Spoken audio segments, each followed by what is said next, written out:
Hey there, gorgeous gays! Version 2 here with Final Fantasy XIV Endwalker. Today is the day of a new era! It is 6.1 day in what will be forever before and forever after our singular fastest turnaround from beating an expansion to starting its patches. It's been about a month since we beat Endwalker, so time to start 6.1.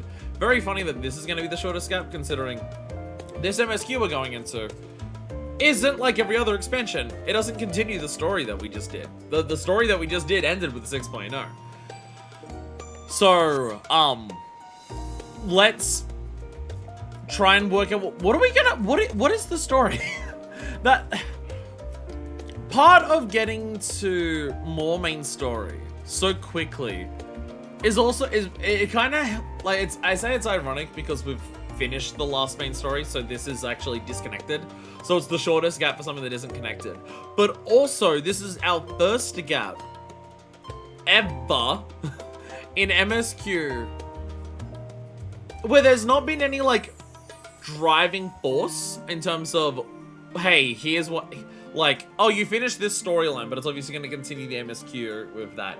Even in prior patches with like the 0.3 patches, the big giant epilogue patch to Heavensward, Stormblood, and Shadowbringers, even all of those had some elements of, you know, something's coming next. 3.3 is probably one of the more definitive ones, but also because you had 6.2 right before it, you know that like things have been, so yeah, 3.2 right before it, you know other things have been teased that are going to come up. And obviously Stormblood, yeah, that ended the Stormblood story, but fucking Christ, it didn't end any of the problems that you were facing. In fact, it made them a lot worse. And 5.3 would have felt at like very definitive ending in terms of just like, what do you even do now, considering, you know, they're all defeat, like all the Unsundered are defeated and everything like that. The only thing that gave us an inclination that, hey, the story is still going to like progress from here is the fact that we got the Xenos teaser. But this time, there's nothing. The closest thing that we have is Emmett telling us about a bunch of stuff that we haven't done. That's the closest thing that we have. And given that one of the things that he mentions is the new world, and I already know that's like where Dawn Trail is going because of Viper, I'm assuming that at least some of what Emmett Stalker said is going to be some of what is going to be teased for the future. Just a wild guess. But also he said he rattled off a list of like 12 fucking things. And the 12 was also part of that list. So like, I don't know. It is a Newfound adventure. Unlike the name of the patch is Newfound Adventure, and unlike most other patches, the first quest in the patch is the name of the patch, not the last one, which I think also does like make sense. It gives an idea of just like, hey, this is like the start of the new journey and everything like that. But this time, joining Richard's game, my FF Marathon, doubt that there's a way I can just go game beat onto the next one. Honestly, what I was just talking about, end of 6.0, end of Endwalker, if you wanted to, you could do it there. Can't really do it before that, but you could, if you wanted to say, I've beaten the main story.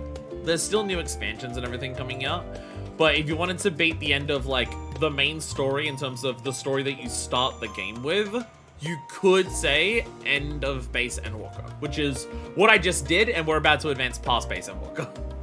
So there is that. There is that. That would be the closest you could do. Because that, like, the story that I just finished, like, a month ago, finishes basically everything that's gone before. It's why I have no idea what's happening today. Normal 14 things happening outside. Oh, God. So, okay. Lost Fat Adventures. Not sure. Sub trash. Not sure it counts guessing when 14 consistently picks up and sees through whatever it puts down. Oh, hello. Okay.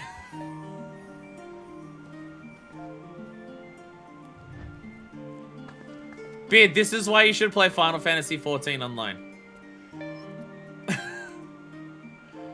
Beard, if you wanna know why you should play Final Fantasy XIV online, here I'm going to advertise to you why you should play Final Fantasy XIV online.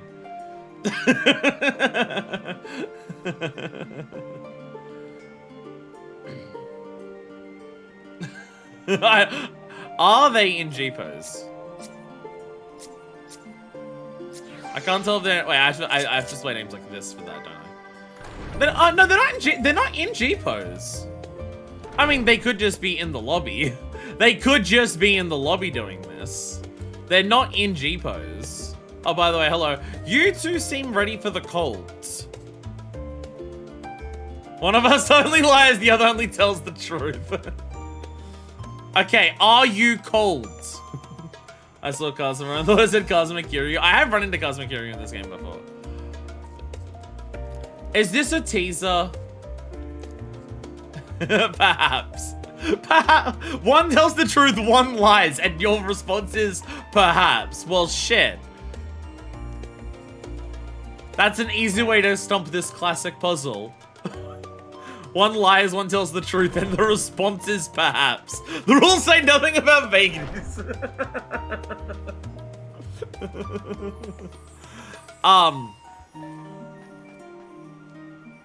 Is this a teaser for one of the things Emmett said? Wasn't there a cold thing that Emmett said? Wasn't there a cold thing that Emmett said? I was about to maybe not. I was about to look up, hey, what's the list of things that Emmett says in the Endwalker, and then I realized if I do that, it might be a collection of, here are the things that we've done post Endwalker that line up with what Emmett said. One of us always lies, one of us just really tried their best, is just really confused. Solution is that you punch one of them in the nose and ask if their face is bleeding. Blind frost, yes, blind. Well, I'm assuming the word blind frost means that it's cold, yeah. Yes, I'm assuming that. Was that the treasure islands? Or was the treasure island somewhere else? There was like the bounty, the blind frost, Mericidia, the new world. The new world, it wasn't treasure islands, it was like golden cities or something. The 12, Mericidia. Solution is asking something very clear, like how many fingers am I holding up? Yeah, treasure islands of Blind Frost and Alfred's North. I feel like I'm being teased that we might be going to the treasure islands of Blind Frost and Alfred's North, considering how dressed for the cold you two are. Treasure under the Bounty Sea and the South. Oh yeah, the South Sea Isles. Yeah, South Sea Isles was also brought up, which is that was brought up like during the fucking like Moonfire Fair recently. One of the people there, I think, started talking about that, or I started talking about that during it. I can't remember. One of the two. One of the two. Where are we actually going? Are we going to? Yeah, we go. I was about to say, are we going to the Rising Stones? I'm pretty sure, even though the whole point was we're abandoning that place because we're now gonna like leave and do our own thing. Treasure Planet that almost bankrupted Disney was also a really great movie. My camera glitches are really bad today, holy shit. They were fine for a while though. The camera glitches had stopped for a while, and now they're back in full force. And I am very confused. Oh, the place is shockingly busy at the moment. And by that I mean there's actually a couple people here. On that movie made in Ukraine is really weird. I think it was literally earlier today. Yeah, someone earlier today said, watch Treasure Planet for the first time today. Yes, I want her. But I don't even know who that's referring to. I don't even know who that's referring to. I assume this is Tataru. She's the only person who's left here. Real? Treasure Planet, the movie they sabotaged so they can say a 2D movie sucked. Yeah, it is Tataru. Yeah, we're just chatting with Tataru. Just being like, sup, I saved the world. And she's like, sup, I know. It's like a month ago, get over it. Dude, the characters are all hot. It's like, that's just cheating. It's like 80s, 90s Disney animation. Of course all the characters are hot. By the way, I gave her blue. Bitches love blue. You want some blue? I got you. I don't have any yellow. Blue and yellow, no. Fucking, how old of a reference am I making? How old? I'm scared to find out how old that video is. I'm getting so distracted. How old is that video? I swear to God we were recording that in high school. 8 years ago. Only 8 years. So not in high school. But possibly, not high school, but possibly long enough ago that I was quoting it with people from high school. I had half a last week monster still in the water bottle in the fridge. It's probably flat as hell, but still.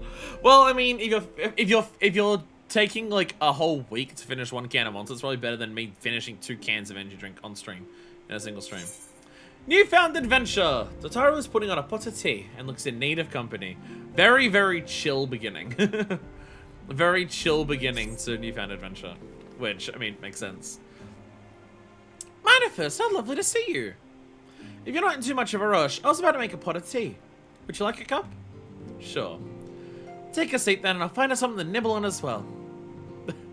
How does 6.1 start? We're just having lunch with Totaro. This is the type of shit we can just do now. We can just chill and have lunch. Don't point out that we also literally did that during the final days in Fun. Yo, sweets! Hell yeah! And teas!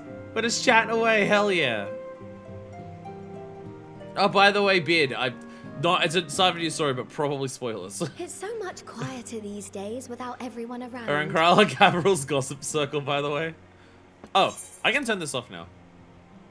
I'm going to. Not that I'm pining for your return, you understand. I have my sources, and I know that each and every one of you is doing well and keeping busy with your endeavors. Fucking girl is the florist of sight, being able to keep track of everyone everywhere. Probably be a while before I reach, so I've forgotten. Hell yeah! Hell yeah, that's my strategy as well. Crowd, that much tea could be good for you. So this is overdue. Poor girl hasn't relaxed for the about the possibility of science dying since A Realm Reborn. Since A Realm Reborn, basically. Meanwhile, I'm left with a surplus of free time and the question of how to make the most of it. Making money by making clothes. That's what you do, sir. I need coffee. I call Totaro Cryle. What about you? Any plans for the immediate future? Well, I traveled back to the past to, like, help deal with an evil castle, but, like, that's not the immediate future, that's literally the opposite of the future. So, a grand new adventure, of course. Go out, see where the wind takes me. Why not? Traveling to the edge of existence and back wasn't enough? Well, if that's the case, I might have a suggestion. Tara, the does will free you from your bondage. Low-res ARR hat. One day her feather will actually, like, have more than 10 pixels. Go full night of the... I mean, that's what my nervous response would be. Go out into the world, see where the wind takes you.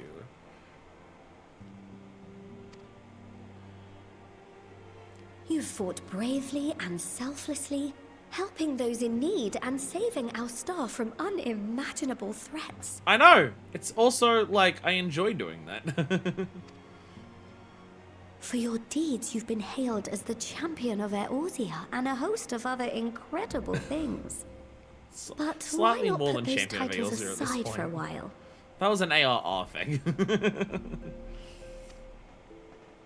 Acquit yourself as a simple adventurer again and travel the world in search of wonder. Yeah, that's the plan. Like, that was my obvious, just like, what's the Warrior of Light going to do after the story ends? This. It's literally why I'm wearing what I'm wearing. I literally am making my character wear what I'm wearing because this is the obvious thing of, like, what the Warrior of Light is going to do afterwards. Because guess what? If we do this, if we travel the world in search of wonder, then we'll be able to do what it is that we enjoy doing and why we've been doing what we do the entire time. We will naturally find more people who need help. We will naturally find more, like, places that have, like, problems that we can try and help fix and lend a hand and stuff like that. And we'll get to see more shit, meet new people, do cool things. Like, hell yeah.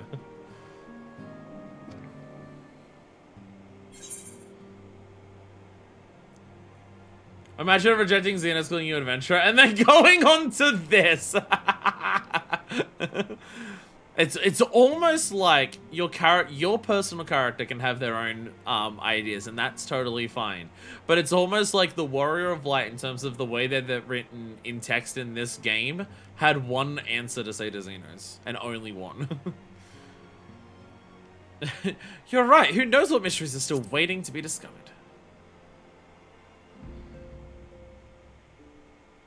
I like how you can have your character here, like, doubt about their adventuring, I can feel from here the blazing fire that just lit in your belly. You can always... I do appreciate that you can have your character here just be, like, full gung-ho about just, like, hell yeah, adventure! Or you can have your character just be like, yeah, adventure. But what do I do? I'm kind of, like... without a world-threatening crisis, I'm kind of lost on, like... how to go about that. Or you can have your character just be like, or you can have your character be silent. You can be silent in nearly every single dialogue choice in this game. Nearly. Not all, but nearly all. It's been a bit since this one, I forgot what we were doing. I mean, I'm answering like Minifest, who at this point is answering like Azim, who she's also answering like Vanar. Like... I've heard of at least one person who roleplays their wall as a mute. I can understand that. You could probably get that, like, scarf that the, I forget which tribe it is of the Zaylers. You could get that scarf as well. It's like Q something. You get the... because, like, that scarf that they wear is, like, in-game. You can have your character wear that. There might be someone in my FC who does that. But, like, they're not silent themselves. But their character is called Silent Samira. And they always wear the scarf as well. But I don't know if their character is actually silent. I've not spoken to them when they're, like, role-playing their character. Weirdly enough, this one was patch I remember the most. Oranir! No, isn't Oranir one of the... Is it Oranir? I thought Oranir was one of the ones at the middle. I thought Oranir and Bourgeoisie were the two on, like, the Dawn Throne.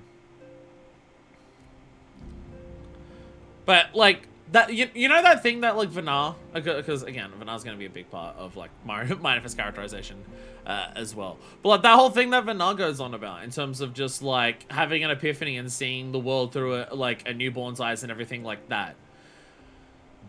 That specifically there is, like, I would say for Minifest, like, the moment after coming back from, like, Ultima Thule and doing that is the equivalent. Like, that's the equivalent for Minifest at this point.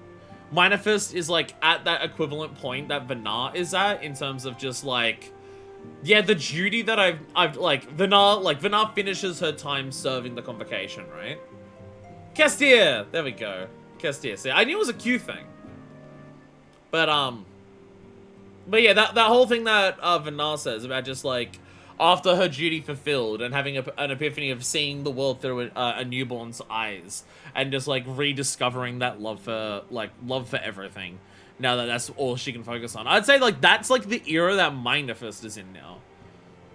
Of just, like, wandering the star and being, like, a guiding hand for people who need it and just, like, seeing what she can to take in the beauty of the star and everything like that. That, like, Minifest is that as a character that, like... if the story calmed down at any point before Endwalker, would probably naturally go on to something similar for that. But especially hearing Vanar, like, lay out what she's been doing so specifically would be a big inspiration for Minifest at this point. So this is, like, an exciting era for Minifest in terms of, like, from just a character perspective and me playing it, of just, like, going on an adventure, seeing what the fuck happens. I wouldn't call it hype too undirected for that, but adventuring again, heck yeah, was strong. Now, all you need is a destination. So, I mean, this works perfectly. If Tataru is the one to give us the destination, that's the equivalent of letting the winds take us where it takes us. I feel like that's, like, gonna be an important part for Minifest, is that she can't be the one to decide where to go, because, like, the call to adventure is gotta be something that sweeps you up and you go along with the currents. We're gonna Tesco's, baby! If you're having trouble deciding, just leave it to me.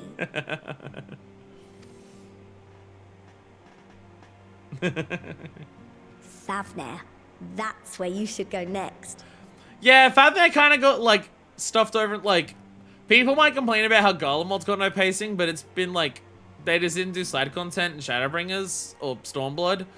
And people complain about Charlian not having enough, but, like, Charlian got a really big focus during the story. The 2 times you go into Favner for MSQ, it was at the beginning of it dying and it actively dying. You didn't really get to just chill in Favner while everything was fine and good. So go back to Favner. We want to focus on Favner for the patches because that place should be like... Because now we can actually focus on that and while everything's nice and happy. This makes sense. It's not the return of Ruinous, it's already to clear some debts for her. I doubt you were able to squeeze in a proper tour of Radzat the last time you were there. What with the burning skies and rampaging monsters and so forth. And I'm sure Ritra would be pleased to see you. Literally just being, go to Favner, because that's the part of, like, the story that you didn't get to explore properly. When we were doing the sightseeing, I did literally predict this. That Favner was going to have a big focus in the patches just because it doesn't get a proper focus in base MSQ. Then there's the bounty itself. The Empire's presence in the region was always a deterrent to exploration. So if you've a mind to sail that sea, now's your chance. I guess the bounty, like, Favner would be close to the bounty. The bounty's the sea that's, like, beneath, like, the 3 great continents. So Favner would, like, given Favner's island state, it is, like, the closest, it's kind of in it.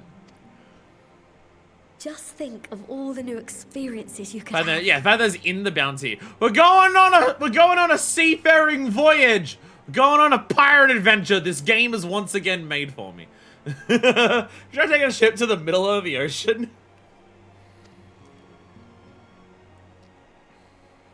We're gonna reflect on Emmett's words, aren't we? Yeah.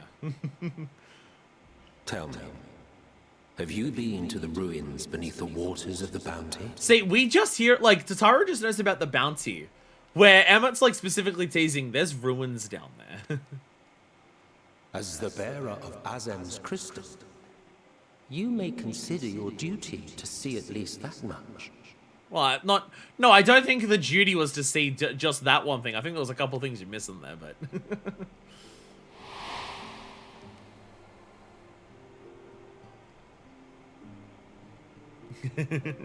Oh, I know that look.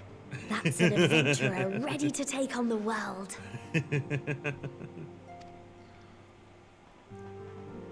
In anticipation of an occasion like this, I was planning to gift you a new set of traveling clothes, but it's still a work in progress. Did I beat the game to the punch? Did I beat the game to the punch? You got an idea, didn't you? Shouldn't take much longer now, though, so sit tight and I'll have the last few bits sewn up before you can finish another couple. Sorry, I saw that you made your own eventually, Clem, and said, nah, fam.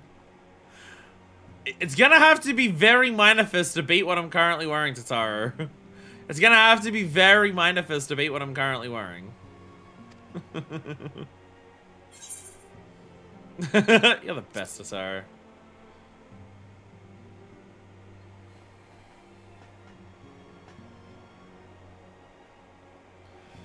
Fire prediction count infinite. This is the game out of every game that I've played that has the most wild ass predictions from me. Stitch in here and trim in there. Knot the threads with love and care. I've been trying to sell the stuff that we got from the treasure stream. It's not been going well. Some of those fabrics that we got sell for a couple million, but no one's buying. Well, they go on the market board price at a couple million, but no one's fucking buying them. Pardon me. Just a little more to go. I'm sure you're still brimming with excitement. I am one with the needle. See how the fabric surrenders to my whims.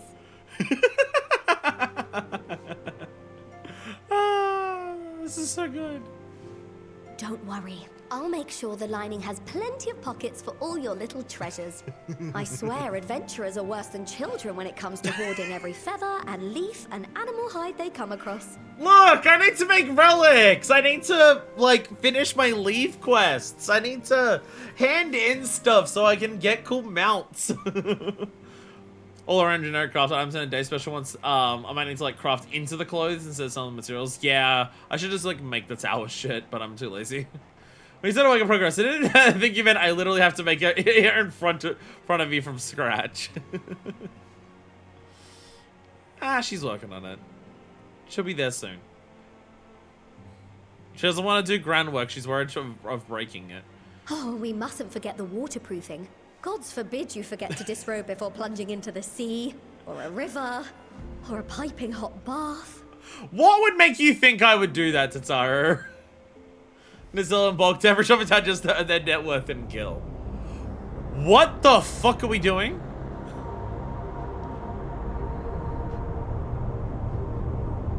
Huh?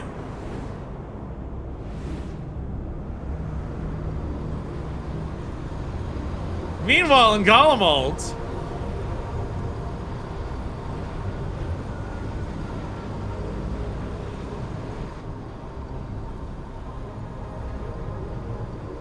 Xenos' avatar? Unless I am returned. That's our plot hook? That's our plot hook going forward? Oh, by the way, Xenos had an avatar? And it's now back in, I presume, the Void? What the fuck? What? Oh, well, yeah, title card. That's one hell of a what the fuck? Of all the ways that I was just like, how get something from Endwalker like tease for a new thing? That's not what I was expecting. Awake. You were trying to cross the border.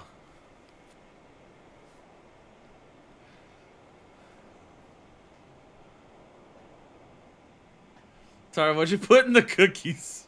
My apologies. I do get a little carried away with my sewing. Come on, like we opened our eyes and she said it. It was made for that. Come on.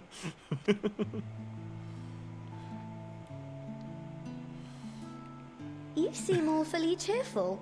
Pleasant dream? Or are you just looking forward to the next chapter of your grand saga? Either way, I promise to provide you with new apparel, and so I shall. Do you reckon Kryle and Tataru have sore necks from the fact that Minafist is like 3 times their height? If you'll accompany me to the Diamond Forge, And we vice can versa, put I the guess. finishing touches on your outfit. Shall we? I have to constantly look down while I'm at work to look at my cash register, so I think Minafist is in a similar situation just with, you know, all of the peoples on the star who aren't from Limsa. And even then, half of the people from Limsa.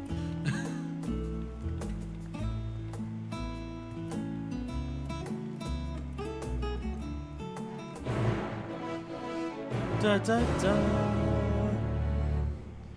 That is one hell of a fucking teaser hook of just like, or as just of all of the possible story threads that I thought we were going to pick at, like the stuff that Emmett said, and us like immediately doing one of those, I'm not at all surprised by. I'm not at all surprised by that. Emmett literally gave us the stuff of like, hey, we've got a couple of expansions worth of shit for you to do. That I'm not at all surprised by. But Xenos' fucking avatar is definitely very, very far from anything I had even remotely close to approaching a fucking bingo card. Hey, Thunderwing. Observe as the artiste refines her piece into a masterpiece. And no napping this time. I only need a moment, you'll see. What do we got? Sorry, you got a baby like last time we came here together. A little more room in the shoulders, open up the cuffs. Final adjustment to the hem. What do we get? All done. Let's see how it looks on the mannequin. What do you think? Doesn't it scream ready for a bold new adventure? That is very, Who the hell is that supposed to be? Surely not me. Surely not I. That is very adventurer. That is very adventurer. That is extraordinarily adventurer things. Absolutely. I do agree. That is her best outfit she has made. It's very ARR not designed during ARR sort of getup. Yeah. That is definitely the best thing that she has made. That is definitely the best thing she's made. It's almost like they were just like, hey, if Tataru's going to design something for the player to wear, maybe it should look good and not bad. Well, I guess she also made all of the Endwalker job outfits. She did also make all of those, and a lot of them are pretty good. I'm so glad you approve. You've outdone yourself, Tataru. Thank you. Oh, stop. You'll make me blush. She just didn't make pants to go with it for some reason. Some reason. If you really want to thank me, though, I'll ask that you wear this on your travels. Or at least anywhere lots of adventurers might gather. They'll look to you, a famous hero, and wonder, wherever did she purchase those stylish yet practical garments? And before you know it, a hordes of new customers will be climbing over each other to place order to Taru's boutique. Okay, I see. You're making me a walking billboard. Wahaha! I can hear it now. The very clink of gill overflowing from my coffers. Sweet music to my ears. Alright. Wayfarer's Tabard.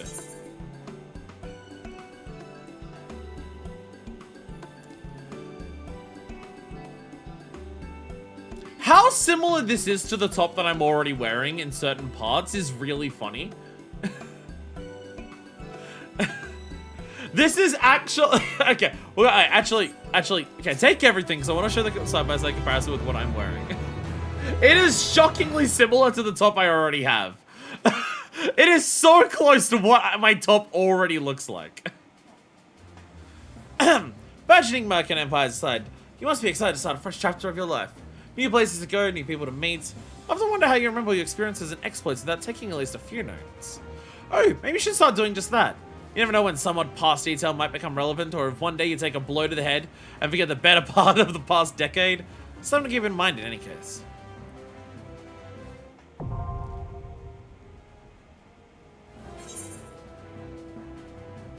What?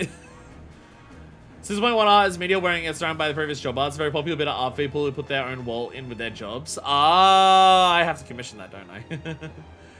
And oh dear God, there's so much. Oh, there is so much there. Oh my, that's so many words. Holy shit. Oh, there's so much here. Hey, people who don't actually pay attention to the lore and story. We have a literal fucking book for you. It feels weird to give us this after 6.0. Like, up to the end of 6.0, there are so many story threads that link back onto previous things that, like, keeping a track of the story to, like, remember where things came from for Endwalker, I feel like would be useful. So it's weird to get this after Endwalker. We don't have one of these to help you with the story that you go through up to there. But at this point, it's going to be a new story, so this will keep track of everything for the new era. The addition of this at this point made a lot of people think they might start making this an optional starting point for new players. But it doesn't catch you up on what's happened. Outside, like, all you get caught up on that's, like, what happened is this. Signs of the Seventh Dawn, and here's the final days. Unless the idea is that as we go around and talk to other people, it fills in also the previous events. Unless the idea is like, oh, we go talk to Graha for, like, MSQ, and it fills in Graha's history. We talk to Alphino and Alizé, and it fills in their history.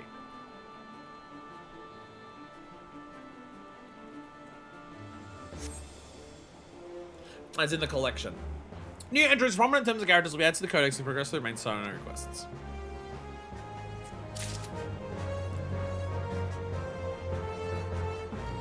Silence of the Seventh Dawn has been added to the unending codex. This top No. Is... Go here so you can, like, see them, like, even better side by side. I can't do it. But, okay, I can do it this way still. Look at how similar this is. Like... like, the string up here... The fucking, like, the way that it's, like, cuffed out at the bottom. This is very similar to what I'm already wearing, but it's short sleeves and has... Is this a cape or a really long scarf? Oh yeah, the Spanish story ends it, explained through Endwalker ends of the base game. It's just, like, again, Subpai. The fact that, like, you don't get it. You don't get that, like, book for, like, when the story's building up to its big climax. Yellow Polymaster Taru. And it's like, it's even got the knife on there. I have a knife on mine. It's got the belts. This is so similar to what I'm currently wearing. Actually, do the save. Do the save. I think it's so in the back it makes it more of a cape. Not capes. Okay, I don't know what's going on with the gloves here. The asymmetrical nature of the gloves is a little confusing, I'm not gonna lie. And I don't like either of them. This one's too bulky. This one is... I don't know what it's doing if I'm being perfectly honest. Okay, these boots are amazing. These are incredible boots. These boots are godlike. Bitches love asymmetric gloves. I can understand the lack of asymmetric gloves. I don't get asymmetric gloves on such a symmetrical top. Like, this top is so symmetrical that it splits the cape into two sections down the bottom. I don't like the lifted tip a lot of 14 boots have. I'm fine with it on this. I find a lot of the non-lifted tip boots in this game instead round out the toes. That makes it look like your character's feet are too small. I use gloves for Reaper. That I can understand. These gloves make sense for Reaper because then you get, like, the hands that holds the scythe has, like, a big glove for protection on it. And then you have a hands that's got, like, less, like, exposed skin that's easier to, like, channel the magic of the avatar through that hands. So for Reaper, I totally get it. That's what this feels like. These feel like Reaper gloves. Because it's two different hands for two different purposes. The reaping and the avatar. Like, for metal greaves I get it, leather boots just end up looking misshapen. I really like these boots. I really like these boots. Wayfarer's ear cuffs. Oh, I know this. Oh, I've definitely seen people where... Oh, I think I know the necklace too then. Oh, I think I know the necklace too then. I think I know what this necklace is. I feel like I've seen a lot of people wear this. And you can't see it on the glam that it comes with. Why? Why can't you see it on the glam that it comes with? I mean, you can see the necklace, but you can't see the pendant at the end.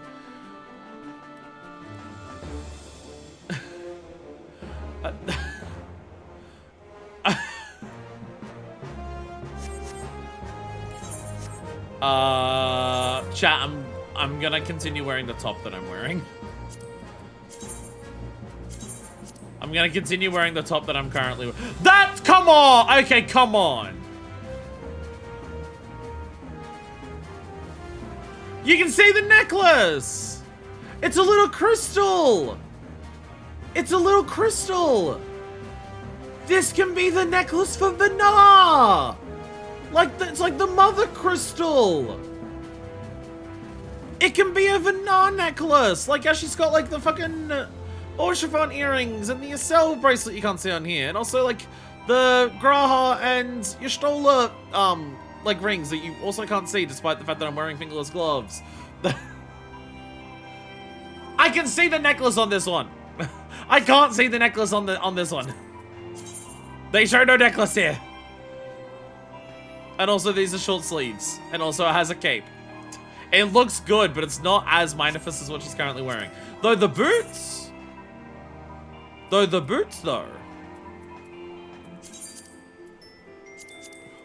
The boots, come on. The boots are great, and the necklace is... I'm doing this. I'm doing this. You can't stop me. I will put on the boots, and I will put on the necklace. I will do that. I will do this. This is... This is... I have made a decision. I'm doing that. I'm doing that. How do the boots die? How do the boots die? Manifest, I've deliberately not worn certain glams because Manifest wouldn't wear a cape. She wears an open coat.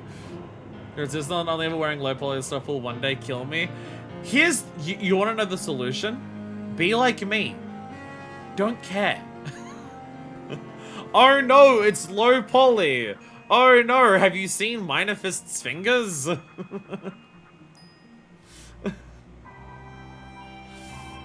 Like, I so incredibly don't care.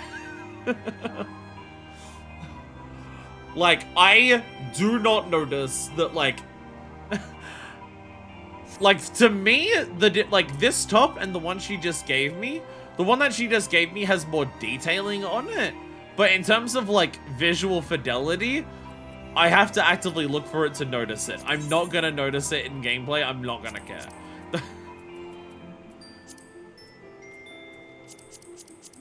Okay, well, it's gotta be, if it's gonna be any color, it's gotta be brown.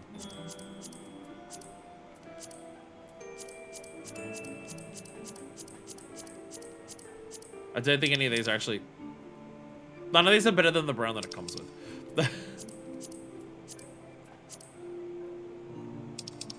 No, none of these are better than the brown it comes with. Straight is also a borderline hexagonal for like half a decade. Can I make myself care about the poly counts on outfits? What does this do? Oh, it does the shoelace. Oh, then that question. What's the color of the shoelace on the top? I'll make a match. This is russet brown, I believe. Russet brown. All right. So if I do this, if I make this russet brown, itchy leg. If I make the no, fuck. There we go. If I make the shoelaces russet brown. Oh hell yeah, that improves the looks of the boots a lot. Yeah. The boots are a little... Yo! That helps them a lot. They're a little too overwhelmingly one color without the laces being done. Perfect. Chat, we're going to Limsa! We're gonna go to Limsa. We're gonna buy some dye. Because there's no market board in Moderna because they hate you. Well, we'll do it after. We'll start the quest and then I'll make a detour to Limsa if we go to further. Tataru has some advice to share with you. As the former receptionist, and sometimes intelligence gather the silence, allow me to offer you a word of advice. Do not expect juicy rumors simply fall into your lap. Adventurers rely on gossip, and the best place to pick up information are taverns and markets. Yo, I can go drinking, let's go. At present, you only have a broad destination in mind. When you arrive in Fadner, search to explore your options at Meride's Mayhain, the finest drinking establishment in Radzat. Charm the employees and not only point... Oh, we gotta go talk to, like, all the scions. I completely forgot this was, like, a thing. All of the scions are in the world somewhere. Hopefully they haven't disappeared. There's, like, optional dialogue for all of them. Hopefully, like, the starting of this quest doesn't immediately make them disappear. Uh-oh. Charm the employees, not only point in the direction of the local tale tellers, also show you the tricks for loosening their tongues.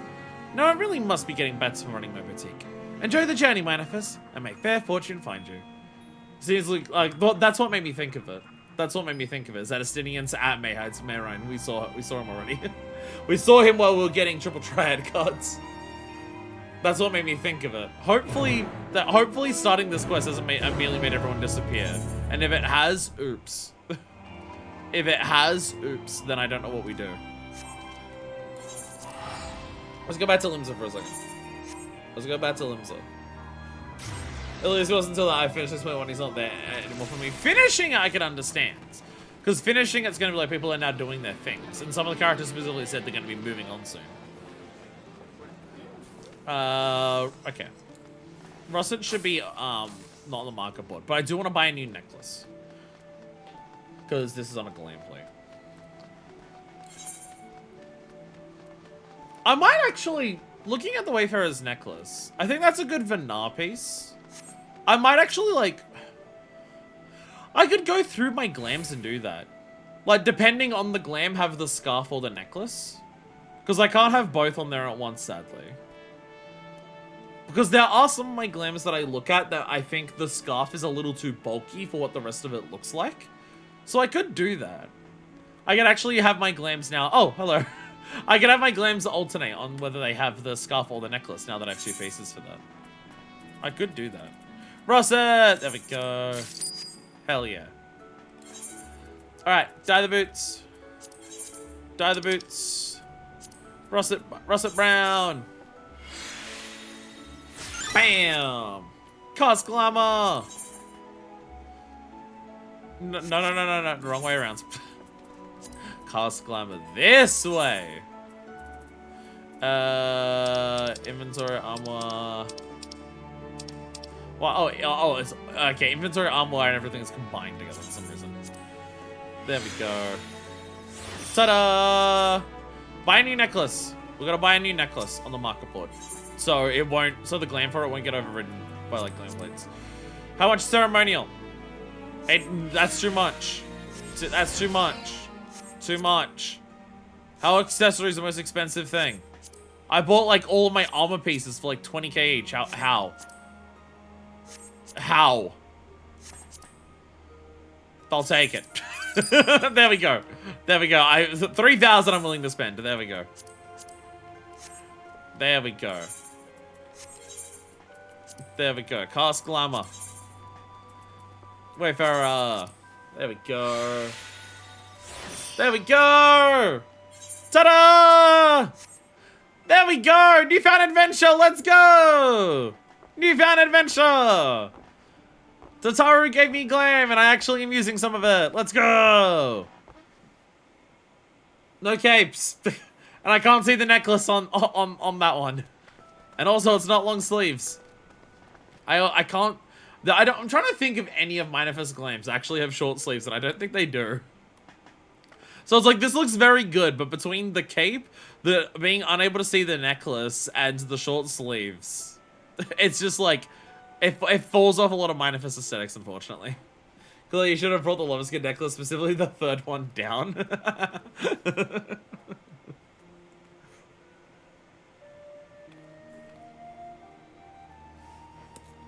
But there we go. Look!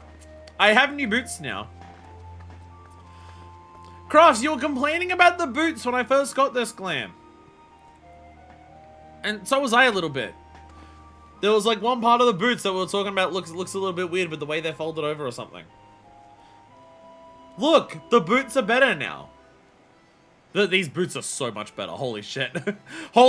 These boots actually help this glam a shitload. This looks so much better. And I do think the necklace works better. So this is a perfect example of sometimes the big scarf like perfectly fills out the top of a glam. But I have seen some of my glams where I do think having a full scarf around the neck is a little big, but I'm just like, but it's worth it because of Sky Pirates. But now with the Vanar necklace, I can actually like alternate between them and just be like, well, depending on which one looks better for that glam, I can go for Vanar necklace or Sky Pirate scarf. I can actually now do that. There we go. This looks a lot better. I only changed 2 pieces, but it has improved the look of this glam a hell of a lot. I like it. I like it. I like it. Let's go upstairs for a second. Let's go upstairs for a second and get out of low frame rate dimension, aka limited in peak hours. We'll know whether people are still there if these 2 are over here. They are here! There we go, people are still around. There we go. Remember how there was 2 Rogadins that no one remembered were part of the Scions because they were back in the Waking Sands? Look! There they are! It's Amgus and Bloomweeder. Well, if it isn't Mistress Susan Blowin, I just reunited with some of my former Maelstrom comrades. Just quite a relief to see them in such good health. Commander Rick even asked if I'd like to rejoin their ranks. Well, I was flattered by the offer. I told her I did not regret shredding the red. Instead of reminisce over the old days of the party. And sober up so I can help Bloomweed to plot out a course for our next voyage. Guys, for although this might have moved, silence will be the real test. Yeah. Manifest, what a pleasant surprise. We were going to do it at the end of last stream, but then end of last stream ended up being an incredibly long stream in the middle of the week. Like, we finished sightseeing and it was already 9 PM for me, so I said no. And then every single one of us forgot it today.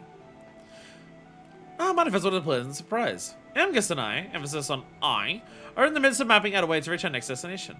The Isle of Aslan, the Northern Empty. Yo! Yo! Rogan and Homeland's lore and Endwalker. Well, mentioned. Aslan is the ancestral homeland of we Roganin, and we would see it with our own two eyes. Unfortunately, information regarding the current state of the isle has been scarce in recent days. Where I come from is very isolationist. Probably don't go there. They probably won't let you in anyways, unless you've got goods to trade. If we learn aught of note, you'll be the first to know. Let me know if my dad's alive still. Let me know if my dad's alive. Beyond that, Beyond that, if Usen Blight is still around, let me know. Beyond that, well, the first time it gets mentioned in game, hell yeah, can't wait for the Aslan expansion, and then we actually run into a character called Usimblai, and then I shit myself to death. Is probably the plan at that point. Gridania. There's meant to be some people hanging out in Gridania, so we can go check in on them. Every single fucking time I've come here lately, it has been fucking raining. Every single fucking time it has been raining here. Alright, where are they? Are they biohazard changed? No.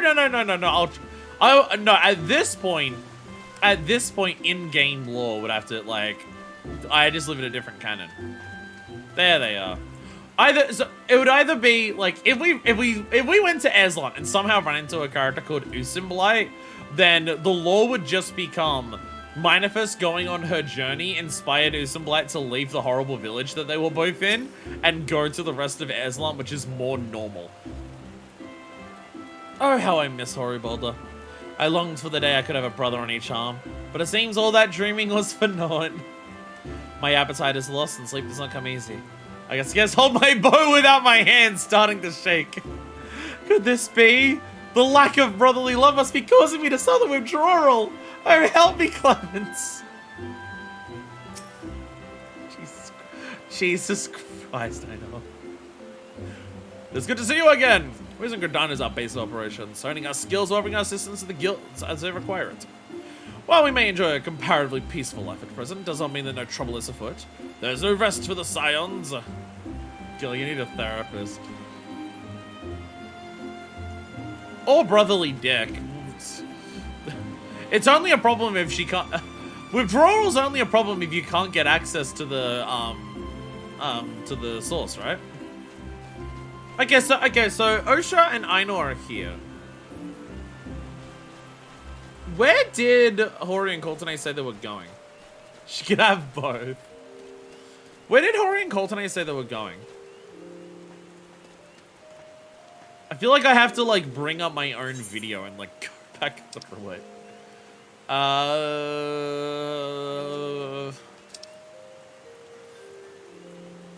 Well, for one of the scions, I know where she should be. There's one of the scions that I'm pretty sure I know where she should be. And if she's still there, then everything's good. And if not, then I'm fucked.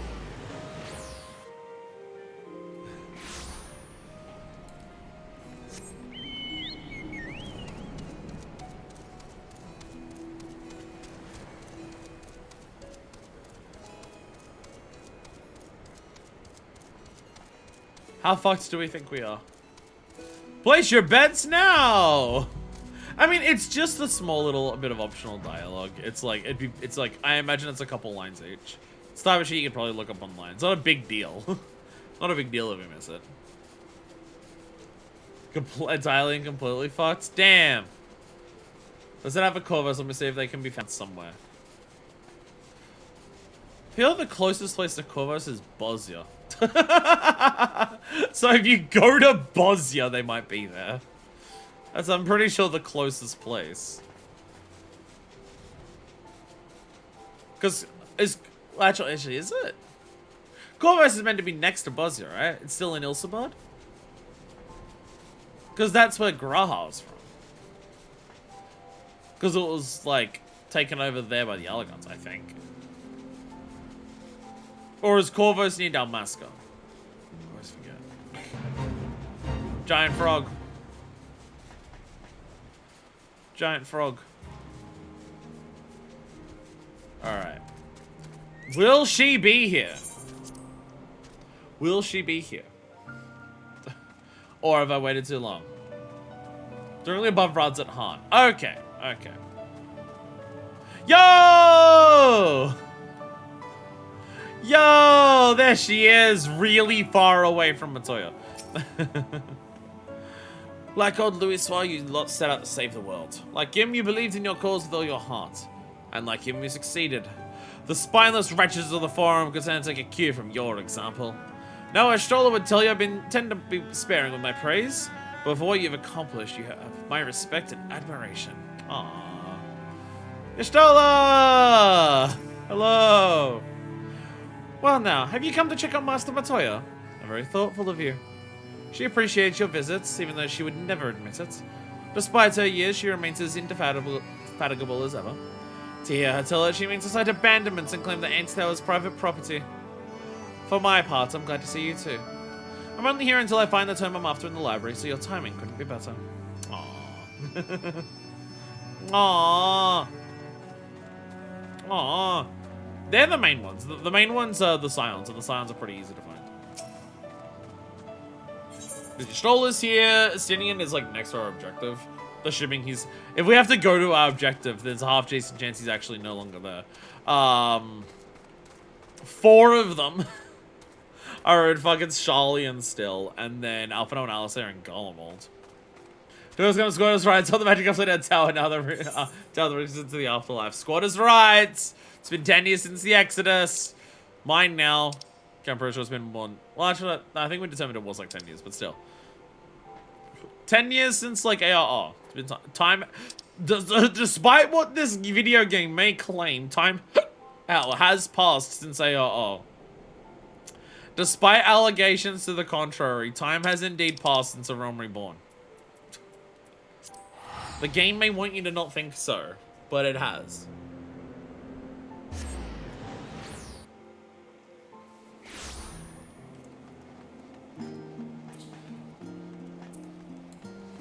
So actually, 2 of them are going to be right next to where we started today's episode.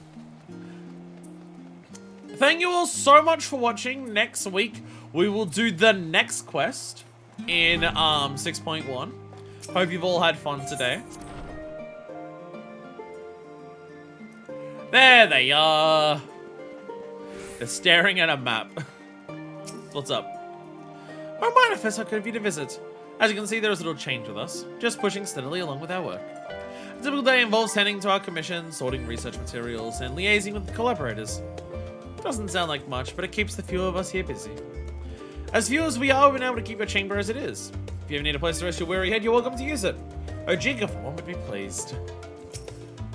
Manifest, I didn't know you were in Sharlayan. You'll be staying a while, I hope? Lest you wonder, we've yet to receive a commission of notes, and it hasn't been terribly exciting. Past few days have been mind-numbingly dull, in fact. Carl has been sorting endless stacks of tomes. Fucking live as a king for a century one time, and suddenly paperwork's beneath you. I'm still working through them at the moment. Perhaps later we can go and have a meal together. I'd like to hear about your recent adventures. And of course, I'd be more than amenable to embarking on a new one together.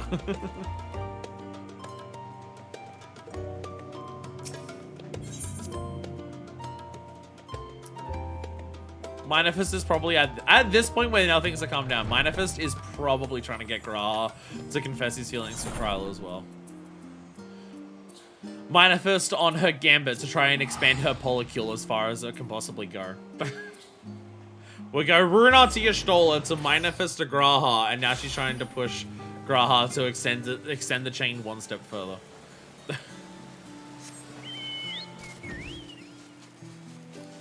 I don't know who Kral's gonna date afterwards. Kral and Runa might be where it stops. Runa's way too much of a wife guy to have another, and Kral's probably too busy with nerd work to get another. So it might stop there. Polycule on the cups are covering all Ilsabad.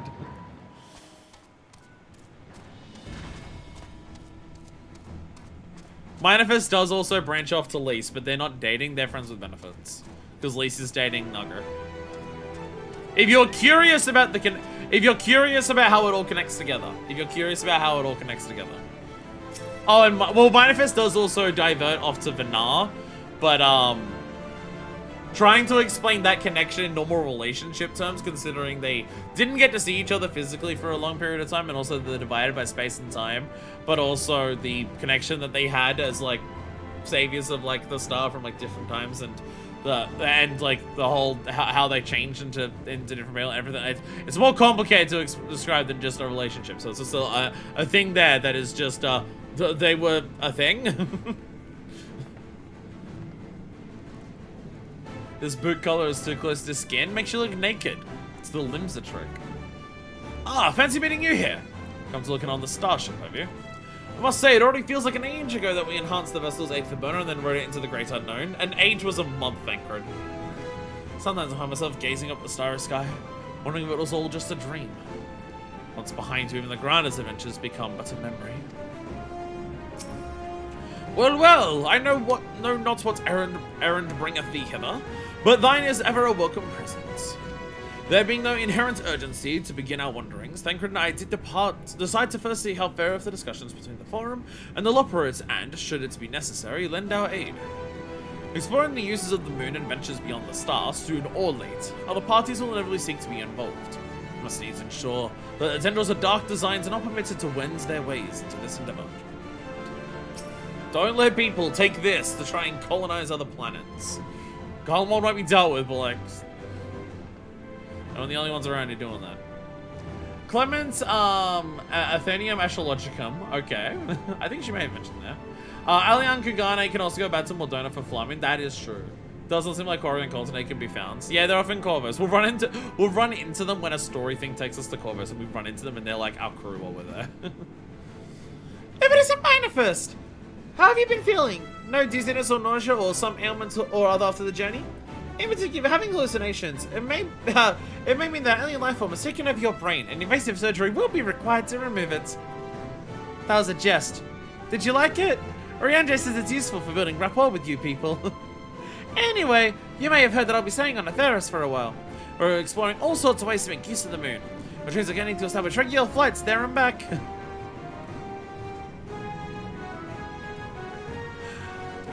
Oh, Living Way. One day you'll get it. One day you'll get it. I'm gonna use so much guild teleporting all here, there, everywhere. Athenonium Astrologicum. No, Athenonium Astrologicum. Athenonium Astrologicum. But I say, do we want to go to Kugane first? No, we're actually the furthest way from Kugane.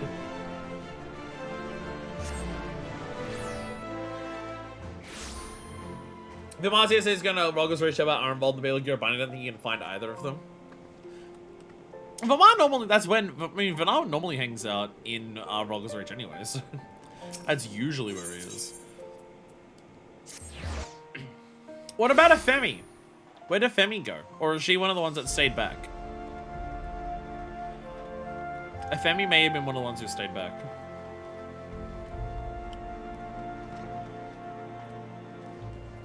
Yo, Clements! Yo! So you guys are inventing characters. How do you, excuse me, Crafts, how do you not remember a Femi? She's our bar wench with a thigh window. How do you forget that? Have you come to check on me?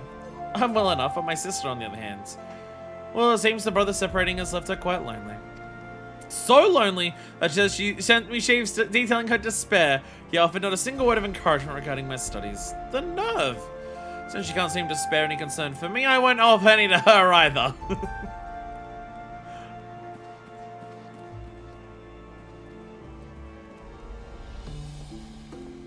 I was about to say, is our Transmask Legend staying here? But no, I think he's not here. Oh, she's in Camp Broken Glass. Hey, well, we have to go there anyways. Please tell me she's covered up the thigh window. She will freeze to death. I saw someone remark on Twitter earlier that the real 14 players tell the character backstory to characters like the antagonist of blends a 1 to 30.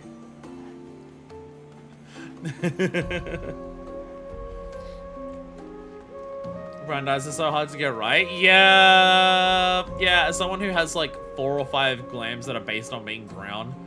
Yeah, I'm familiar with this. Let's let me check. Let's go to Rolga's Reach, because if Amar's not here, then the other one should be at least. The literally her characters are fun.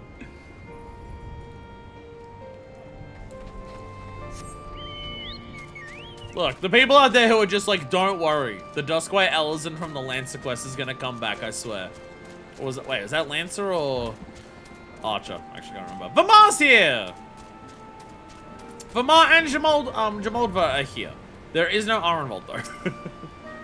Yeah, it was not so. There is no Arenvold though. I have no doubt that Arenvold owes his newfound positive outlook to you and his comrades. Lord have never given up, and now he realizes that neither should he. When we spoke the other day, he seemed determined to understand others and forge genuine connections with them. So determined, in fact, that he might even give Alphino a run for his kill. And I climbed that cliff any day.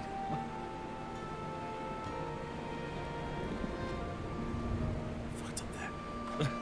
Ireland's strongest soldiers.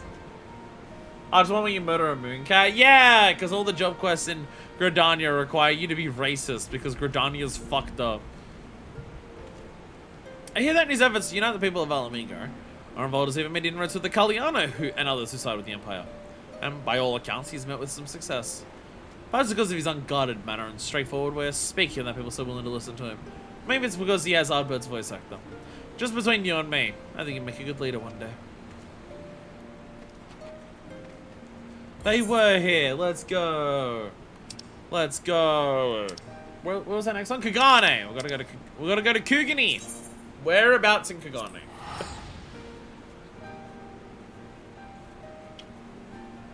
Oh, I'm at some more done. I'm gonna spend all my gil today.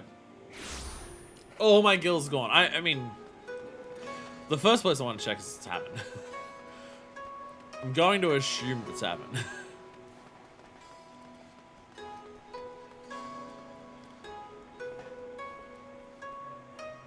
I don't see anyone in the tavern.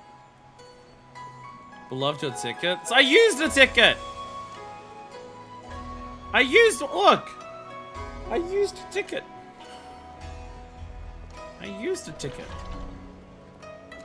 Okay, they're not in the tavern. Shit. Do we know where? Do we have a slightly... Kugane is a big city. 8.4, 7.7. The hot springs, okay. The hot springs. Okay. Fair. But, sorry, just give me a second. I just need to break my fucking ankles real quick. Whee! Woo woo woo! So I'm near the Kugane Tower. I just have the inherent desire to climb. Theoretically tickle someone's character if they're standing behind your chat box. Tickle. Jesus Christ.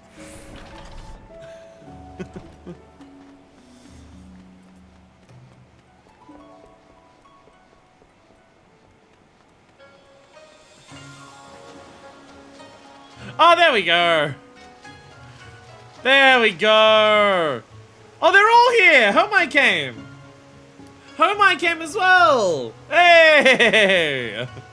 Hey, they brought him from Doma. Alion. Manifest. Are you enjoying the hot springs as well? For such a lovely view, I admit I have a tendency to linger over long. Grandpa and I will remain Kugane for a time. But after that's off to Doma, we will make our way to Nangsha as planned. The Eastern Alliance is kind enough to handle the arrangements. It looks like our guide is to be someone named Totori. Oh, how I've longed for another adventure like this. I'll tell you what, past the nothing at all guy. We focused on him during the, like the Allied Society quest when it combined it. Jamalva is literally who, since she's a 1.0 character. I did not realize she was a 1.0 character. I did not realize she was a 1.0 character. Who survived into 2.0 and became part of the Blacksmith questline and then joined it with Arenvold. Yeah, I remember her in the blacksmith stuff. I forgot that she was a 1.0 character. Can't edit in Jamalva and Vamar because my IP is blocked for some reason. What? Oh, you mean to edit into the location? Oh, okay. For like where everyone is. Isolde. To think I lived this long without knowing the absolute joy of hot springs. The city's waters can even help relieve soreness in the legs. Perfect for a well-traveled adventurer like myself. Holding the blacksmith questline, but her being a retired famous gladiator, all that stuff is in 1.0. Oh, okay. Yeah, because I remember the gladiator stuff. I remember the gladiator stuff from the blacksmith quest. I didn't realize that was 1.0 lore. Or if I did, it was mentioned then. And the mention of that is a lot smaller in my memory than the entire questline. I am thrilled to see Isildur and Allion enjoy the hot springs so. When they told me their plans to travel beyond Kugane, I knew their first stop had to be here in these rejuvenating waters. Hey, now cape stick to your butt when you sit. Damn, it's like I have yet another reason to not wear the top that Tataru gave me and continue wearing my Falconer shirt.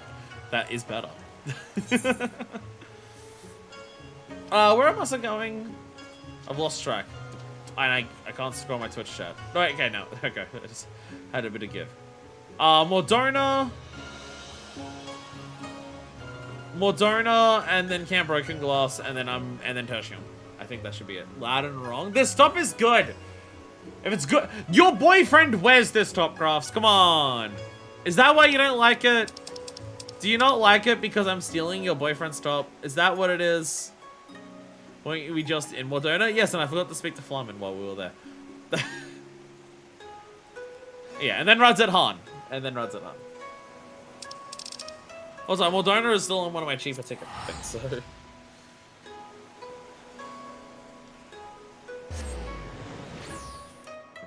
Look, I have fat stacks of Aether tickets and fat stacks of Gil. And I also have 2 discounts on my teleporters. Thanks to FC and my own personal tickets. Flamin will never move from that chair. She is a ripe old grandmother at the age of 36. She needs to sit down and rest. Hi, Thunderwing. How are you today? Manifest, lovely to see you. You are doing well, I trust? I've been busy writing letters to those who lent aid to the Scions, thanking them and asking for their continued support. And when you know it, I received a reply from Lady Emeliant herself. She's invited me to visit Levier Estate and meet with her in person. I'm quite looking forward to it. Okay, you're just someone at age 31. Same. You are just inviting. You are just inviting the community to just be like, come on, MILFs get together. 2 grey-haired MILFs get together of like Flamin, like an Emeliance. 2 women who aren't that old but give off like older woman energy, much older than what they actually are. Shout out to all the Flamin and Emeliance shippers out there. I support you in your journeys. Alright, Camp Broken Glass. FFXIV. There you go, Thunderwing. Quake. Quite. Like 2 of you. There are dozens of us! Dozens! None of them over there. That's right, all we have to look for the popsicle because Femi has not covered up her thigh window. Oh, well, Lucia and Maxim are still here. They are still here. They're not Scions, but hello. Here's the elephant on Isles here, perchance. When last we spoke, they and Julius were planning to visit Tertium. After all they've been through, I'm glad to see them off in such high spirits. Their optimism is shared by many involved with the reconstruction effort, particularly my countrymen. We shall soon see their work rewarded, I am sure. For my part, I'll remain in my role here and continue to serve as Ishgar's representative. 15 Wednesday, 30. Okay. You and the Scions have pulled this world back from the brink, and their sun-shifted fortunes, especially pronounced here in Garlemald. Having come so close to utter annihilation, we're now able to begin the slow process of building this nation anew. First up is to provide the people of Garlemald with the bare essentials, so they may return to living normal lives rather than merely surviving. Then there are the provinces to consider. Unfortunately, we get to verify the state of affairs, particularly the intentions of the legions stationed in other regions. But whatever so may come, we shall be ready to face these challenges. But I thought I saw something moving out the window. It was the horns of that overman over there. Or whatever animal creature it is. I've been doing Garlemald fates lately, I should remember it. There's a fate where you have to fight a bunch of them. Femi! She covered up the thigh window! Let's go! She's not freezing to death. Let's go! It is somewhat strange to meet you someplace other than the Rising Stones. Can't say I'm enjoying the cold, but I'm doing what I can to survive. As it were, we're begun a sort of cultural exchange with the Garleans. I share with them songs of the Wandering Minstrel, and they share with me some of the stories of Emperor Solus and the Assassin of Legend. Learning who these heroes are and what qualities they admire in people has been most edifying. Feel this venture will serve to deepen our mutual understanding and strengthen our nascent relationship. Normally give Lucia and Maxima a door. They're fine.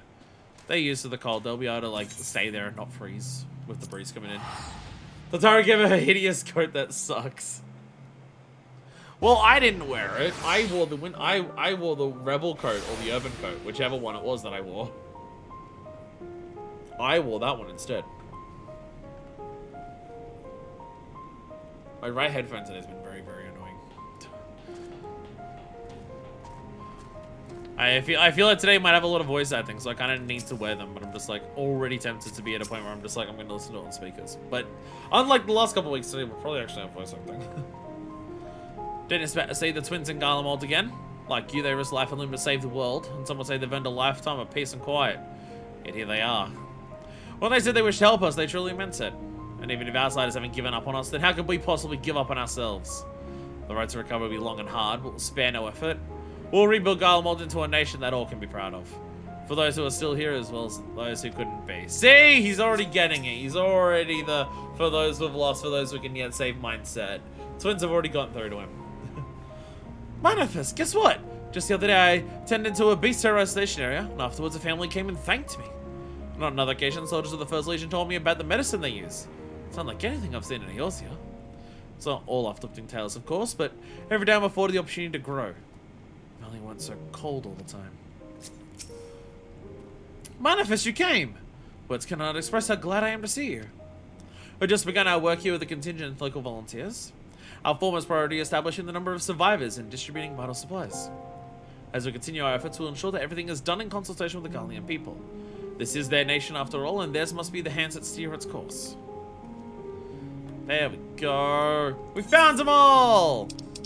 Well, now we go to Fatherman. Well, now that, like, where we have to go for the story is literally the room that the character we're looking for is here, so maybe he won't be here. This is definitely possible.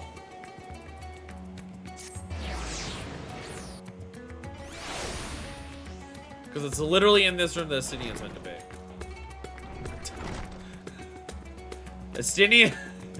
Estinian is no longer here. Estinian is no longer here. I wonder if he'll come up in this cutscene that is like a couple millimeters away from where he was. By the way, what's up, Avril? I see you. Are you wearing it? How's that cape feel in your butt? Does it feel uncomfortable? Does it feel like you should be wearing something that is slightly less restrictive in your movements? Yes, it does. Oh, that's hilarious voice. You're right, sir? I thought I would have moved on by now. If he tries to say a request yet, so here I am. But I can't complain. I have my own chambers and I'm being well looked after. Too well, even. I can't help but suspect they're softening me up for an extremely bothersome task. Still, the food is excellent.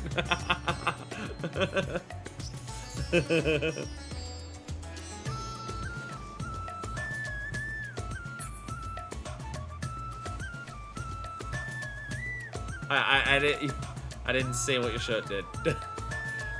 Bye.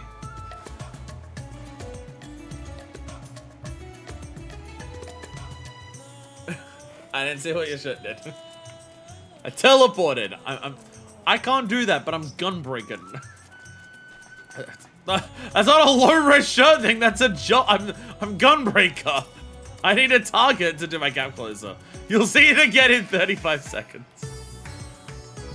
No, I'm gonna start a cutscene instead. Welcome to May Rides Behind. Hello. Oh, hello. Did I recognize you at first? Are you here alone? Let me find you a table. I'm here to procure information on fun things to do. Ruins beneath the bounty. Would you be speaking of the sunken treasure vault? We have one regular, a historian in fact, who could tell you all about it.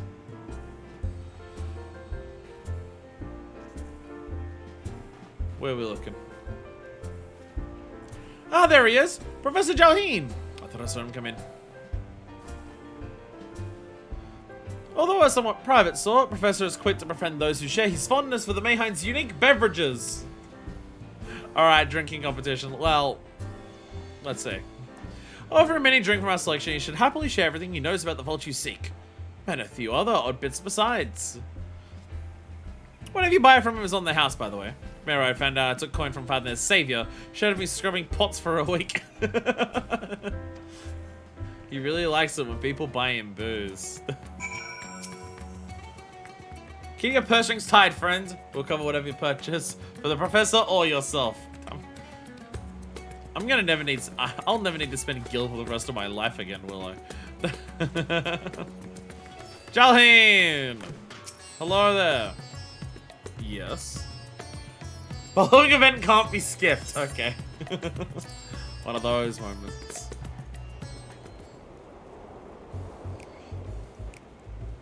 Oh, okay. We have to actually get information out of him. This is the theme of can you correctly do the thing?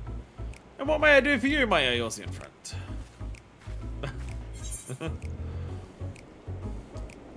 Why are you white?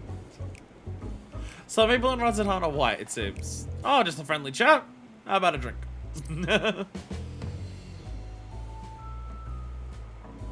Oh, so I wouldn't say no to a drink freely offered. Here we are, one of Meride's finest. Enjoy! Ah, lovely. Bottoms up.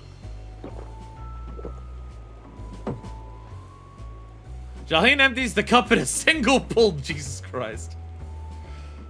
Okay, but I think we'll have to be careful and not get him completely and utterly sloshed. It's very kind of you, miss. But I know when I'm being softened up. What is it that you want from me? Ah, but you like being softened up. But, like, you're still not gonna say no to it, though. Oh, chasing that little tail, are you? Does seem to appeal the adventurous at heart. Now, where to begin? Might I assume you've heard of Alzadal? Yes, I have. This came up in sightseeing, literally the last time we played the game. He was god of the Aru tribe, which sailed to Falner from the mainland, and a key figure in the history of Razatan. This was literally in sightseeing lore. Jesus Christ. His decision to aid the Akasotra was what ultimately won them the war against the Gajasura, thus allowing our predecessors to lead the foundation for this thriving city-state. Truly fascinating stories, however, concern his grandson, Alzadal III, who was known for his deeds as satrap in Razatan's earlier days. Now,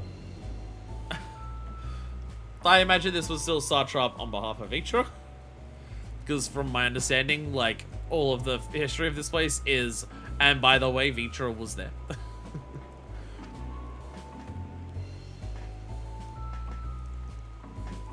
Some attest that this man traveled to another world entirely, and returned with glittering riches. Others that he broke an alliance with a certain worm of the first brood. Then there is the tale of the sunken vault, one you seem most curious about. According to this legend, Alzadal III claimed a small island somewhere in the middle of the bounty. There he built a structure reaching clear to the bottom of the sea, and deep a secret storehouse, and locked all his worldly wealth within. In the centuries since, when a natural disaster or hardship befell Razatan, folks would remember that tale of hidden treasure. Hearty souls would set out to claim their fortune, but precious few ever made it. Would you like to hear more? Apologies, I have a slight tickle and... Oh, my cup appears to be empty. We do have to be careful to not get him sloshed. But if this guy is here this frequently, two's not gonna do it. Valil, another round for the professor. Ah, so rich in understanding. You're a sharp one, adventurer. Damn, my cup's empty, but you want more information. How are we to solve this? You want me to buy you a drink? Ah, you're clever! I can read basic subtle cues. Social cues. Another for the professor. Oh, I thought it was a splendid day to visit the Mayhind. Okay, well now when we say beverages and he's putting away an entire cup in one. Like, are we serving him like ales? Is it wines? Like, God forbid it's any type of spirit that is like in a cup that big. Jalheen gulps down his newest drink with gusto. Well, he's not finished it seems. Where were we? Ah, yes. Those who did return from seeking the treasure vault refused. I mean, flatly refused to speak of what they saw. So he's starting to get there. He's starting to get there. We've got to be careful. Did this discourage others? Nay, quite the opposite. Such accounts only serve to feed the legend, and the golden lure grows stronger than ever before. Reminds me of something Azama was saying. Azama's a fellow connoisseur of spirituous potables. Yes, he is. Anyway, he was saying that one of his acquaintances went after the treasure himself. Hasn't been seen since he set sail here, but he did have... no, I can say no more. You seem a generous thought. What kind of man would I be to encourage what is clearly a foolhardy quest? My word sent you to your death. I could never live with myself. I am no stranger to peril. I am the savior of the star. Who's drilling? Someone outside.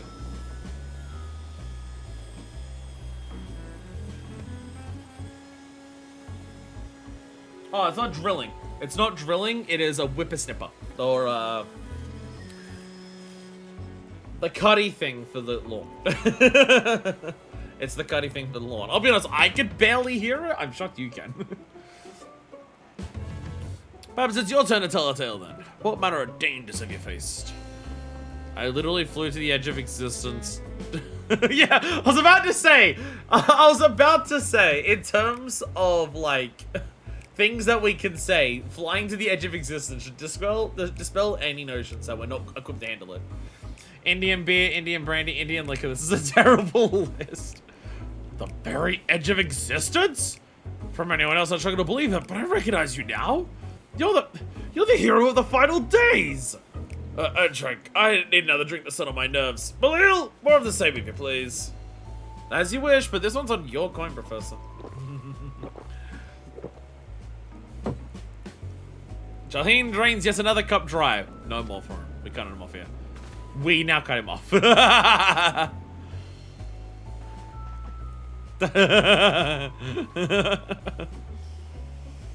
Anyway, you being who you are, I suppose it wouldn't hurt to share a little more. This friend of Azama's, he was desperate to buy a treasure map, one which showed the way to the entrance of the vault. Seems you can only get it from some merchant. What's his name? I forget. Let's drink a toast to my new best friend. Will they have more drinks? Signal for water. Get him some water. Get the men some water. Get them some water. At this point, he won't know the difference. Ah, marvelous! I'm parched. He won't know this. So I think it hounds the cup of water. Damn it! That was water! Did you tell her to bring me water? Still, that's probably for the best. Very kind of you, really. My head will certainly thank you in the morning. Shame to have overindulged. But I'm putting to mind the words of Master Jalzan. Be wary of how much the drink you swallow, lest it swallow you. Yo! Jalzan reference! Yo! I was wondering if Jalheen was like a deliberate like pull to Jalzan. It is! Jalzan's the dude from ARR Relics.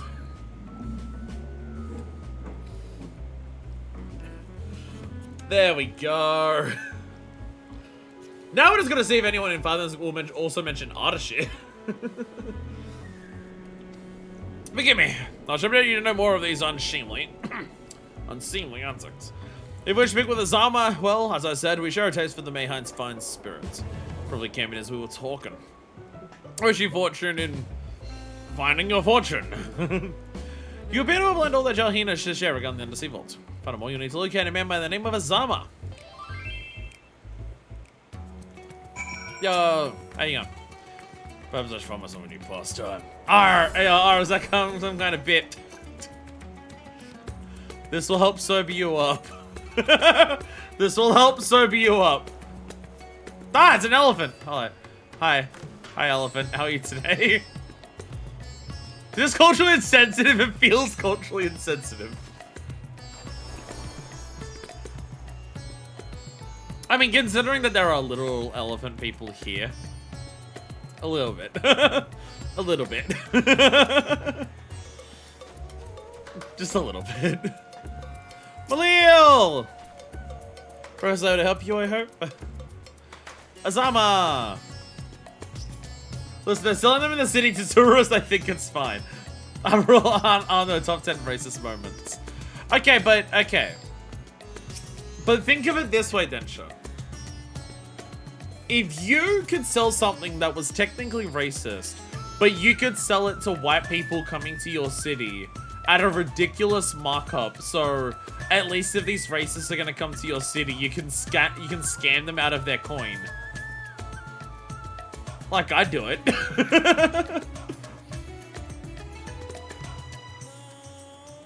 Like if some racist honky came into my shop just being like, hi, I want your most racist attire of your country, like most racist interpretation of attire of your country, please. I mean, if I get a shitload of money out of them, I'd sell it. Yes, I am Azama. And who might you be? Not that Averil's a honky. I'm pretty sure her skin's too dark for that. Well, Dalmasca? So, I don't... Dalmasca's not white. You're saying you'd sell a dingo ate my baby t-shirt to Americans? I'm saying that there probably is those. There are like, what the hell's a honky? White person. It's a slur for white people, but because it's about white people, it can't be a slur. If you see some of the if you see some of the shit that's in like Australiana stores in the city here, what I'm saying is like not that far. I mean, so yeah, it's similar to Cracker, yeah. Well, basically, it's same as Cracker. But I mean, like, I wouldn't sell indigenous Australian stuff because, you know, that's not my place. I wouldn't sell a racist American some Aboriginal stuff that's like offensive to Aboriginals. That's not my place to do that. But if it was like about white Australia, absolutely. Absolutely. If it meant I could get a shitload of money out of them, hell yeah. I wouldn't give a shit. But that being said, Australians are also the people who will like, Americans will come here to visit, or Australians will go to America to visit, and we'll straight up tell them about drop bears and just be like, yeah, you have to worry about drop bears. Like, they're pretty worrying. So, like, Australians are also just people who will just share willingly and openly complete and utter bullshit about our country anyways. So, maybe I'm a bad example. Maybe I'm not the greatest example for that. What's a drop bear? They're terrifying creatures. You go into the forests in Australia, and they're kind of similar to a koala, but they drop out of trees and attack you. No, they're carnivorous, so they jump out of trees to like pounce on things and attack them as they go past from above. Pretty fucking feral creatures. All true, I'm afraid. My friend took a ship out in search of Alzadal's legacy, and I've been watching for his sails ever since. I tried to dissuade him, of course, but he refused to listen. All he could talk about was finding that bolt. After that look in his eyes, I knew it wasn't common gold or jewels he lusted after. He was hunting Alzadal III's otherworldly hoard, and his ambition would not be denied. I see in you too, that appetite for the mysterious and the unknown. I am interested in it for the scholarly pursuits, not for the wealth or the power. But I'll not attempt to turn you from your path. I know too well the futility of that endeavor. Also, I can handle myself. So I'll tell you what my friend told me. How he convinced the merchant in the bazaar to give him the rough location of the vault's entrance. Seems this merchant, one Zazhal, I believe, is telling him about what shows the exact route, but my friend's purse was too light for its exorbitant price. With what mega wealth he had, he instead paid to learn that there are ruins on a small island somewhere in the mountain, and within those ruins hides the path to the vaults deep below. If you truly intend on seeking Alzadal's treasure, I suggest you put your affairs in order. I wish things were different, but I don't believe my friend is ever coming home. Well, hopefully I can find him. I'm in it for the Indiana Jones of it all, yeah. I'm not there to, like, steal the treasures. I'm not there to do any of that. I'm there to, like, learn the truth and uncover history. Are they big enough to punt? They're bigger than koalas, so not really.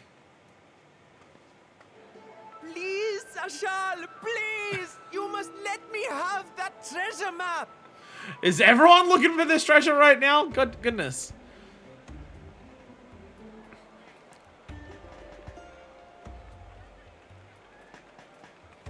What's all this about?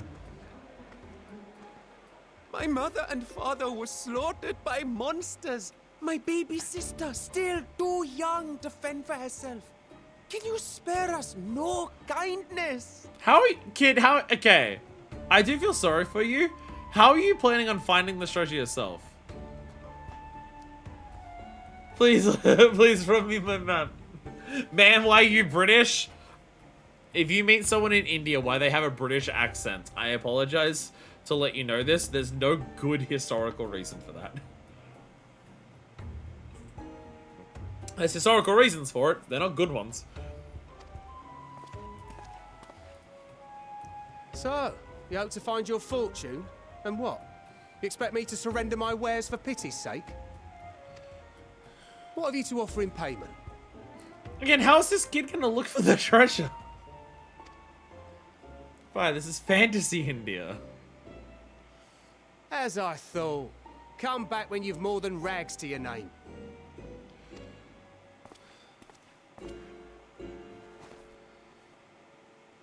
Hello, I am Thancred. This is no mere treasure map. It is a guide to the vaults of Arzadal III, one of the great satraps of Radzat Khan, and a direct descendant of Alzadal Khan. Oh shit! And everyone's like, "Oh my god!" Arzadal's legacy. So he says. A fake I'd wager. Bullshit! This is no fake. The parchment is marked with an arcane glyph of passage. You may find the ruins hidden in the bounty, but you won't be setting foot inside without this in your possession. A priceless artifact it is, discovered amongst the rubble in the aftermath of the final days, and lovingly restored by yours truly. I've seen historical restorations, like that one painting. I've seen them. This map is the key to fabulous riches, and I'll be the king of fools to simply give it away. Be glad I am no such king boy. Your scrawny-eyed would never return with that treasure alive. I mean, that is true. That is true. Oh no, kid is sad now. Oh, cruel fate! Why must you tempt me with wealth I am powerless to claim? Okay, now this feels like a bit. Now this feels like a bit. Now it feels like the kid's in on it. How I shall envy the one who purchases that precious map. Whatever they pay will be but pittance against the golden hoards they stand to uncover. The orphan hustle. God.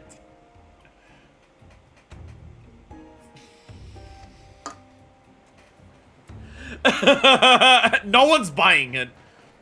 No one's buying it. Oh my god. Hey, Astidian.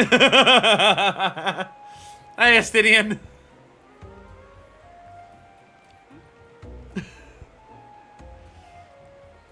What of you, sir?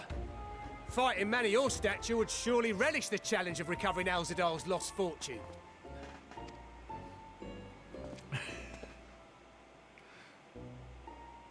A fortune, you say?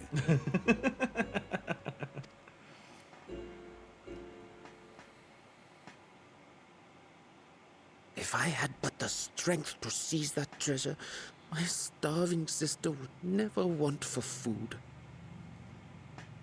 So do we think the kid's actually an orphan and that like that part of the story is true? Because the final days did happen. That part could be true. And maybe the kid's going along with this so Zashal will pay him some money. That part could be true. Man, still easily triggered by struggling kids.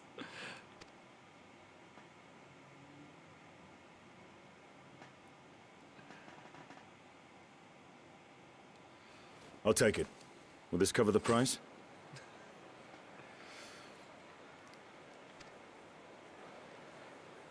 I take this as not that Estinian's getting scammed, but that Estinian is just like, I don't care. You need the money more than I do.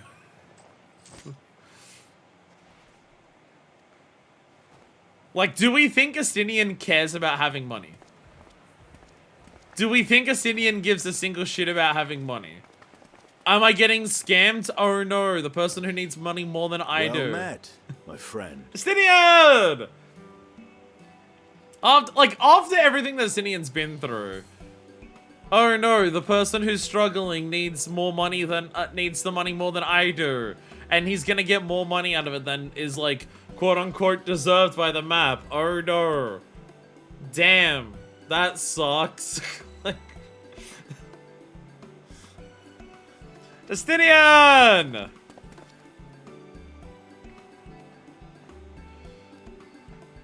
Someone is dressed for adventure. See? He recognizes that my outfit is dressed for adventure. Because it's literally a shirt that he has also worn. People do take this at the start of 5 minutes like him being bad with money, but this was very intentional. You see the way that he looks at the kid, and it's just like, these people need the money more than I do. Here, have it. I don't care. Why Favner of all places? Knowing you, I suspect there's more to your plans than sightseeing and shopping. Remember how Emmett talks about the ruins beneath the waters of the bounty? Ruins beneath the bounty. Curious.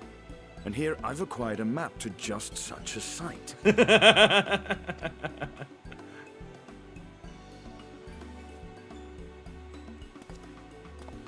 Taking fast ships on the Same, dusty I do rice believe I'll man have is the not rest the of the day only off. thing it is. Thank you for your patronage, sir, but if you'll excuse me.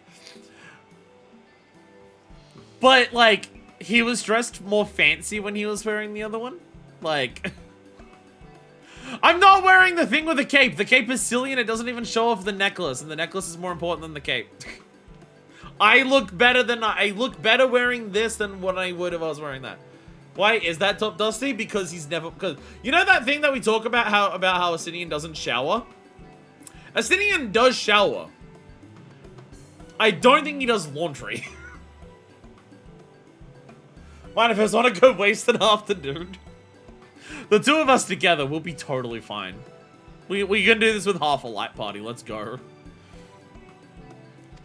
You needn't mind us.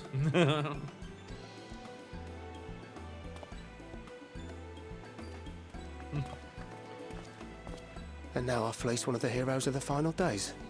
Pray the sisters were looking elsewhere.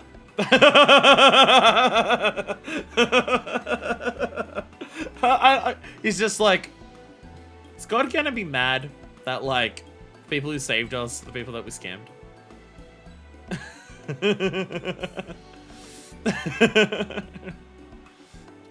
This map may or may not be genuine. Either way, we'll need a ship to find out for sure.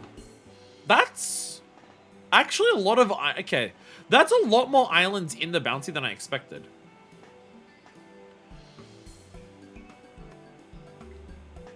Is it amidst the bounty that the South Sea Isles would be? Is that, like, the idea? I mean, like, Emmett said those as different destinations. Hustle might have been a mite sketchy, even from my standards.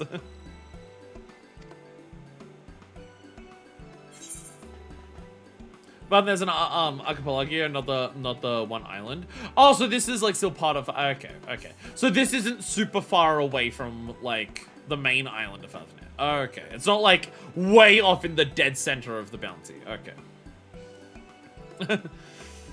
You seem eager to be underway? South of Favner. Lest you misunderstand, I seek the treasure not for myself. Vanna's party was very specifically the one isle over. Okay. If such a fortune truly exists, then it could help ease the struggles of those who lost their loved ones in the final days. Yeah. Of course, Estinian wasn't getting scammed there. He knew exactly what he was signing up for, helping people who need it with money. I hope to do for Thavnir what you and Alphino did for the Alamegans when you recovered the Mad King's trove. Hey! I was about to say this is sounding familiar. I was thinking to myself, this sounds familiar to 4.1. You've taken inspiration from Alphino. You know Alphino needs little encouragement when it comes to recounting the tales of your shared exploits. It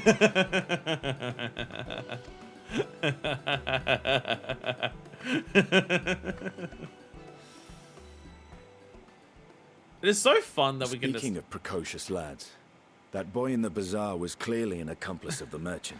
I do appreciate that we're, like, at a point where we can just, like, have actual MSQ of, like, we're hanging out with Asinian, just chatting as friends, and there's, like, it's not that this is a brief respite in, like, a massive problem that we're having, like we had multiple times during, like, main Endwalker. It's just, we are literally just hanging out as friends and just, like, shooting the shit. I love that so much. It's so good. Suppose his role was to draw the attention of the crowd and add weight to the merchant's bold claims. Yeah. Transparent act for the most part. It was not all mummery. The need to provide for his sister rang true enough. Yeah. Asinian heard that part, and it's just like, the rest of it is, like, clearly nonsense. But it does sound like you actually, like, need the money, and that's why you're, like, helping this guy. Thus, if some portion of the profits end up in that waif's pockets, then I will consider it money well spent. Whether the map leads us to the vault or not. See? Very intentionally. It was just like, it doesn't even matter if it's bullshit. If the money goes to people who need it, then it's fine. Because Asinian is, as has always been, the broest of fucking bros.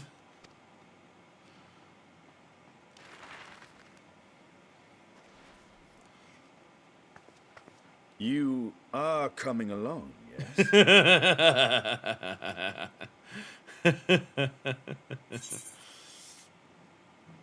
Shall we split the expenses?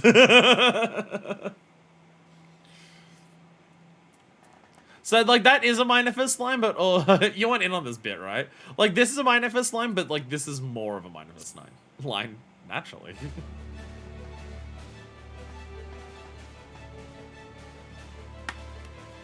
I thought as much. Let's go! Now, let's see about securing a vessel. Hell yeah. Hell yeah! I appreciate that our first big, like, adventure that we're doing is just, like, hell yeah with Astinian.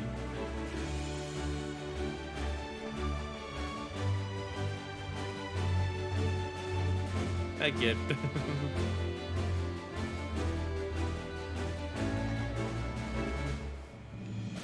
There's a lot. Astinian's been added to the Codex. There is a shitload of similarities that Asinian and Minifest would have, especially, like, up to Endwalker and everything like that, like, with, like, the development that Minifest has. Bro, Venture, heck yeah! Yeah, there would be a shitload of similarities between these two, like, personality-wise. Yeah, Asinian and Minifest would get along amazingly. You will recall I spoke of visiting Father at Vitra's request. Well, he finally invited me to a feast. I made his proposal once I was too full of harnish delights to refuse. He wished me to train the Radiant host in lance work. But that is a tale for another time. What we need now is a merchant or a trawler with a ship fit for the open seas. Matsuya's a fisherman by trade, yes? We should head to Kyali and see if he can help us. Yo! Matsuya's coming back! Let's go! Hey, Matsuya, remember when we, like, helped that baby that was, like, dying in your arms tonight? Yeah, can we have your boat? can we have the boat?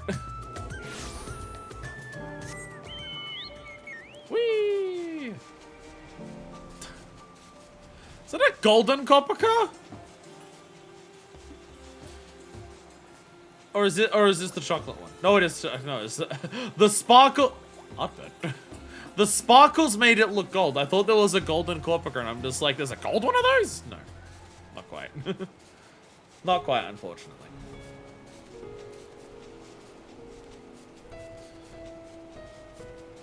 So if I can finish Josh on before you get to the dungeon, dungeon's coming up pretty soon. Matsuya! Matsuya! You had, like, some of the best fucking moments in Endwalker, which is saying something. I'm hoping to hire a ship, of course, rather than buy one. My funds would not stretch quite that far. Matsya! My friends, what brings you to our humble village? I'm on a quest for ships. So you need a seaworthy vessel to seek these ruins. Consider it was in your deeds which allowed us to return to fishing. I should think everyone would be glad for a chance to repay the favor. Wait here and I'll have a boat stocked and ready for you in no time at all. We're getting a lot of help of just being like with it, like we were saviors. So like, have you noticed that little shadow? It's been following us since we left the city. We see you there, boy. Show yourself.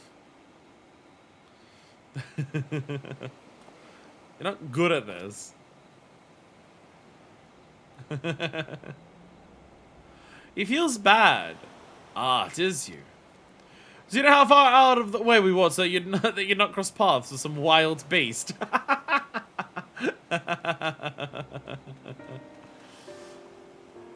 Sitting and like thinking ahead every step of the way. It's just like, if this kid's gonna follow us, we need to make sure he doesn't get killed. I'm sorry, sir, but aren't you the heroes who saved Father? You are. I know you are. And I've gone and cheated you. Oh, because I shall, you see, the map merchant. It's my job to play the pleading orphan and convince the crowd his wares are worth the price he asks. I'm ashamed of what I've done and beg your forgiveness. If not for you, my sister and I would never have... Well, we'd be... enough. I knew your game and I paid the price willingly. A fortunate purchase, as it turns out, for my friend here was seeking those very ruins.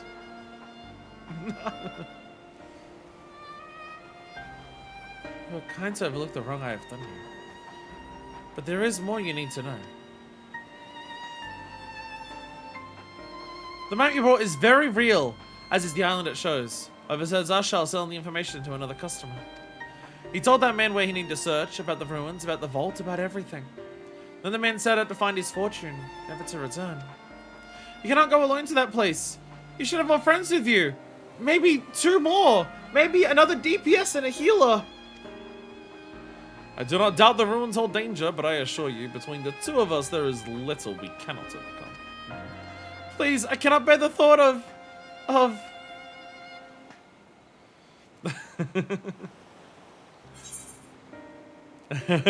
May have gone and made him cry.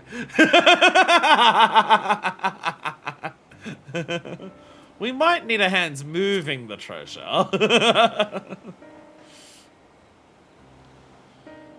Assuming we find any. Still, it may prove wise to bring some companions along all the same. Any ideas on whom to approach? The silence have scattered far and wide since our last gathering. If I don't invite Graha, he may actually break up with me. If I don't invite Graha, he may actually dump me. Also, they're the ones who said that they were like literally not even doing anything because they didn't get any big things. Alright, Graha might have her hands full rebuilding the students, but if you reach out to Graha, you would surely leap at the invitation. Will that set your minds at ease? Yes, if that man is as strong as you. Is he though? Strong, I mean? He's very, very good with magics. What is your name, boy? Meride, sir. If you pick any option besides Grass, anyone would give a reason why they wouldn't be able to join, then you go back to the options. I just figured, like, I mean, like, Yshtola's, like, looking for a book. And Alphino and Alice are clearly, like, helping with Golem molds. Father and Urianja are off doing their honeymoon, I think. But my thought process was just, if I don't bring along Graha, and he finds out I went on my first journey after the final days without him, he'd actually break up with me, so... like, I literally made a promise to him at the edge of existence about it. I literally made a promise to him at the edge of existence before he sacrificed his life about it. So, I kinda have to. Merad, sir. Well, Merad, your life is yours to live as you will. But I suggest you find a more honest trade if you truly wish to keep your sister safe. I'm not proud of what I do. What choice do I have? We need to eat and everyone's too busy rebuilding their own lives to bother with 2 crappy orphans. Wait, boy. I didn't take this roundabout road just to see you end up in some creature's belly. Let me walk you back to the city gates. Thank you, sir. Call me a Stygian. Oh, Luna Envoy stuff. Nice. He wouldn't break up, he'd just say that's that Satika walks away meme thing. Stygian is, I think he's not as gruff as he makes out to be. Friends for the road. Stygian is ready to escort Merad to safety. I shall leave you to recruit Graha. You'll appreciate the invitation that much more, I'm sure. As I recall, he was based at the Annex. Someone there ought to be able to point you in the right direction. Let us be off too, Merad. Do me a favor and don't stray from the path.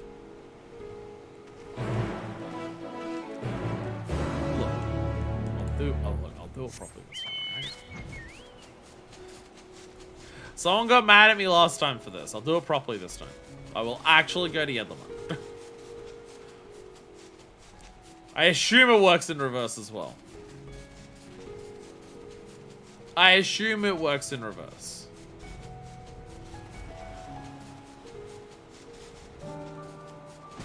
It does not. Oh.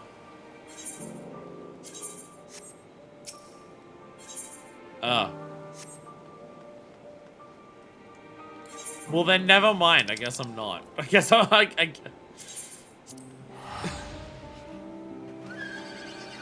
Then I guess I'm using an Aetherite ticket.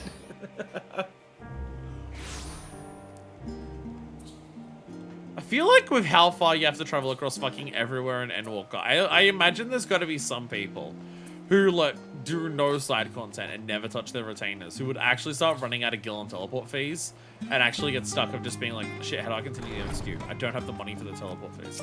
Ojika! Look who it is! Welcome back, Manifest. What my students do for you. Looking for Graha. Graha is in the main hall with Mistress Cryle. They've been holed up in there for days. By all means, go and give them an excuse to take a break.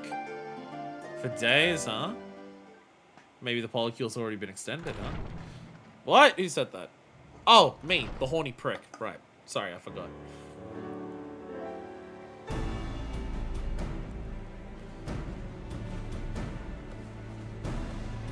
MSQ by itself gives you a couple million, so you should, unless you run out, unless you go back and forth. Ojika, my good man.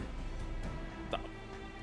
Would you be so kind as to... Surely my footsteps are slightly louder than Ojika's. I am a lot taller.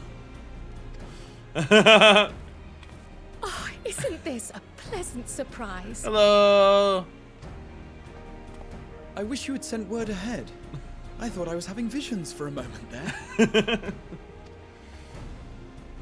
Gra, do you want to go on a boat? How's the restoration of the students coming along? Jiggy, you've gained weight. You sound... Slow and steady. Raha and I have been compiling old records of the students' activities. We located several accounts in the archives of Numenon and added them to the collection we recovered from the Isle of Vow. Hey, Eureka. Eureka line. And judging by the progress we've made thus far, sorting this pile will keep us occupied for days to come. There's so much paperwork to do. Ah! But what brings you to the Annex, my friend? Surely you haven't come all this way just to watch us shuffle dusty papers around? Do either of you two want to go on a boat to go to a treasure vault at the bottom of the ocean? The treasure vault of Alzadal III. And you're looking for companions to join you on this expedition. Otherwise, an orphan kid will get really sad. And by orphan kid get really sad, I do mean Graha. I would dearly love to accompany you, of course, but I'm afraid I'm committed to another task. On the subject of which, I had hoped to ask for your assistance. Ooh. Teaser of side content unlocked after 6.1.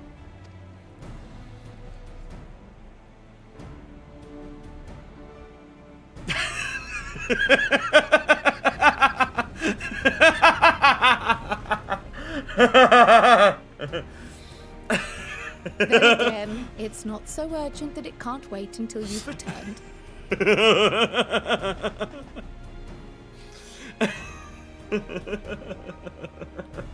Was the adventure so fucking bad his brain's about to explode from the anticipation?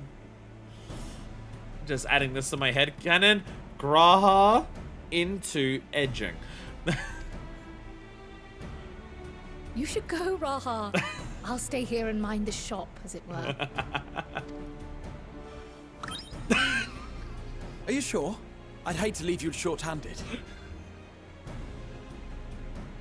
Jesus Christ. I'm sure. Just try to be back before too many moons have passed. Well, I guess we're off on another adventure already. I know, we only finished 6.0 like a month ago. Grazi, we're trying to go on the adventure. Grahate, you now have permission to go on the adventure.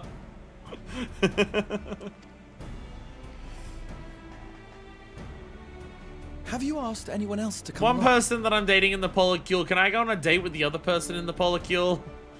You need to ask permission for this? Well, Astinian's already joining. But I haven't asked Then anyone might else. I suggest we invite your Stola? Okay, so it's just honeymoon then. Never mind. Okay, so it's just okay, so we're just going on a honeymoon then. This is just a honeymoon adventure to the bottom of the ocean. Okay. Okay.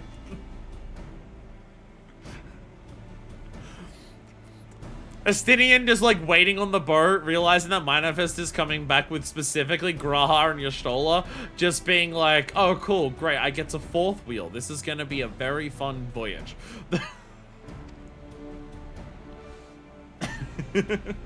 Ever since the Scions disbanded, she spent most of her time cloistered within the Great Google Library, hoping to piece together a method to traverse the rift. She's trying to work out how to get back to Runa. It would seem, however, that whatever wisdom she sought there was not to be found. She arrived in Charlian. Oh, she's here, okay. We spoke briefly before she began her search of Numenor. Considering what you've told us of Alzadal's extraordinary feats, I do believe your Stola would be more than interested to hear what you have to say. Yeah, because of the talks of like Alzadal having possibly visited another world. Mengen, I guess, experiencing his own treasure hunting trip. It's just like, I was the one who bought the fucking map, guys. Seriously? It's like when you invite a friend out to just be like, hey, do you want to go out for this thing this evening? And you're like, hell yeah. And then when you get there, they've brought their partner along, and then they just talk to each other the entire night. I'd have no idea what that feels like. I've not had certain people in my life do that to me over and over and over and over and over again, to the point where like we no longer talk to each other. I don't know what that would be like.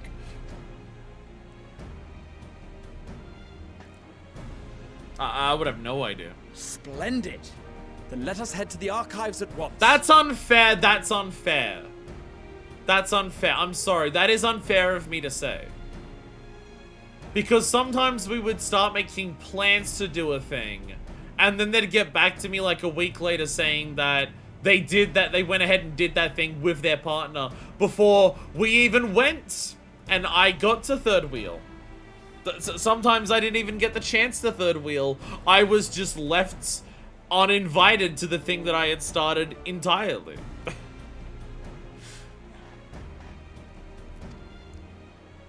Wait, before you go. I have another potential member to volunteer, if you've room to spare. Urianger. We're already at a light party. We're already at a light party. How do we bring Urianger along? Are we going to actually kick Astinian out of the light party that he was the party leader for? Is he actually putting up in Party Finder, want to go on a journey to Alzadal's, like massive fucking treasure vault under the sea? Does anyone want to join me? And then other people join in the lobby and vote kick him out. What the fuck? We need a healer and a tank. He sent the students a request for materials, you see. Treatises on the architecture of treasure vaults and the like. Stinian swearing to never fucking use Party Finder again after this shit, I swear to God. Grahai's always healer, he can go tank. And Yashola can go back to being a healer, surely. Surely Yashola hasn't forgotten how to heal. From what I can gather, the Loporrits are looking to make improvements to their own creation and wish to learn more about how we build things down here. Is that why the treasure map is a giant fucking, like, theme park? So, why not take Urianger with you? Let him study Alzadal's legacy firsthand. None can deny the benefit of seeing something with your own eyes.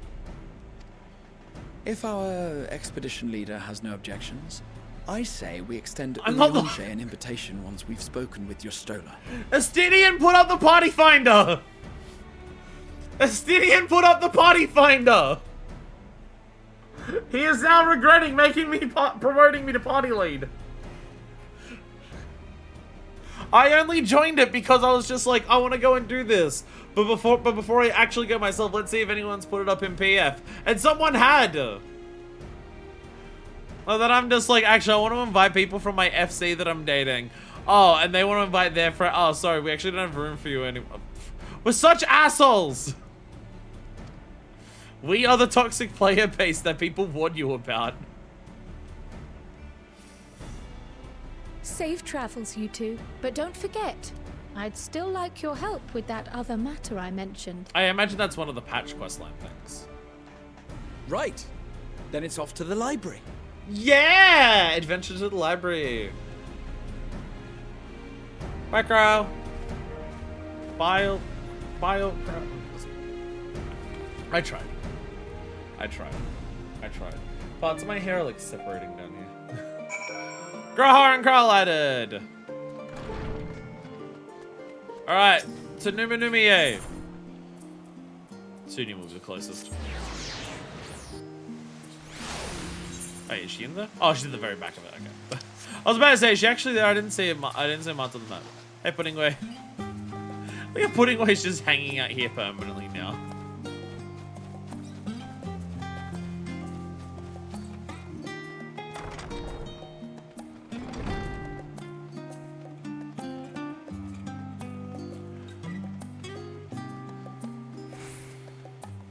Graha! Stola!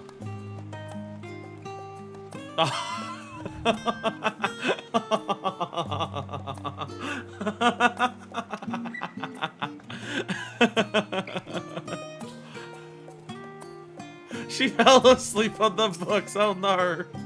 She's not even like in her own personal cave or room this time. She's out in public in the library. Jesus. Well, she wasn't hard to find, at least.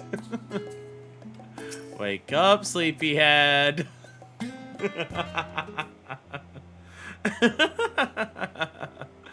Simon sees the plural extension of the bookshelf as Emma put in his labyrinthos decoration.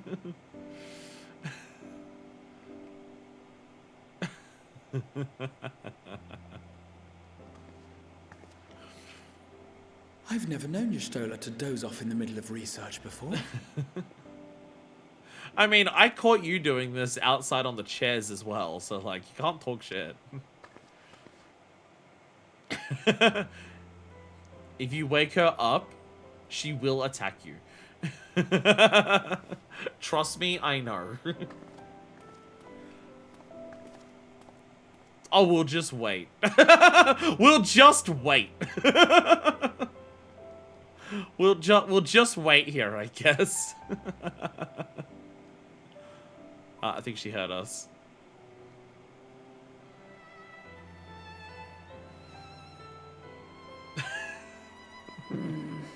Close my eyes for one moment.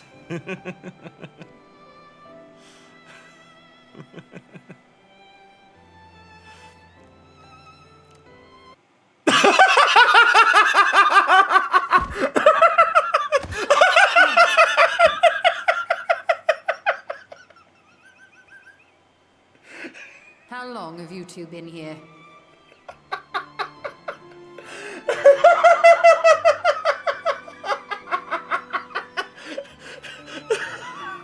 The hard cut of the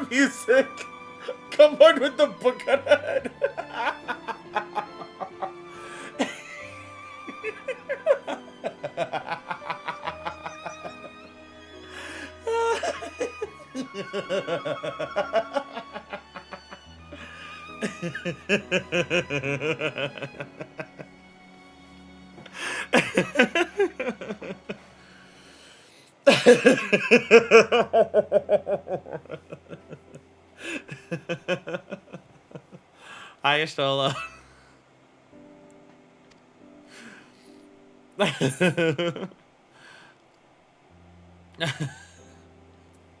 I'm doubling down on I'm doubling down on it. Catching up on some light reading.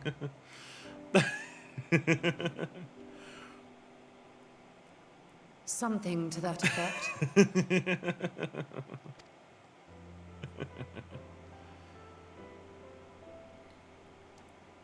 I must have been studying for 2-3 days straight before exhaustion finally claimed me. Have you learned to perhaps take a break? I have heard that sleeping within your own bed is much better conducive for sleep.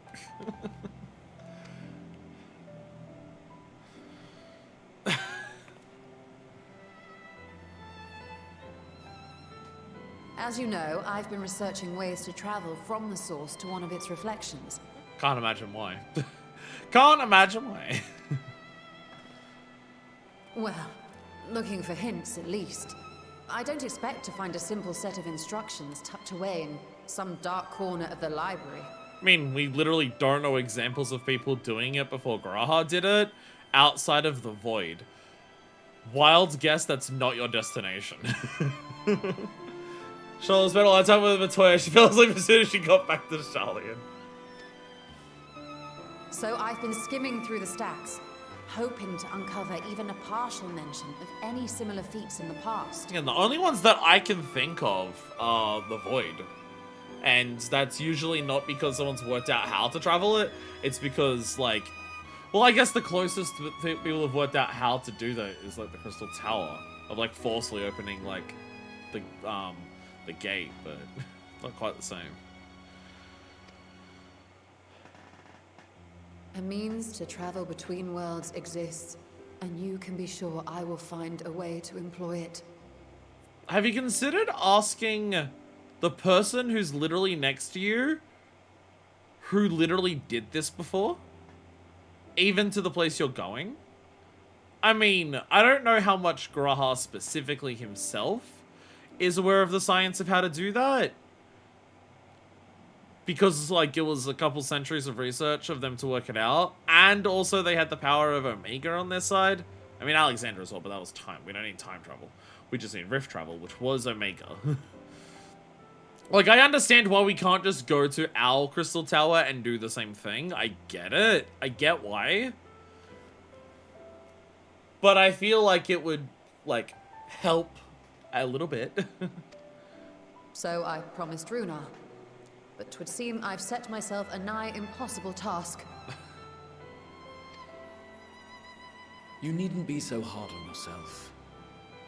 The leap I made with the Crystal Tower was not achieved in an afternoon. It was the culmination of a collective effort spanning generations. And I think it's like, because also what they did was very specific. One point in time, one destination. Whereas I imagine what Y'shtola wants is to do the equivalent of what I can do, which is back and forth. Oh, you think me discouraged? I assure you, 'tis quite the opposite. A daunting challenge and the time to sink my teeth into it. I feel like a fresh-faced student again. You're also acting like one falling asleep in the middle of the library. A scholar in her element.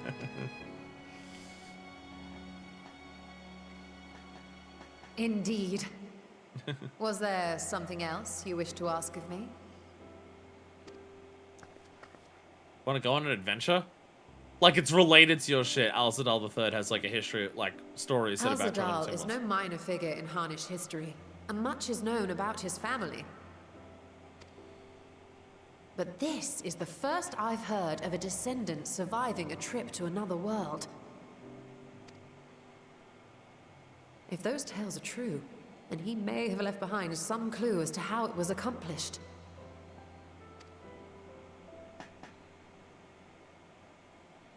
An invitation to delve into one of the world's lingering mysteries. As if I could refuse.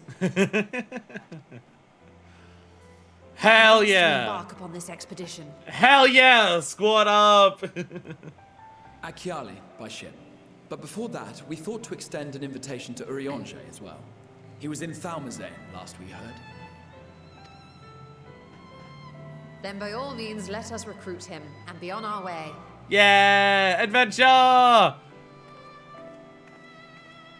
Honeymoon couple adventure. Yeah.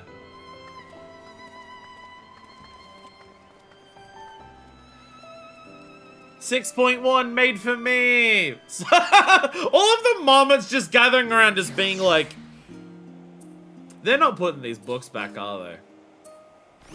They're not putting the fucking books back, are they? I saw the mammoths in the distance are getting there, just being like, saviors of the star, and they think that it means they don't need to be the cleaners of the library of their own shits. To Thamazine! And a bunch full of stuff dumped into the codex. Ishtola, Heidelin, Reflections, the Crystal Tower. Yeah, if it comes up in a cutscene, or is tangentially related. Now, when it says Heidelin, does it mean the person or the star?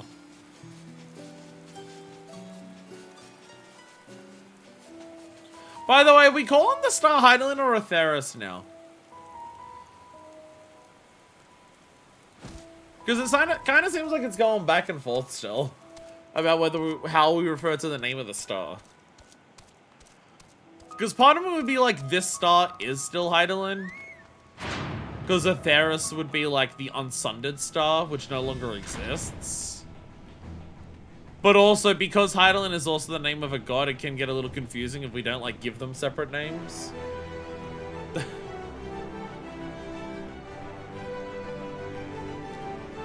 The true name is widespread. It would mainly be in Charlie under this point. I don't see Thancred anywhere. Was he not supposed to be traveling with Urianger? I visited Labyrinthos on several occasions recently, but not once set foot in the Thalmazine since the day we boarded the Ragnarok. Urianger!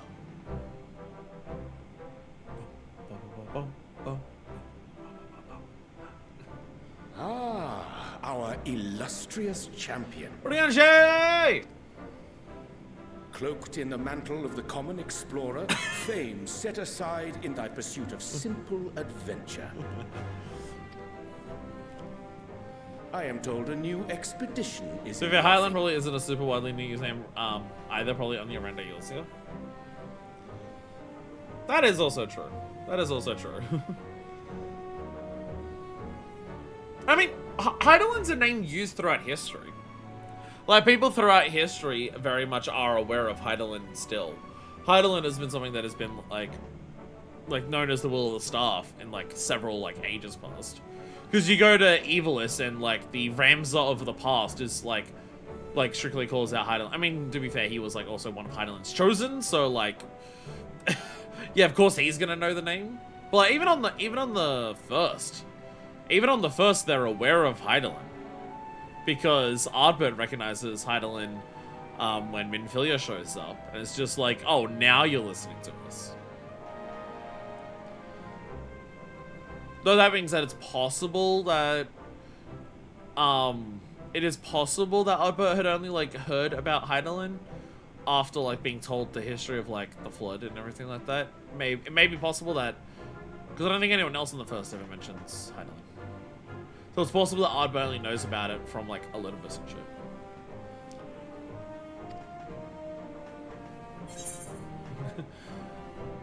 Wasn't Thancred with you?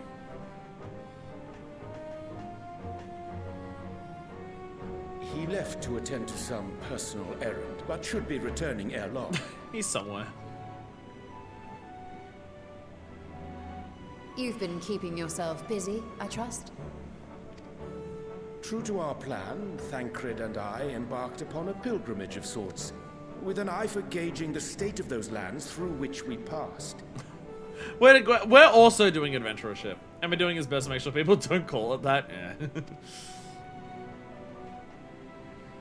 Our travels were interrupted, however, by a request for aid from our befurred lunar allies. As you may recall, the Loperids have been seeking new purpose for the moon, another role through which it might serve to benefit mankind. The Forum hath been working to advise them in this endeavor, but I return to offer mine own counsel. Crack at my knees. They should put treasure dungeons up there for adventurers to explore. What to do with treasure vaults, exactly? Ah, you have learned of my predicament from Mistress Cryle. We talk, you know. I know not whence they acquired such knowledge, but the Loperids now stand convinced that adventurers delight in treasure hunts. Oh my god, the treasure dungeons on the moon are like actually canon lore for MSQ. The treasure dungeons are actually being brought up in MSQ, and they're right because we did spend like 2 to 3 hours doing treasure dungeons. Because theirs was an awesome theme park. Yeah, I've been on a couple. Thus, with their newly built wonderland of riches and mystery, I can't believe this is actually like part of the canon. That's so good. So earnest and innocent was their desire to bring joy to the world that I found myself powerless to refuse them my cooperation. To be fair, they did have the big ass treasure dungeon entrance smack dab in the middle of Radzat Han. This is a big advantage of how we're doing Endwalker patches, by the way. Us doing Endwalker the way that we're doing, where every single thing is in patch order, means that shit like this lines up perfectly. Like, we did the treasure dungeons in the last stream because it came out in 6.05, and now in 6.1 it gets directly referenced. It's got, like, the main thing for me is just gonna be, obviously it wouldn't matter as much in some previous ones, but for stuff like, the main one I was thinking was like the weapons, right? The, like the Whirlit series in Shadowbringers. That gets brought up to you by like meeting Gaius and MSQ at one point, and then just like during the weapon quest, they also straight up start mentioning the Telophori appearing, which is the thing that happens later on. And also, obviously, the entire Eden thing we had to organize around the story. So it does make me wonder, like, elements of that of just between Alliance raids and normal raids and other stuff that gets added piecemeal over the content. Like, if us doing everything in order, we now get to properly pace it out in terms of, like, time between raid series. But also little things of just, like, they might deliberately mention story moments, like, at the irrelevant times for that. And here, yeah, they're straight up mentioning that, hey, remember the last patch introduced treasure dungeons? Here's rabbits and treasure dungeons. But what of you, my friends? Why are you come to Labyrinth? Because we're going to a treasure vault and we wanted to invite you along. We're actually going to a treasure vault and we wanted to see if you wanted to come along. Maybe you'll learn some ideas for the bunnies. Fascinating. This is indeed a most fortuitous. See, we go where the wind takes us, and where the wind has taken us is through the line of coincidence of everyone, like, having reasons to join us on this journey. This is why we don't choose a destination ourselves. This is why we let the winds take us. Because upon the winds of fate will it guide us to happenstance like this. Alvaro's busy and you're only friend who plays healer. I should be honored to accept thine invitation. Again, surely Yashola can still play healer. Surely Yashola hasn't forgotten how to play healer. Surely her Conjurer didn't level down learning Black Mage. Sorry, Sorcerer. How long has it been, I wonder, when last our actions were not impelled by fate or desperation? That's what makes this so fun! I mean, I imagine we will have moments still in the future where fate or desperation do compel us. But, you know, going on the adventures, we find those moments where that will happen. Aye. Though I cherish the Scion's accomplishments, 'tis pleasant to not have the weight of the world upon our shoulders for a change. Counting Istinian, we number 5 now, yes? Without knowing what traps or perils await unwary feet, we may be wise to refrain from... We literally have more than a lab party now, Graha. We fucked up. I agree. Between us, we should have the skills to handle whatever situation may arise. Shall we be on our way? We'll be fine. What? No time to spare a word for the grizzled old bar? Ah, shit! We didn't get to leave. Hi, Thancred. All is well, I trust. What's up, Thancred? A wasted trip, I'm afraid. I'd hoped to catch up with a former mentor while you parleyed with the rabbits, but it seems our paths were not to cross. Which former mentor? You have so many of them. Rostek?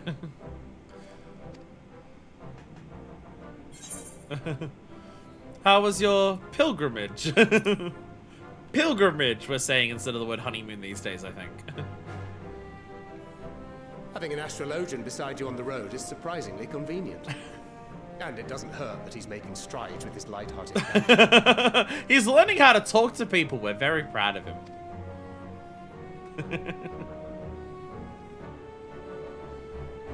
In any case, as we made our way around Ilzabard, we saw that much of the continent was in various stages of chaos. Not surprising. A certain amount of disorder is to be expected. The final days are over, and the people no longer have a common threat binding them together. And also some of them are like recovering from the final days. That's the thing with these fledgling troubles, eh? You need to keep an eye out, lest they mature into full-grown headaches. So, for what reason have so many esteemed personages seemed fit to gather? And to be fair, half of you are already in Sharlayan. I'm the only person who actually came to Sharlayan before.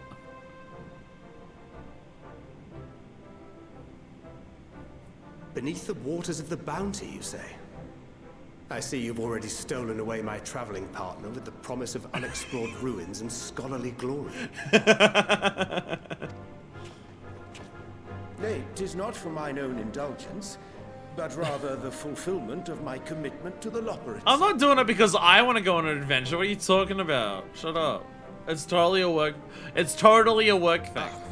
Of course. And if you have a Stinian rounding out your group, you'll likely have all the members you need. We literally have one more than is a light party. We made a mistake. Feeling left out? I could put in a good word for you, if you like.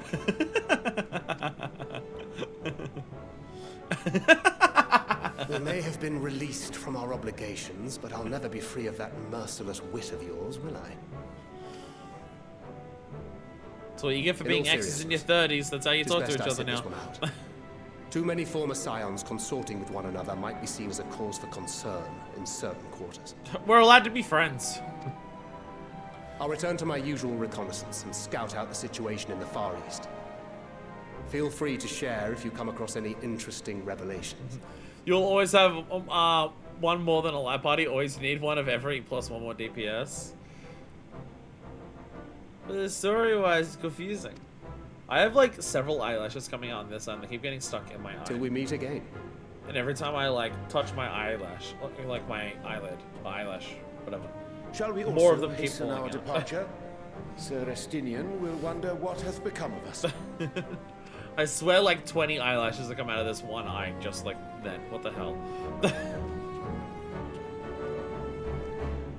I can still feel more like coming out and like they're slightly coming out and just like bending down into my eye. Yeah. Anyway, Tokale! Tokale! Well, the other man's close.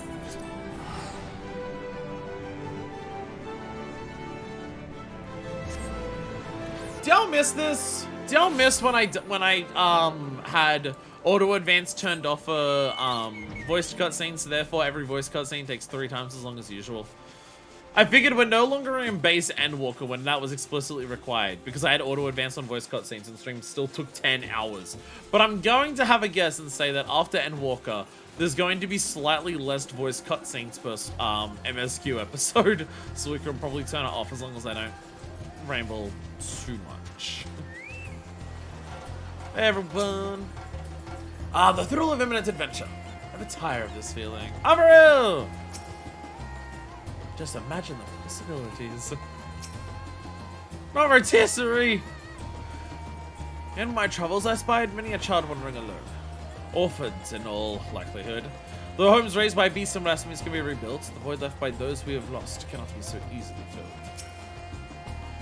I repay to Santa Ruva for your safe return. May the wealth of her blessings guide you to the treasure you seek.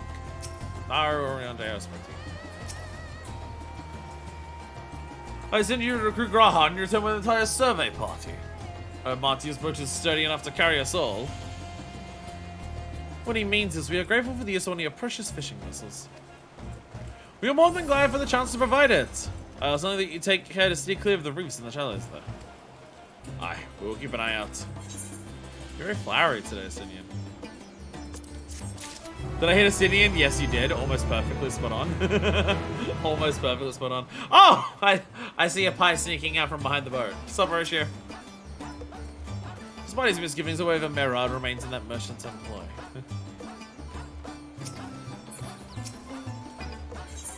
Alzadal's legacy.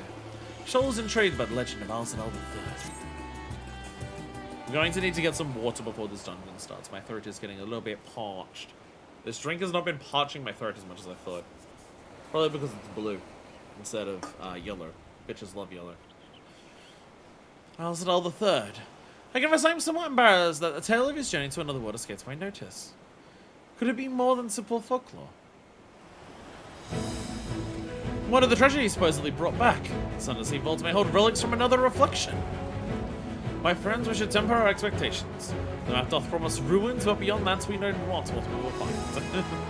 Until we find it, aye. So let us dispense with the conjecture and set sail for the vaults. Let go! Out into the waters! It is cool that, like, they're doing a similar thing to 4.1. I mean, they literally, like, called out 4.1 here. But I do like the idea of, in terms of being a simple adventurer, the first thing that we're, like, the first dungeon that we have, and in terms of our being a simple adventurer, is to explore a treasure vault filled with a bunch of, like money and shit like that. That is cool, but I do like that it is, like, you're not going to just, like, loot this ancient treasure of a people that don't belong to you or anything like that. It's just like, we want it to feel like it's an adventure in terms of, yeah, big treasure dungeons, that's typical adventurer shit, while also making it clear that it's just like, you're not there to just, like, plunder. You're there for the science, you're there for the history, you're there for like the spreading of that wealth to the people who just went through hell. Oh. I see people are running the Air Force Ones that I don't have! A party makeup has changed, I need to adjust my glam. One can only spend so many days on Trevor Death before it begins to take its toll. So a vigorous exploration is exactly what I needed. Actually, I might go to the bathroom as well before we do this, just so I don't have to, like, get a need 15 minutes into the dungeon and need to go to the bathroom. You can tell that will just fly. Whether this story about another worldly journey may be just that, a story. But even the wildest tale often contains a few grains of truth, and that is worth investigating. The treasure vault of a star trap will surely be filled with diverse traps and devilish deterrents. Caution is paramount. None who get into these ruins come out alive. We'll see about that.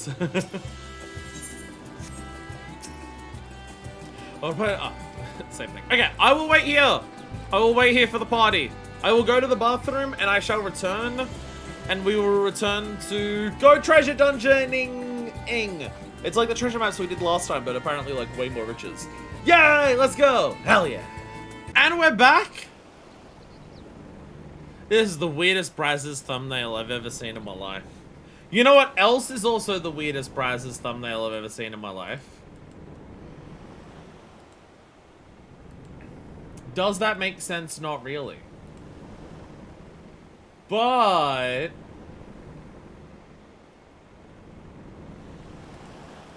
I can't open this. It won't let me open this.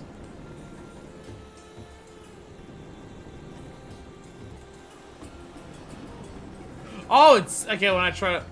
Okay, no, I can't open it. I can't. Okay, damn it. Well, I can't open the... There's a GIF of your stroller getting bonked with a book. There's a GIF of your stroller getting bonked with a book, but I'm not allowed to open it. Trying to open it, it's not working. It's just saving the first frame of the GIF as a PNG. So if someone knows a link to it at some point, that is like somewhere on the internet, we can do that. But it won't work. I try to open it and it just saves it as a GIF. Not even as a GIF, as a PNG. So I can't even like open it in my folders. Discord's being weird. It's a drawing GIF of Shola getting bonked by the book, and it has so many edits and cuts to it. It's adorable. It's adorable. Anyways, we are here. Are you already in a party? No, I'm gonna assume not. I'll invite you all to a party.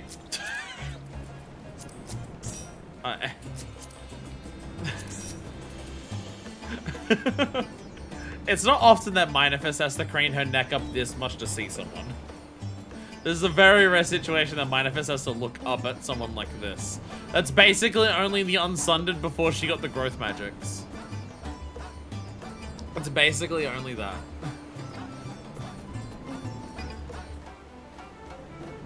Oh shit, our teacher's away from keyboard. And still, you're both dressed for the cold, and that's not what, well, you're not dressed for the cold anymore, anymore, Averell. But you're both dressed for the cold today. You totally threw me off. I thought we were going to Blind Frost and Northard's North. No, we're going to the ruins beneath the waters of the Bounty. It's a slightly different thing. Ah, you got dancer chakrams. Yeah, as you know, opposed to monk chakrams, I guess. Artesia, there we go. There we go. Ready, check. I'm ready. I'm ready. I was the one who was here the whole time. What thigh boots are you wearing?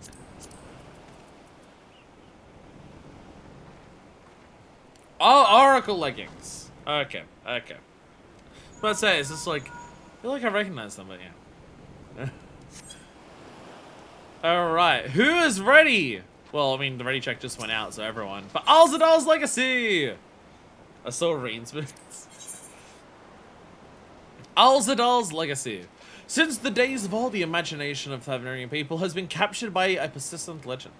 The promise that somewhere beneath the shimmering expanse of the Bounty lies hidden the treasure vault of Alzadal III. Yet how might one claim the fabled Satrap's hoard when so many other reckless souls have tried and fallen? Will Obsidian's dubious map lead you to the rumored island and its moldering ruins? Whatever perils wait ahead, it's certain to be a newfound adventure! Newfound adventure! Go back on the party chat, not a lunch chat. Water bottle monster still surprisingly has some combination to it. This one doesn't, but this is only water, so.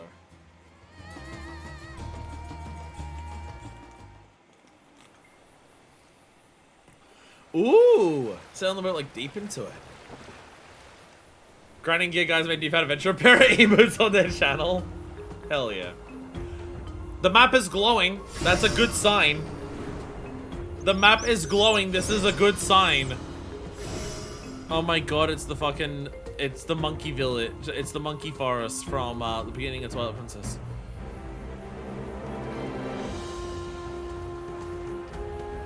I love the look of this place. I love the look of this place. I can't think of anywhere that's been like a proper, like... waterlogged mangrove like this in the game yet. Horatio, you are so green. You're so green. Hopefully we get a portal. yeah, I don't know if that, I don't know, Obsidian bought that one with Gil on the marker board, not tomestones. I'm greener. I think Artesia's the green one here. I think Artesia's the one who's green.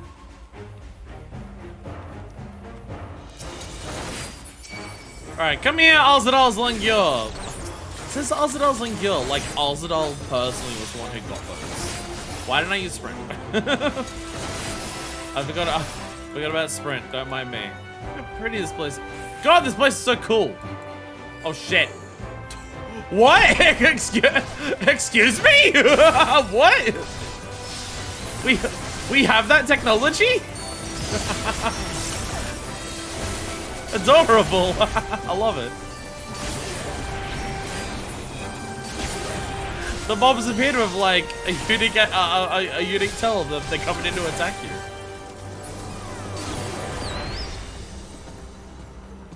I assumed that was the end.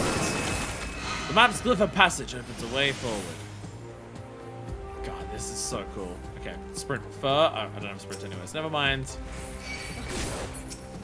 Ultras, Vangarulas, and our Spartans. Give me. And up. Go.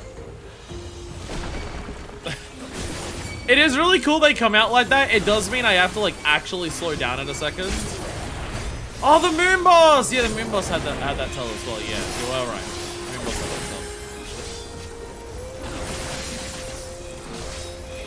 tell. I was gonna say, oh. Sorry, double down. Oops, I decent cut, double down. My bad.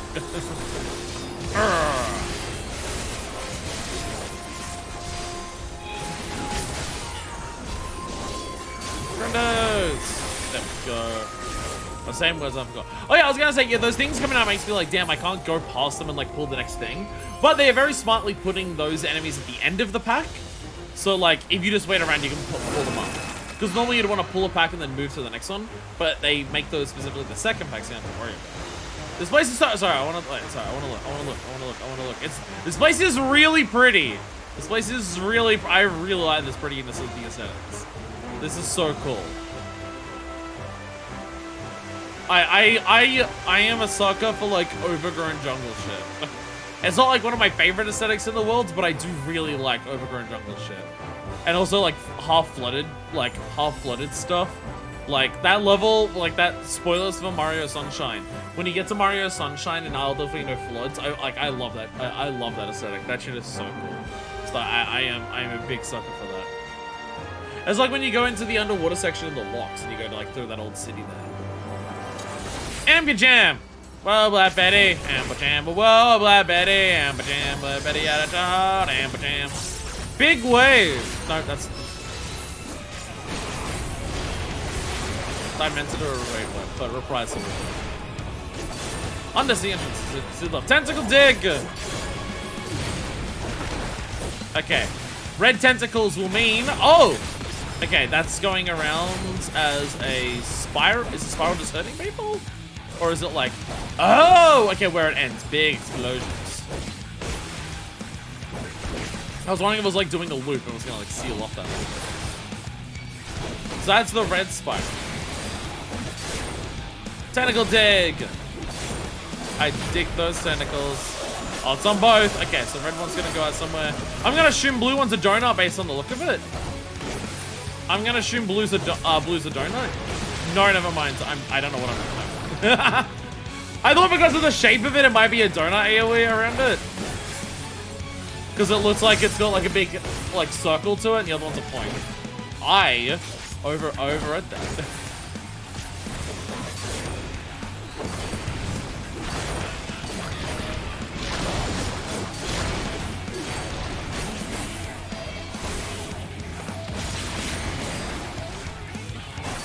I definitely took the risky dodge there. I definitely took the risky dodge between that of just being like, yeah, I'm just gonna stand and just like go from the last to the second last when the second last goes off. Big wave to the actual raid wave. There we go.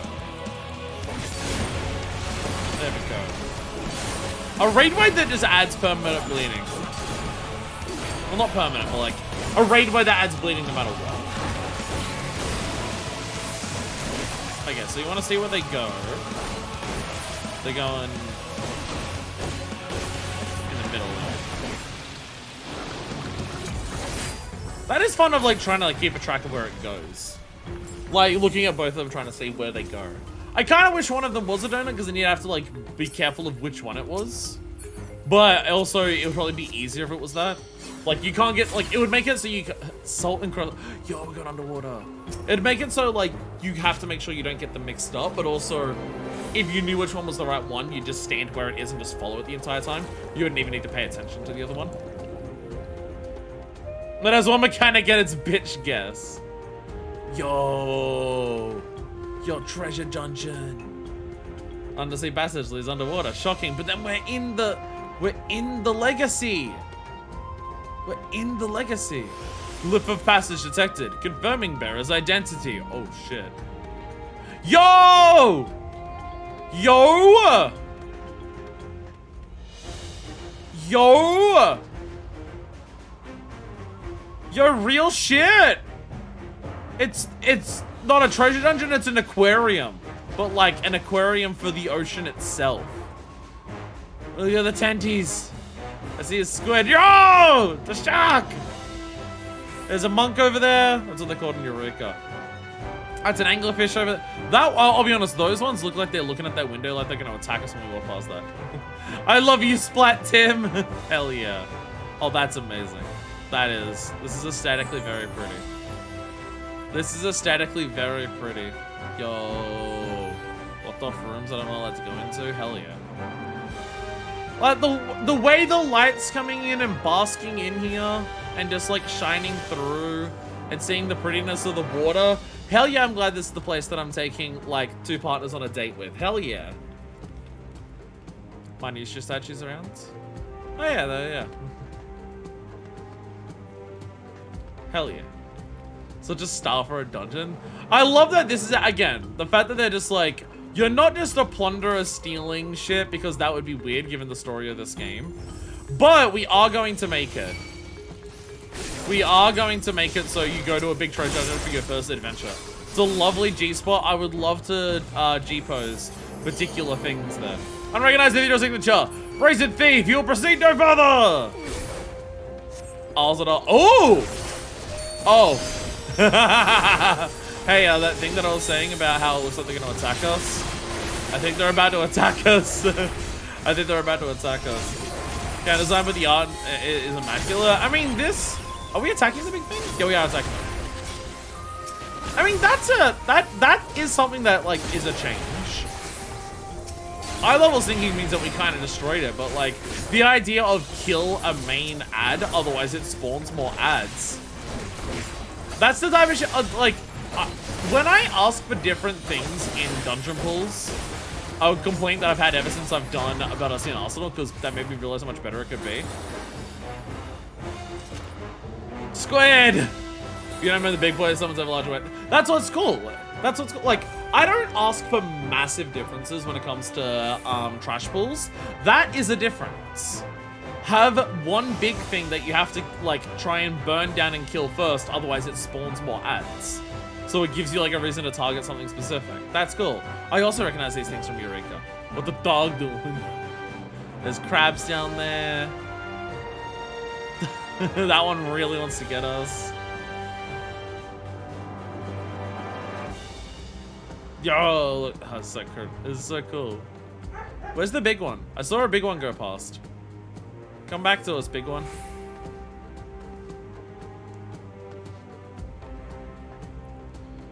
There's a really big thing. Might be mobs that spawn if you don't kill the portal. I'd assume so. The ones that are standing still, I'm going to assume so. But I thought I saw a big thing. I thought I saw a big boy go past. There we go. There it is. Look. Yeah. Yeah. Look at that one. Hell yeah. Hell yeah. Again, eye level because we're probably crushing it at this point, or even just in general. Ooh, nice. Ah, this is why you're wearing this gear. Screw the treasure. Let's go fishing. Nice ceiling. I like the pretty lights on the sides of the ceiling. Aesthetically mood. I do agree. I do agree. Can I just fish a standing at this wall and drooling? Fruity Snacks just gets to this part of the MSQ and it's just like, oh my god.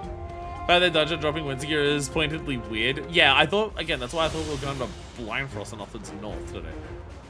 What's an official in the Indian Ocean? Who cares? It's fantasy Indian Ocean. Yo! Yo! I have you as a mount. I have you as a mount. Let's go. Yo! I see king crab over there.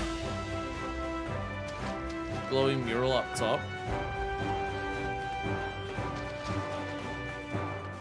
Whereabouts? Like these things here? Like the things that look like the peacocks? That was meant to be like Persian royal corgi or something. Oh.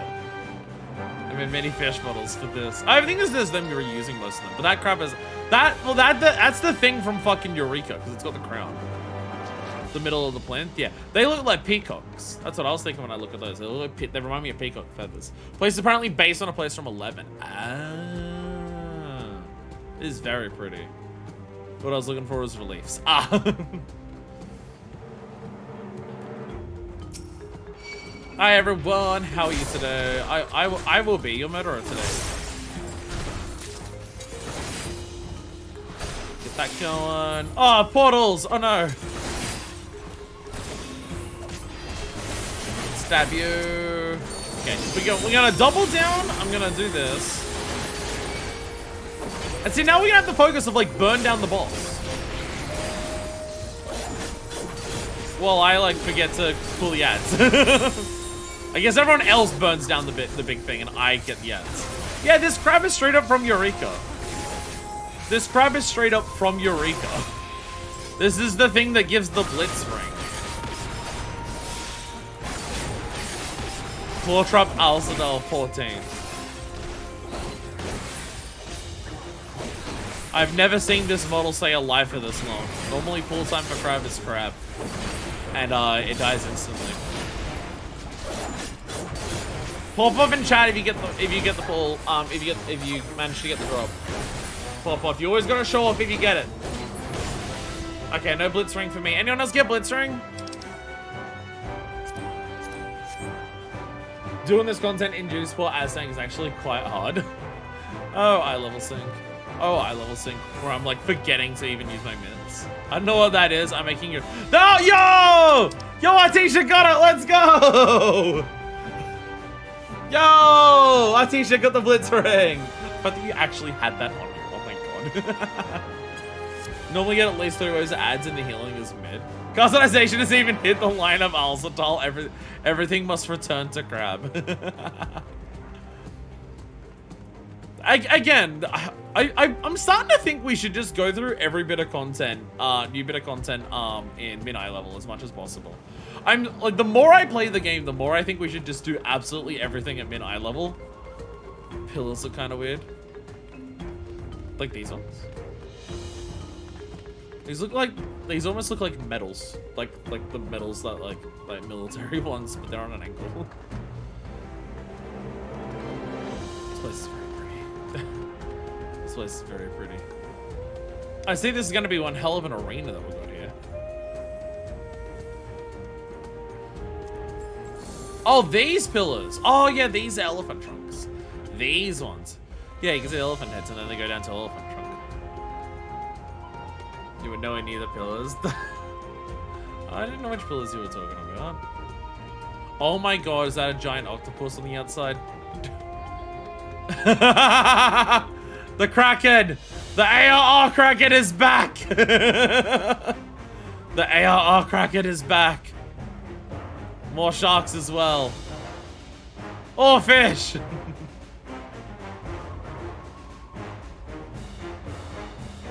They got all fishes. I'm so glad we have chat bubbles. I'm so glad we have chat bubbles. Oh, okay, standard steps done. Let's go! Turn back, secret treasure. This also will be your turn. Did I do that deliberately at the worst time and not wait for you to do standard step and not get rid of your other one? Yes, I wanted to be funny. Well, I supposed to hate this dungeon. Okay, they're gonna. Oh, okay. Okay, I see. Oh, Jesus. I'll be honest, I just assumed it was like an attack barrier, and like the things on the side were gonna do like just lasers on just the outside. I didn't realize it was gonna be, it's going to reflect entirely.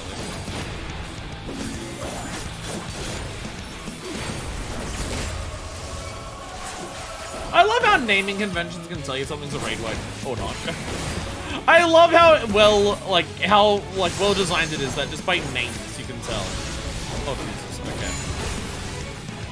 Oh no, bad spot, bad spot, bad spot. Well, actually, everywhere's a bad spot.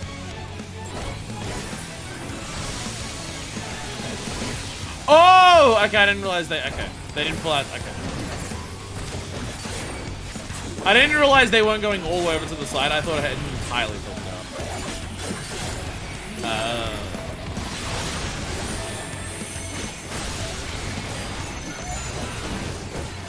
Okay, so yeah, okay. Those corners will be filled. Although you're not going to be reflected on the sides then. Okay, no, then you get reflected? Oh, those...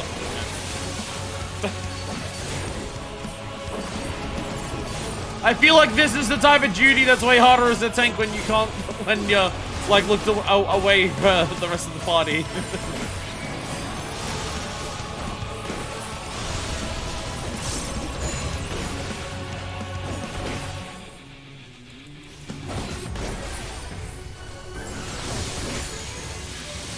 Oh no, that's fine. I'm having a lot of trouble working out the spacing on this. I understand the mechanic, the spacing is like mentally, okay. I think this is what I'm fucking up here. I miscounted, okay. There's only 5 columns here, not 6. That's, okay. There's 5 columns along. This is only 5, not 6. We should probably mid-eye level stuff from now on. Yeah, we probably should.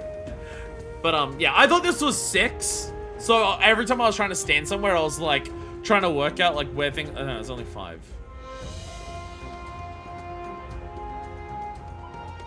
I'm getting it spicy even with gear. Artisha did some work there. Oh no, I was absolutely like dying to shit. Boss was a real roadblock, man. I level with trust for how I play every new dungeon since I'm terminally undergeared.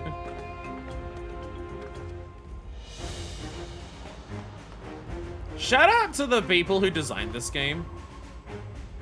Shout out to the people who designed this game, who put all of this effort into all of this shit, and we're the first people to ever look at it. Shout out to all of them, as we are the first people who have ever looked at this ceiling. The Arapago Remnants. This is why my first dungeon clear is always half an hour.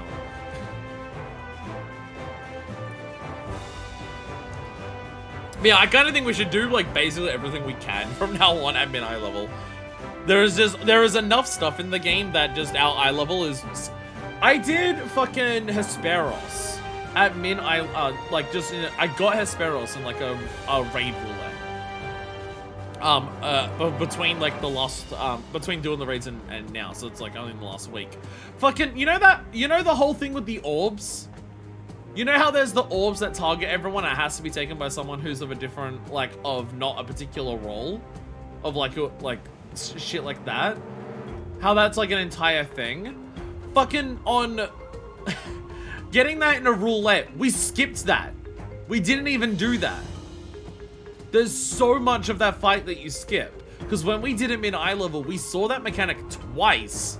And also when all 4 quadrants are covered for the Pinax. We didn't see that either, because that's after the first orb tethers. So the fight got as far as 3 tiles for Pinax.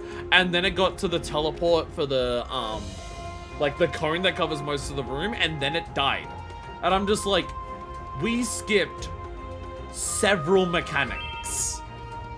I feel like they should make the gearing a little more, like, they should make the gearing eye leveling a bit more strict in this game. If getting it on just like a random roulette, you are skipping like 3 to 4 mechanics in a fight. They should do, the gearing should be a bit more strict if you are skipping that much. Every new patch, I have to claw my way over the mid-eye level for new content because I don't grind the old content unless I have to. I don't level is fun because like, oh, this is something I've never seen before. Yeah, we should do everything. A lot of my experience too, I don't tend to do 8 weeks of farming bread on content, only mishmash gear. I mean, I'm doing fine at the moment, but that's purely because of my retainers. You have no idea how badly gear creep massacred most 6.x fights. It's horrifying. Jesus. If I'm for Savage, I have some gear on, but on odds to even matches, it's scratching.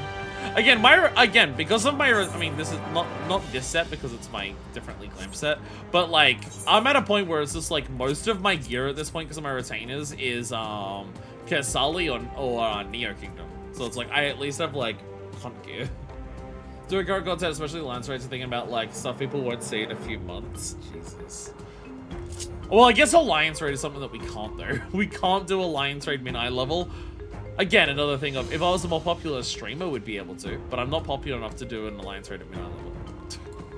Unless, because we are doing it patch by patch. Unless we get, like, oh my god, treasures everywhere. I don't even want to run ahead. I want to look at treasures. Oh, giant elephant treasures. Yo, let's go. Well, unless we just put it up in there and just be like, hey, we're doing, welcome back Kingdom Hearts 2 Cave of Wonders.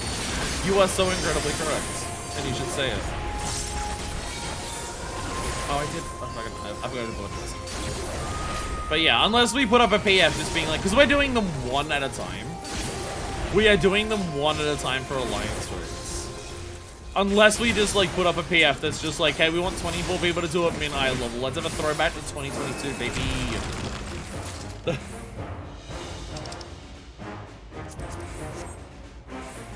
Doing one, that's the thing is like, because there's only one Alliance raid that we'll be doing in an Alliance raid an Alliance raid stream now because we'll be doing that. Let me have the ingots! I'm now realizing this is the... It's okay to loot this specific chest. Yeah, there's one specific chest in this room that's okay, the rest aren't. I'm now realizing this is the dungeon that aesthetically looks the most like Minifest's house. This dungeon is the... Keep the monkey away from the big red jewel. This looks like... This is just Minifest's house.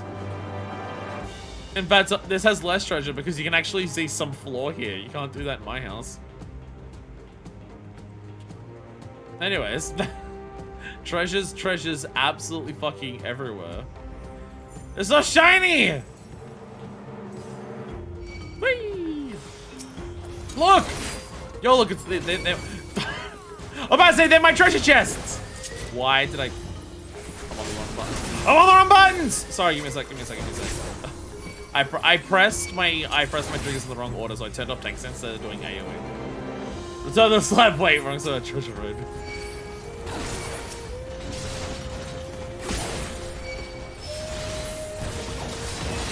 Sorry, it's Kingdom Hearts 2 references, so the only one that I can make off the top of my head that I definitely remember is get up on the Hydra's back!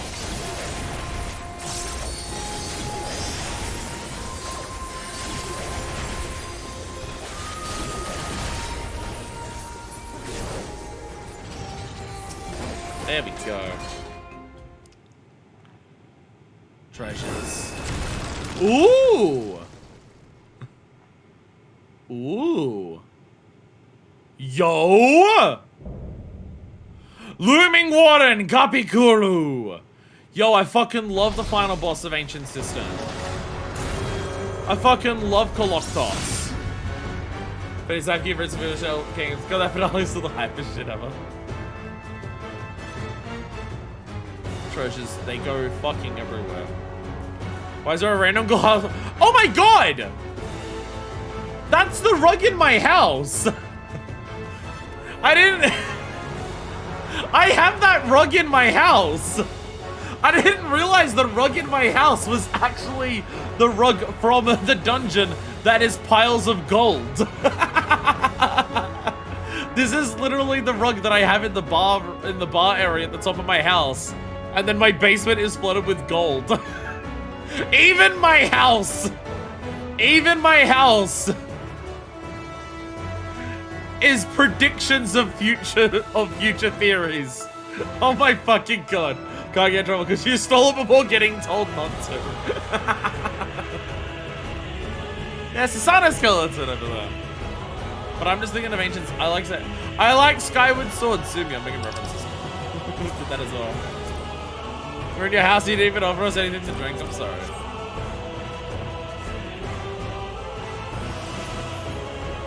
Alright, there we go. Oh, I already see mechanics. I already see mechanics with spikes on the floor. Capicolo! Rejoice! Warning, this vault is under my protection. Failure to withdraw will invite chastisement.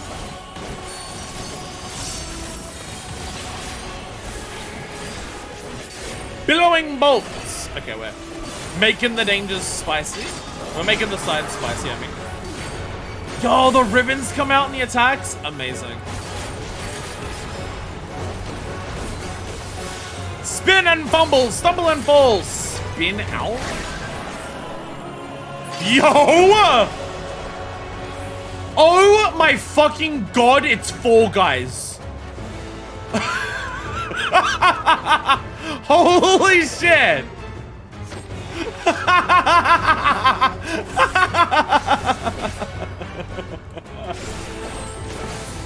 Hey, you know when I've talked about like wanting better cooler mechanics and everything? Holy shit. Holy shit. Let's Beyblade! Beyblade! I'm gonna get off the spike section maybe. Yo, the ribbon's shooting everywhere. Holy shit. Oh, this is so good. No! You're gonna wild wave.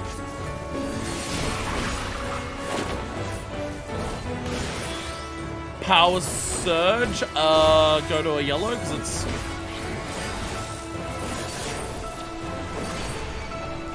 Oh, that's really big. He's been great eating AoEs. I'm getting hit by mechanics.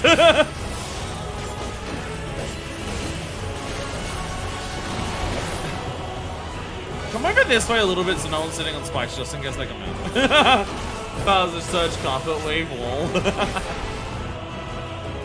Willful trespass confirmed. You have chosen death. Whee! Oh, and okay, that's cool. Oh god. Oh god! Oh god, oh god, I fucked up, I fucked up. Go back! Why aren't you moving? Oh, okay. Okay. You cannot turn much at all. Line, fuck it. Yeah, you can't turn very tightly at all. I got stuck in the corner.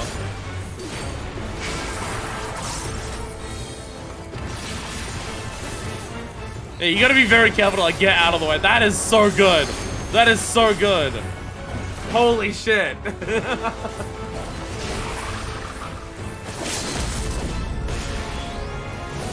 What colors you got? So, one of the best dungeon bosses in the game. I don't even care if it's not that hard, just giving, like, that's a super unique mechanic.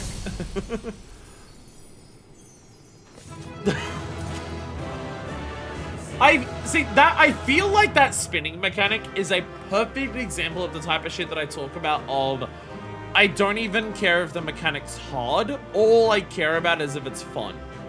It's easy. I find it's probably easier to make a fun mechanic by virtue of it being hard. But what I care about more than a dungeon mechanic being difficult. You go first person in the mechanic, you can still see the pointer above you. Yeah, I want mechanics to be fun more than anything else, and that's the main thing I care about. A fitting sentinel. A hidden room within a hidden vault. Then everyone else comes down because you ran ahead for adventure. Any dialogues? No. What is this place? Sitting and talk to me. We found all the treasure then. Look at all the treasure. What is this thing we're looking at, by the way, back here? Before I go into this, that rug comes in different colors. What on earth is the? That looks like some of the alchemy crucible things in the high crucible. Like it's got all the pipes going off to the side. There's the giant snake. There's the chain coming out of its mouth to the top. It's got all the ribbons there. Big teapot. Can you read non-Sanatel's check in? Boss 1 is probably the low point, but that was neat. That's the ribbon pot. It's a big teapot. Why is the ceiling okay? All of the why is the ceiling pitch black here? We We were talking about how pretty the ceilings were in the other rooms. We were just like, yo, that second boss, yo, it has a pretty ceiling. Then this place. Can't see where the surge attacks come from. And then this place, it doesn't have a ceiling at all, actually, it turns out. Also, been cooking for ages in the Forbidden Crockpot. Also, pulls and mechanics, apes not appearing summoners, you have to prioritize, it's good. There's a lot of things here that are just like, this is encouraging. Like, oh, some of the mob pools spawn with the enemies attacking. Oh, you want to focus on like particular big enemies, otherwise they make other things spawn. Hey, we've got mechanics here that are just like, whoa, as you go along and everything like that. Again, not overall hard, though eye level, I do have to wonder how much the eye level does affect it. But this dungeon is like, it's doing different shit, and I care about that. I don't ask for much, because there are so many fucking dungeons in this game. I'm not asking for every, like, I'm the only one here who can spin spam. I'm not asking for every single dungeon to be like a major revolution. It's just like, we've had a lot of dungeons that have a very similar formula. And then Endwalker took that formula and made it longer for like half of its dungeons during MSQ. But this is very promising.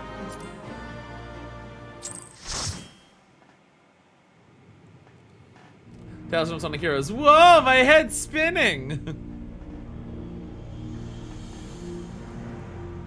Luckily gets better. China's not mad of experimentation after assuming all went out the window after 5.5. I mean, up to, like, even during Shadowbringers. What have we here? Up to, like, through Shadowbringers, dungeons got a lot harder. But they also, like, got a lot more rigid with their formula. It's a formula that was already present for Stormblood, but more dungeons in Stormblood broke from the dungeon formula than in Shadowbringers. Then in Shadowbringers, their dungeons got way more strict in their formula of the 2 pulls boss, 2 pulls boss, 2 pulls boss. But in return, they got way harder. So it's like, okay, dungeons are now going to ask you way more of you in mob pools. And because of that, they're going to be much more, like, rigid in terms of how the structure is. Endwalker kept that structure and either made the pulls easier or longer by making more of 2 of them between bosses for, like, half of its dungeons. So, like, Shadowbringers got more rigid in the dungeon formula, but I was okay with it because it got way harder. And then Endwalker made that same formula easier and longer, and then it's just like, okay. Okay, is this what we need to do? But this is very promising. This is a very promising dungeon in terms of just... Again, I don't ask for much because there's like a dungeon every single patch, and then a new, like, MSQ comes out for a base expansion. There's like fucking 7 dungeons in that shit. I'm not asking for every dungeon to be a major revolution, but I would like every dungeon to do like one cool unique thing. Either have a boss that has mechanics that are nothing like another boss, or have like a mob pool that feels like it's more than just defeat the ads before like the tank and healer run out of resources. And something like this where it's like target one enemy or it summons even more ads, so you actually want to like, the tank wants to just do enough AoE to keep aggro, and then all of the other players actually want to like actually do like single rotation for a little bit to kill the big thing before even more gets added. That's like a fun mix. That's a fun mix.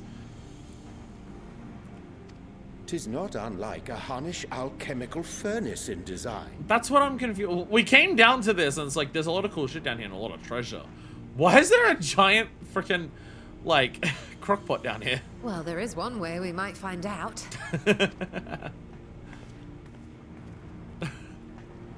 Stop!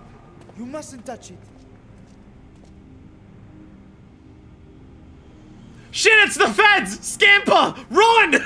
Scatter! Hi, Vitra! Are we in trouble? Vritra! Oh, my apologies. Should I continue calling you Varshan? Am I in trouble? I think we're in trouble. You may address me as you wish. My nature is no longer a secret. Yeah, like, people know that, like, Vitra is the satrap of Radzadan.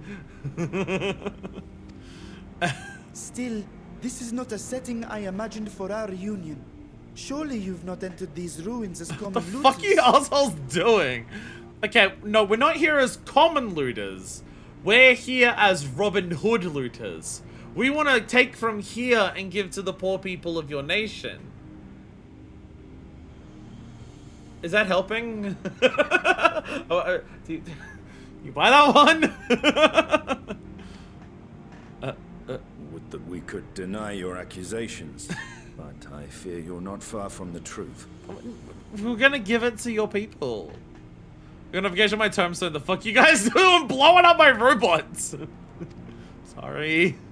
Great Vritra, might we beseech thee to explain the nature of this strange contrivance? We went on our first, like, adventure of just, like, hey, let's just go for an adventure. Let's just see where shit takes us. And it's just, like, immediately, we're just breaking in to, like, fucking Vitra's shit. And it's just like, oh, shit. We're not common looter. We're uncommon looter, at least. Maybe even a rare.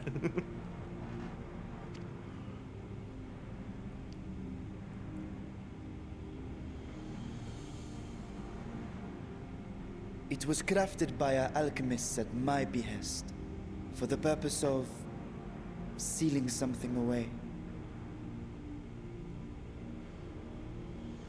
So this entire place and its guards is not to stop the money being taken.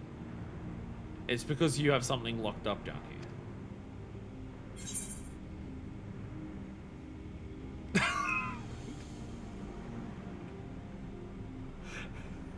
Are we seriously continuing the bully Y'shtola arc? I wasn't gonna touch her, but you know Y'shtola. Oh my god, the face that we pull.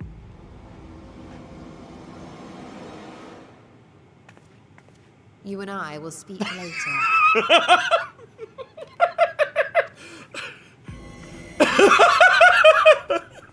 Not the time for frivolity, my friend. Not the time.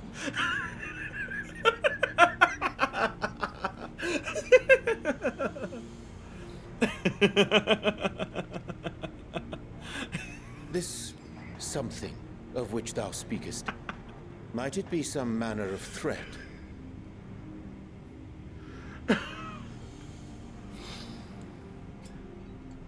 I'm taking 0 inspirations from that. I don't know what you're talking about.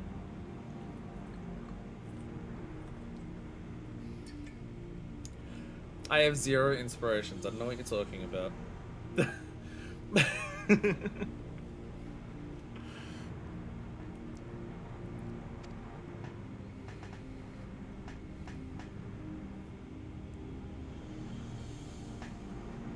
Perhaps I should simply show you.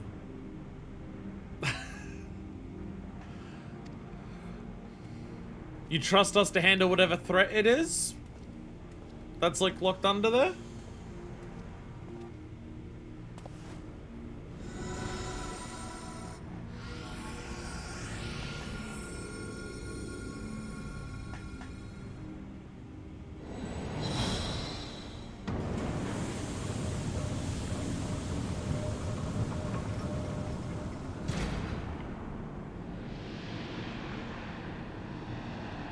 That's a void gate.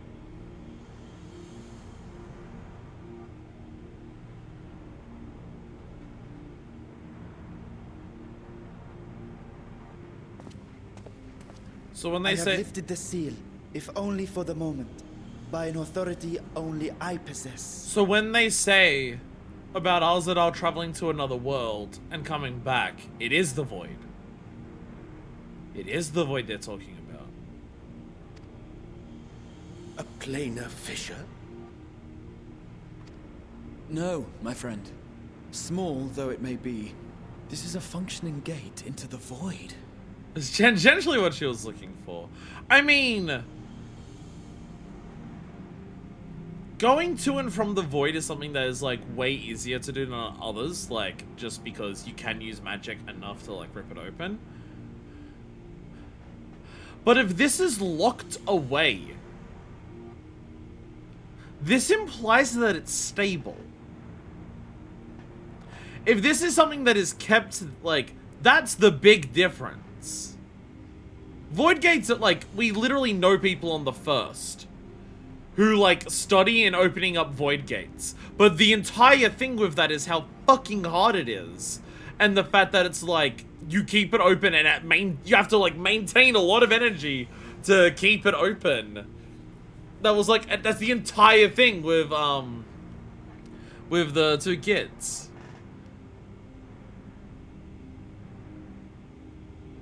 So, if this is just there and staying there...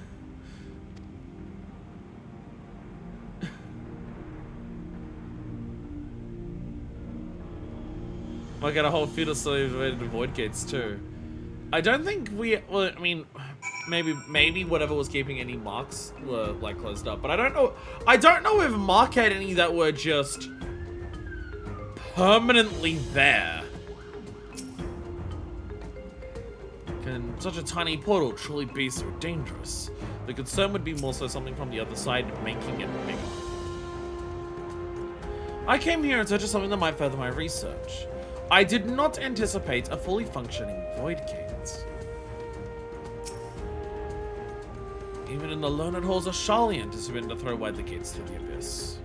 The power is far too great. Again, like, this is something that's not completely ridiculous, except for the fact that it just seems to be there permanently. How the fuck they've done that, I have no idea. I expect you have more questions. Yeah. Understatement. Void gates and fissures are much the same thing in practice, in the sense they both allow passage between the source and the 13. The difference in terminology refers to the circumstances of their creation. A fissure is an incidental tear in the fabric between worlds, whereas a void gate is the product of deliberate action. I suspect this is the latter, judging by the elaborate mechanism put in place to control it. Do you think that our search for material riches would lead to this priceless discovery? That swirling emptiness. It puts me in the mind of old friends, not to mention old foes. I mean, this is like, Graha has also, like, literally been to the void. Because, you know, that's where we rescued him from in World of Darkness. Man, it's given a gate to darkness, super hell, and a big suit. Why? What, like, can they not close it? Is it because they can't close it, so they are just keeping it here so nothing comes out? What? Perhaps I might linger, touch them. Soup hole. A brother's grief. Should all those appraising the void gate with a scholarly eye. Just throw their trash into the void. No, that's what caused it to tilt towards too much. I was about to say tilt towards too much darkness. No, you probably can't make one of these before the flood of darkness. I must admit, I am deathly curious to know how a void gate came to be hidden in the depths of these ruins. This is a very specific song they're playing for this. This is a very particular music choice. Where the fuck is this going?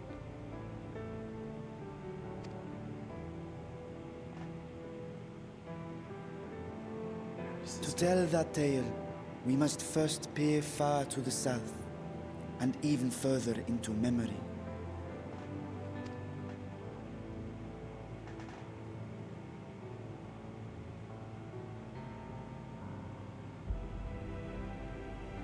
An age 5 millennia passed when the Algan Empire sent an invading force to the shores of Meracidia. The southern people rallied around the commanding figures of Bahamut and Tiamat and fought fiercely to repel the would-be conquerors.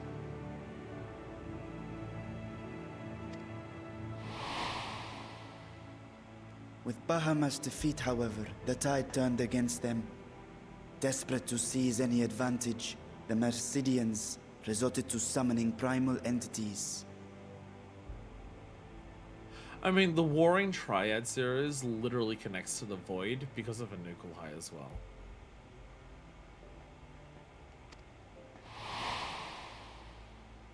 In response, Emperor Zande forged a covenant with the Cloud of Darkness, sovereign among the all-devouring denizens of the Void. Thus bolstered by icons on one side and Void Scent on the other, the two armies clashed in a battle of unspeakable carnage. So much death, so much loss. So we hear a lot about the Allagan Empire conquering a lot of things. Most of what we hear about Allagan is like after it's already done all this. We don't have a lot of details on like how the war went. That's something that we don't have a lot of details on in terms of like how like we learn a lot about just like, yeah, Allagan conquered here and here and here, and like with the dragons of Mericidia, we see the after effects of that all the fucking time. It's like it's Tiamat locked up in Azaz La. It's Bahamut being a primal at all. It's all of the dragons that we see in the Binding Coil. We see so much aftermath of the Allagan's empire shit. We don't have a lot of details in terms of the actual like what they did when they went conquering. That's something that we don't have a lot of details on.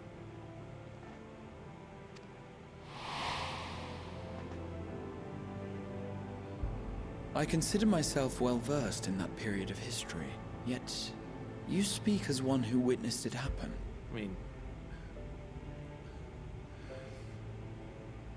I mean, it is Vitra. He is a dragon. Dragons were involved explicitly as a part of this war. Indeed, I did. I heard Tiamat's roar of defiance and sped toward that war-torn land.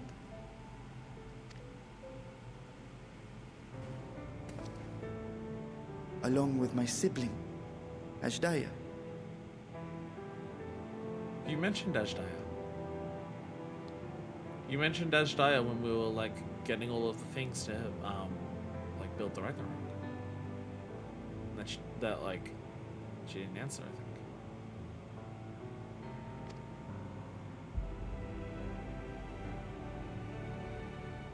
We dragons are not male or female as men are wont to classify, but elder sister is the closest a mortal tongue can come to describing what she meant to me.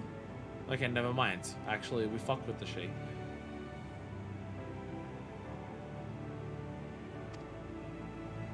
I was the last of our brood to hatch, and Ashdaya cared for me where my sire could not.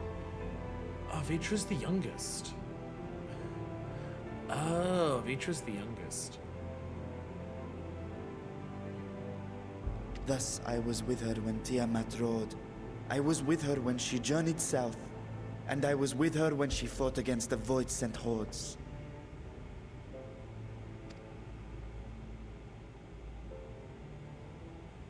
Yet no matter how many of their vile fiends we cast down, more rose from the abyss to take their place.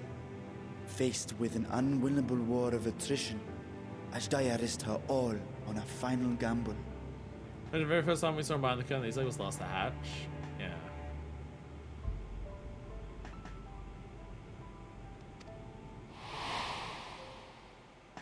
She plunged through the Void Gate itself to strike at the root of their strength.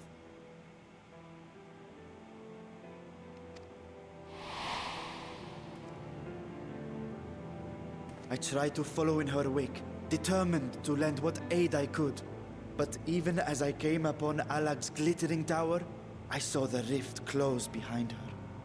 Oh, shit. And Ashdaya has been lost to us ever since.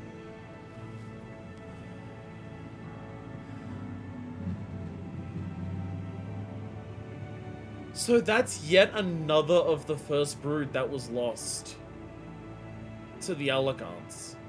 It wasn't just Bahamut.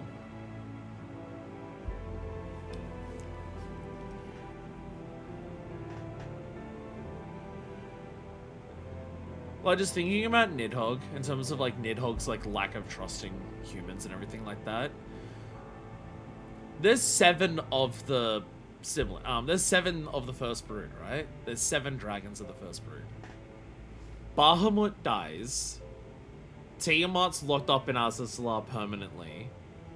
And Azdaia is lost to the void. Nearly half of the first brood are lost in this, like, war against Arlag.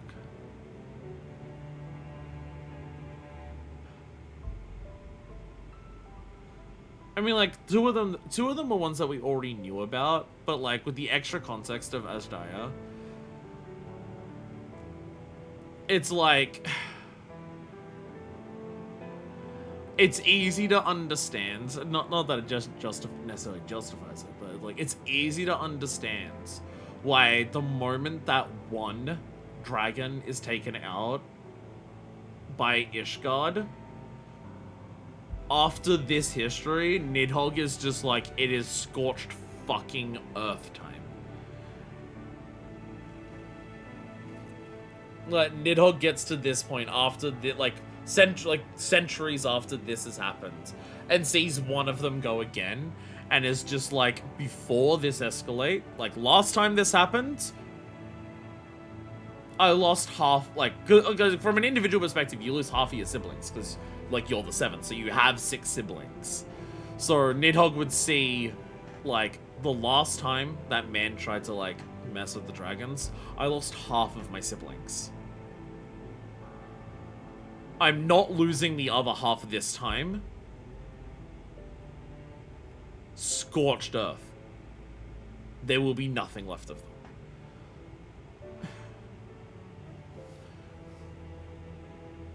Which, I mean, it adds another layer to, holy shit, Vitra has been so willing to stick by his people.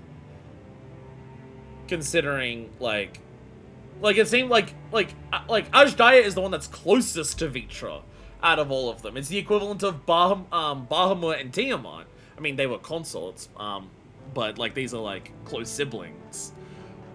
But, like, they're specifically the 2 that are, like, connected together. And so even with this, Vitra has still been, like, on the side of people the entire time. Like, Jesus. The dragons in this game are so good. Like, I thought we were done getting more dragon lore when we literally went to a recreated Shade of the Dragon Star for the finale of Endwalker. I thought we were at a point where dragon lore would be done. And we're not, and I am so excited that we're not. Dragon lore is consistently some of my favorite, like, lore and, like, character shit in this game. And getting more of it's nice. And this is now the final one. This is now the final one. This is the last one that we don't know about. In terms of where they are now or what happened to them in the past. This is the final one of the brood. I find I must retract my earlier claim of historical knowledge. Nowhere in the Crystal Tower's archives did I see mention of such noble sacrifice. Graha, your knowledge of that era is based on the winners.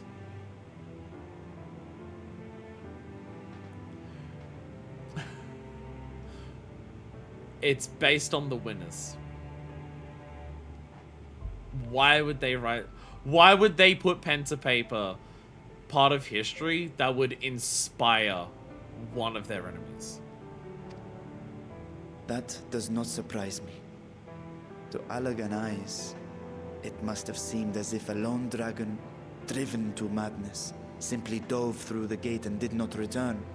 You still think that I'm short up, stupid fuck dragon flew into the wind and disappeared, would show up as a footnote. For my part, I spent long years searching for the means I like to that reunite I'm fine, with that's Azdaia. to void kid. Lol.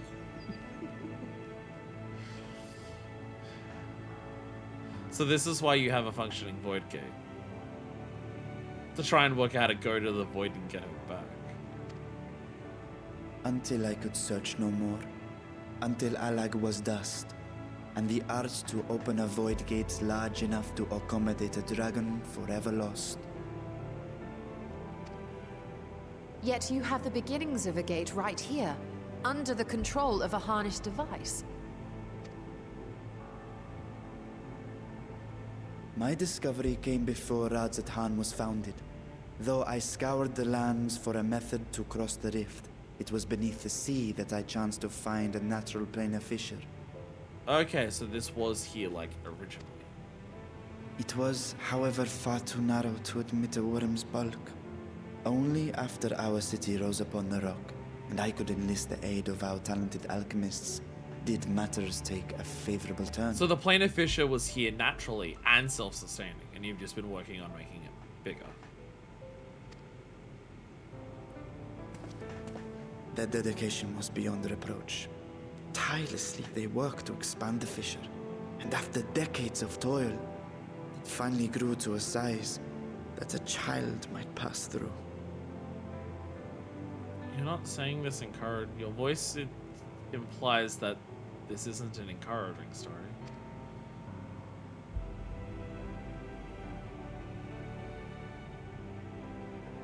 Not long ago, you told us that you called out to your kin, but Ashdaya's answer was silence.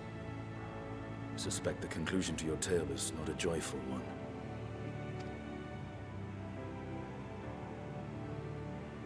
With hope in my heart, I used the simulacrum to cross the threshold. But no, I did not find her. What I found was a host of voidsent, clamoring around the opening they had sensed. 'Twas but a moment, but enough. I had no choice but to retreat and allow the portal to contract once more.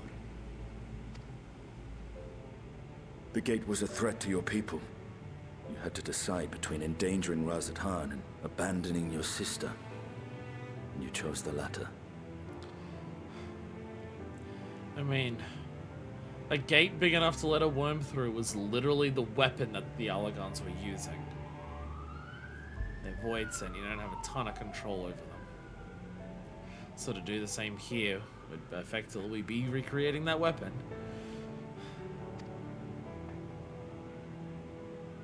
'Twas not that thy sibling scorned thy call.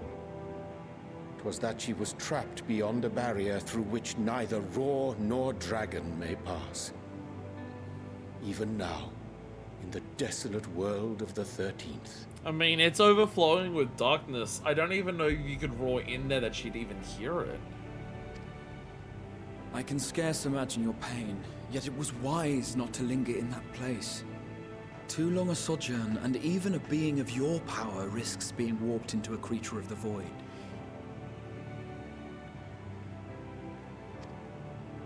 You know how we couldn't stay long You've in the seen empty this phenomenon on the first? before, when we stepped into the darkness.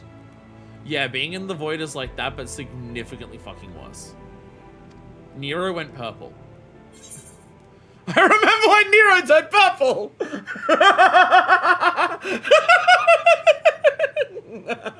I remember when Nero turned purple.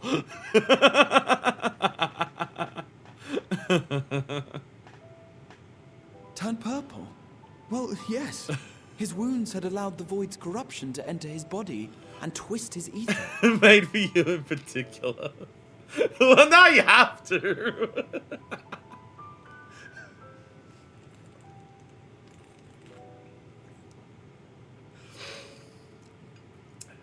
How many has it been? How many fucking times do I predict dialogue in this game? It happened like 3 times in the first hour of the Ultima Thule stream. It was constant in that.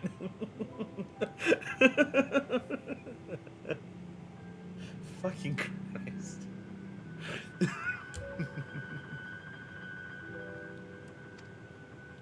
Had it been allowed to progress much longer, I presume he would have been fully transformed. Then there is little hope for Ashdaya.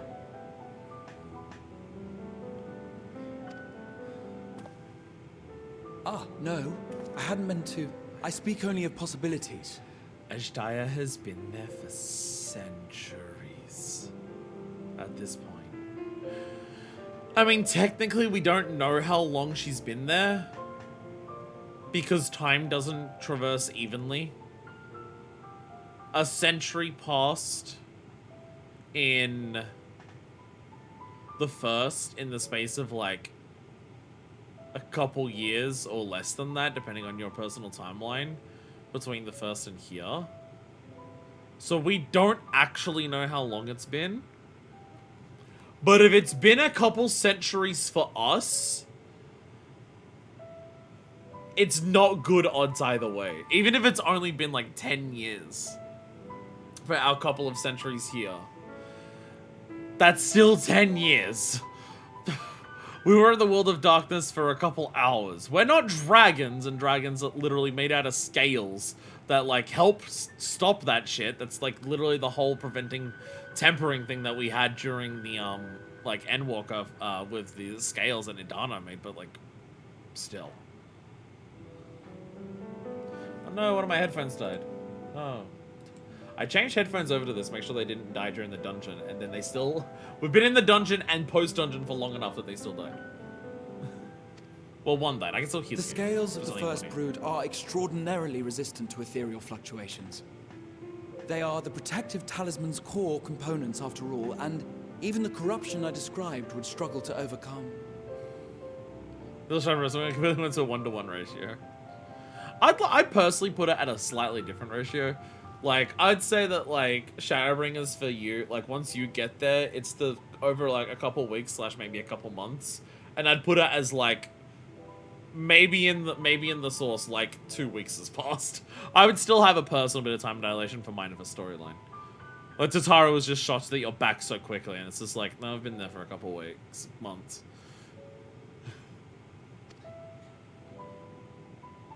Of course. With the warding scale in one's possession, one could conceivably survive a stay in the 13th without being warped by its energies.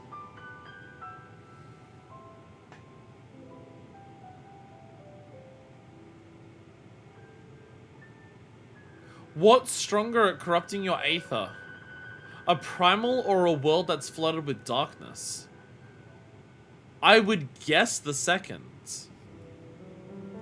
I mean, also us personally, we do have an advantage. We do have the Blessing of Light. It has its limits. We learned that firsthand in Shadowbringers. We learned the Blessing of Light has its limit. Though, because it's a Blessing of Light, would that make it extra effective or less effective against being in a place that's flooded with darkness?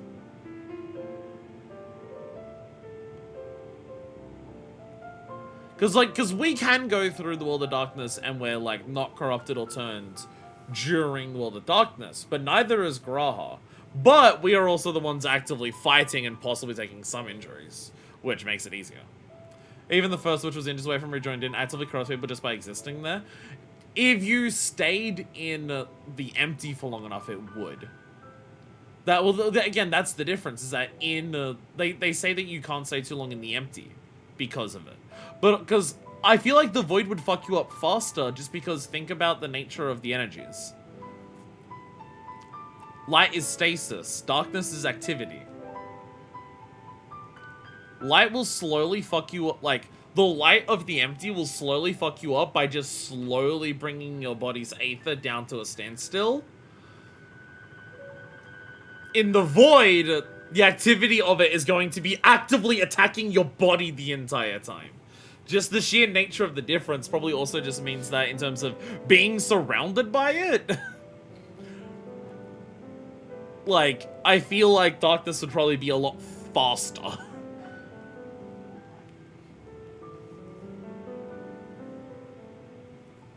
But it's possibly also that's why it's easier to recover from. Because we were able to recover Nero relatively effectively from being fucked up by that. Because it's just a matter of bringing it back down to a balance. Whereas, have a look at, like, Halric in the first. Like, getting the extra activity out of the body and returning the body to stabilization seems, like, easier than Halric, where his body's aether is almost at a standstill. It's just not quite there. And bringing that back up to normal level seems to be way harder. So that kind of seems like the trade-off, based on just experiences of, like, who we've interacted with. And also, again, the Void is significantly more fucked up than the first. Because the Flood of Darkness completely and utterly overtook it. There is no safe spot. And it is, at its worst, seemingly everywhere.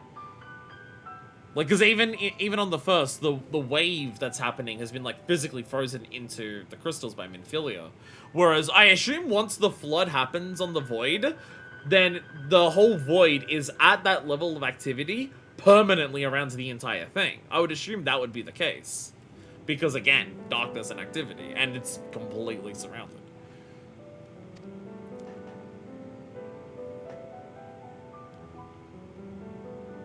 Be that as it may, it is too late to rescue my sister. 5,000 years too Never late. mind. When I was saying centuries, I meant a couple thousand years. When I said centuries, I meant a couple thousand years. I forgot we are talking about multiple, like, calamities ago.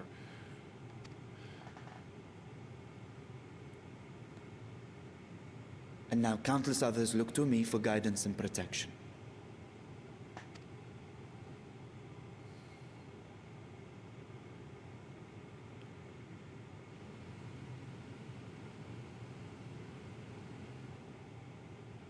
So when I sensed intruders in the ruins, I came only to ensure that the gate remained closed. That, and to secure the treasure, of course.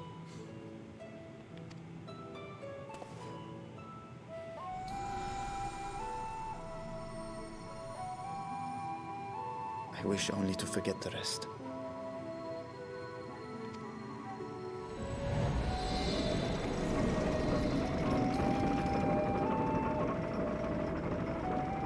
I believe you get a title if you get all of the Trust characters up to the level for that expansion.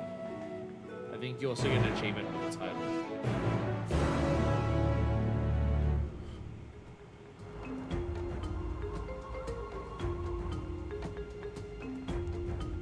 And that's good.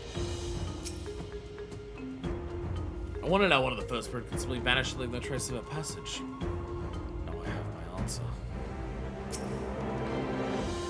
Beatrice's grief for a lost sibling will be no mystery to Astinia. His death made a life entwined with sorrow even before he became host in Endwalker's essence.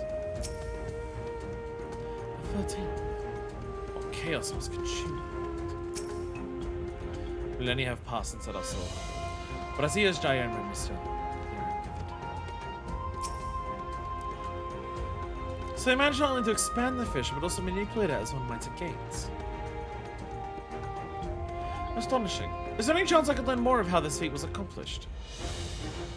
I will tell you what I can. First, however, I must return to the High Crucible and arrange to replace the Guardians so handily destroyed. I will not do to leave the gate undefended. Ah, my apologies. We will perhaps touch zealous in our rush to uncover the vault's secrets. If the constructs can be repaired, we would be happy to offer our assistance. That will not be necessary. Much as I retain spare vessels for myself, we keep duplicate Guardians on hand for such eventualities. And in the case we should return to it at time.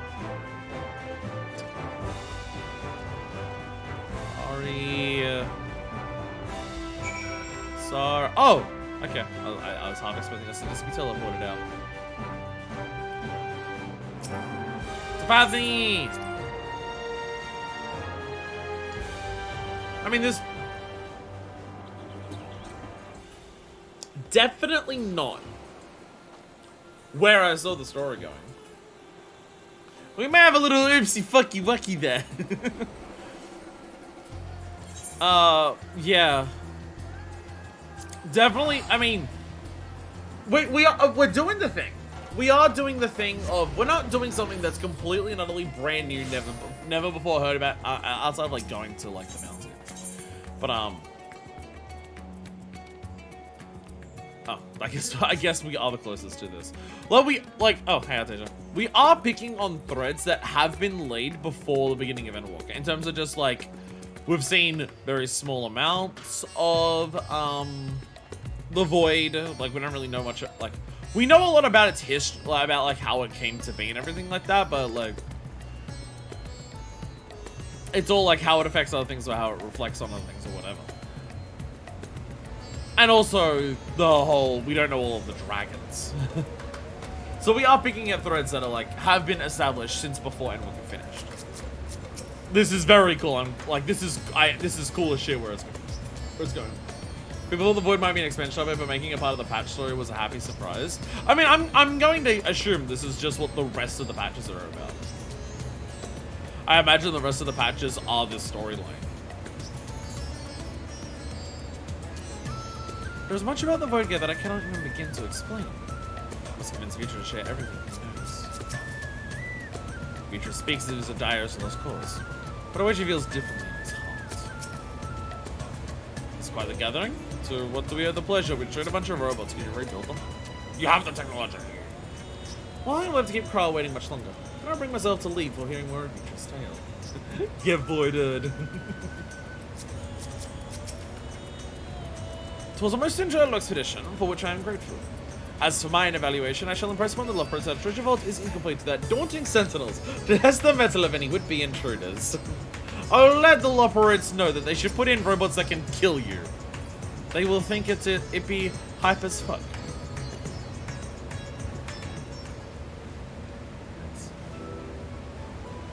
I promise we will discuss the Void Gate further, but first I must attend to the matter of the Vault Sentinels. As your instruments have no doubt informed you, the Capiculi has been reduced to so much scrap. Please bring a new one out of storage and see that it's conveyed to its post along with some few lesser constructs. Was it tomb robbers? Fiends born of the Tower of Zot? By sisters, don't tell me a blasphemy yet roams free.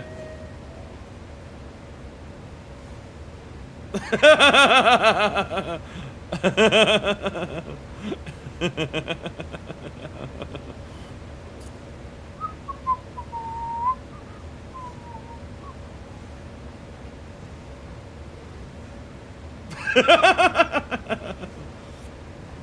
a mystery.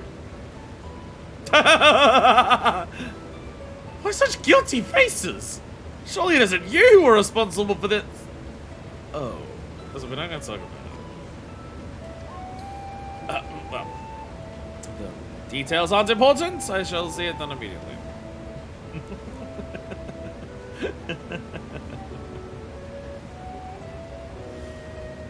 This patch is great. This patch is. I'm so excited to be doing more MSQ and just like doing fun shit. This is the most immediately we've regretted an adventure. And with that, the vaults will soon be secure once more. I believe you had questions. Quite a few, in fact. Well, let's begin with the gate itself. Is it so functional? Yes. Indeed, which is why I saw it sealed with the alchemically forged lock and warded with magics. Such power must not fall into their hands. In truth, the primary reason for the vault's construction was to keep the gate hidden from the outside world. So much effort for such a little door.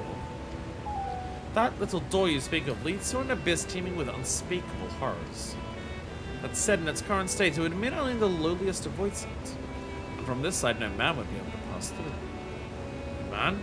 I should think Alpha would fit, given a firm enough push.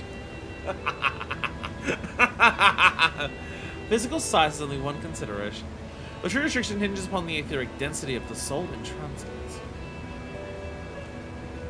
And yet you succeed in expanding this diminutive portal and sending your simulacrum to the 13th. Thanks to my brilliant alchemists. I should have destroyed the anomaly when I found it, but instead I bade them devise a means to control it. After much experimentation, they accomplished the impossible. A method was conceived by which my magics could manipulate the fissure and transform it into a serviceable gate. Fucking, the level of science that Fafnir has on hand, like, why do we even, like, look at Sharlayan?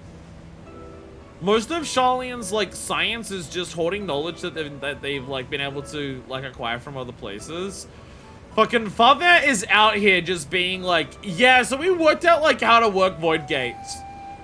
You know that shit that they needed, like, the entire Crystal Tower to do for the Elegons?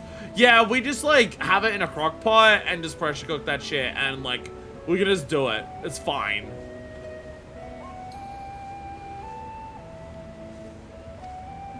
But the process has long since been forgotten.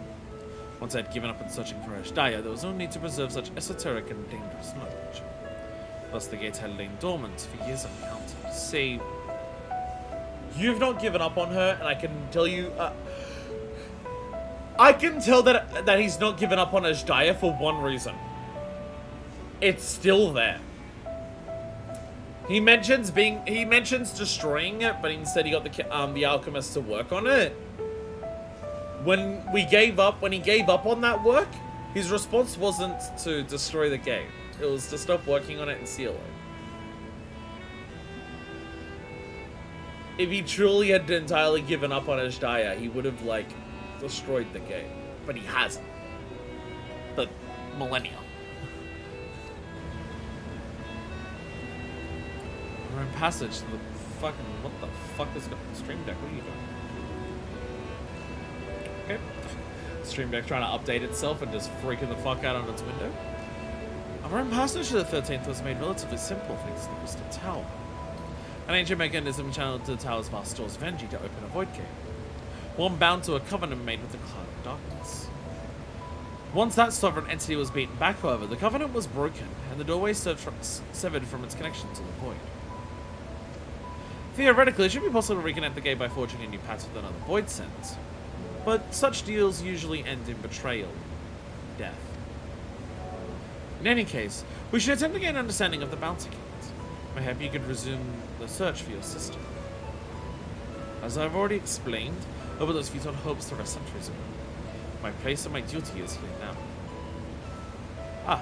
I meant to ask, what prompted you to search for the vault in the first place? All this to I mean, to be fair, it was also just like, well, Tataru just told me to go to Fathomir. Tataru didn't say anything about going to this. Tataru just said Fathomir. I mean, to be fair, we went down there to, like, get the money to help the people in Razanon. See if the legends are true. As you have seen, the fabulous wealth from the stories is quite real, if not its origin. But I'm afraid I must assert a prior claim. I have been adding to that trove for years, little by little. But the time has come to spend it, so that I might alleviate my people's suffering. And we have one mind. We had no intention of taking it for ourselves. Hey! We still managed to succeed with our plan of when we raided Scala. We are taking the money to help the people. Let's go! Fathomir is one of the most, well, the singular most fucked up place, thanks to the final days. I mean, Garlemald's probably overall more fucked up, but a lot of that was because of the Civil War before it. So, it doesn't quite count. Even if that Civil War was, like, made to make the final days happen. So it doesn't count. Isn't that right, my friend?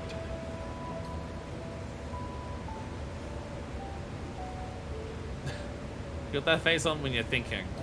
And also when you know, start punching yourself in the face. Your Excellency, would you object if I were to conduct a closer examination of the gate? I will make no attempt to open it, of course. I owe you and yours a debt that can never be repaid. Whatever boon you ask of me, you shall have it. You are most gracious. I shall take full advantage of your permission. But that I could join thee in thy study, but the Loporits will be anxious to receive my report. I beg my leave. And I must be off to Charlene as well. Mr. Skrull was eager to speak with you about that request, so please come back to the annex as soon as you're able. Farewell for now. Bye, friends!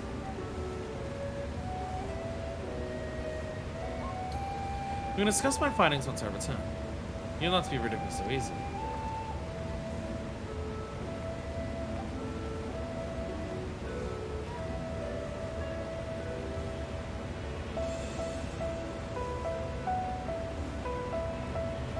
You may now enter the Chronicles of a New Era questline, Myths of the Realm. We still need you to do content. I don't know what Chronicles of a New Era means, and Myths of the Realm is such a vague term. Okay. I guess that's the thing that oh, that's the Alliance, right? Okay. Hope you enjoyed the expedition, at least. Otherwise, it was a heavy purse to pay for a treasure map leading to a treasure we couldn't keep. The difficult part in all this will be deciding how best to put these riches to use. We lend me your assistance in these deliberations. Anything to make up for the constructs. Then I will think your employment as recompense. Serve me as guest advisors, and I'll consider the broken constructs paid for in full. One of us and I in this together. I'll follow her example. Heroes of New Year so used for all the raids and trials. Okay. I guess they're actually now doing that. They're actually now just being like, hey. Meanwhile, elsewhere, I guess the Void teaser is meant to be, hey, we're teasing the Void. We had a Void teaser with Xenos' avatar. And now I think, are we getting more Void teaser here? Okay, yeah.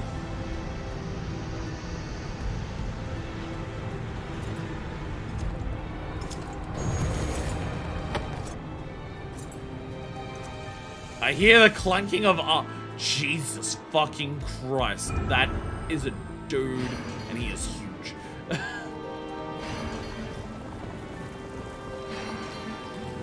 Elemental symbols.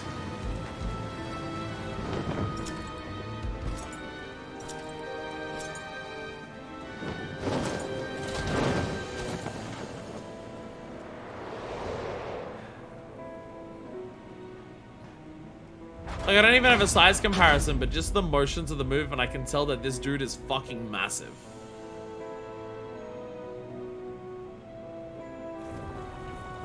I sensed the breaching of a gate, but it was not instigated from this side. It was thrown open from the other.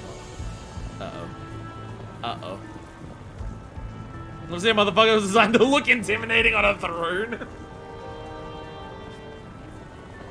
Uh-oh. Some motherfuckers are being able to tell that, like, we're fucking with shit.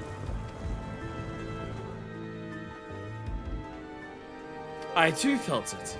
A rare occurrence, yes, but such a tiny portal is beneath our notice. There are more pressing matters at hand. An opportunity is upon us. The gun which we have awaited for nigh on 10,000 years. We dare not let it slip our grasp. So this sounds like a plan ever since the flood happened.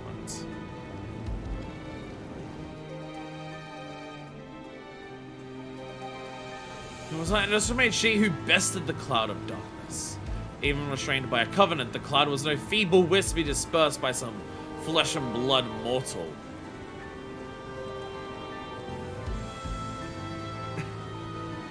Okay, so they are making a very explicit point of just like, hey, things in the void are aware that you, like, killed their strongest one.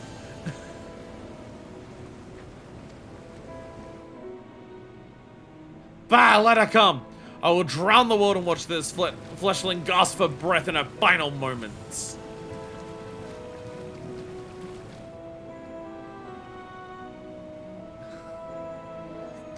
Your zeal is admirable, but forget not our cause. Think back on our struggles beneath the sunless sky. Remember why we say it's not our will to fight. This time we set the war in motion and win redemption for our star.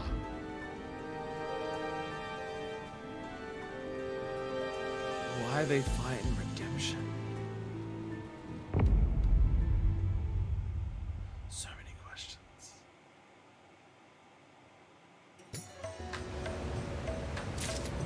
So many questions. Oh, Daya, what the fuck? Oh, Daya. Are our ships really named Wonton, Fritter, Carbonara, and Cornbread?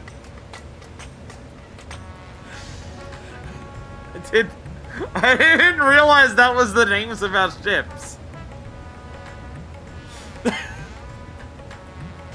Fuck yeah, the SS Cornbread, I love it. Perfect, no notes. Does this link work? Let's have a look. Yeah, let's go! Let's go! People who can't see Discord, I have a gift for you.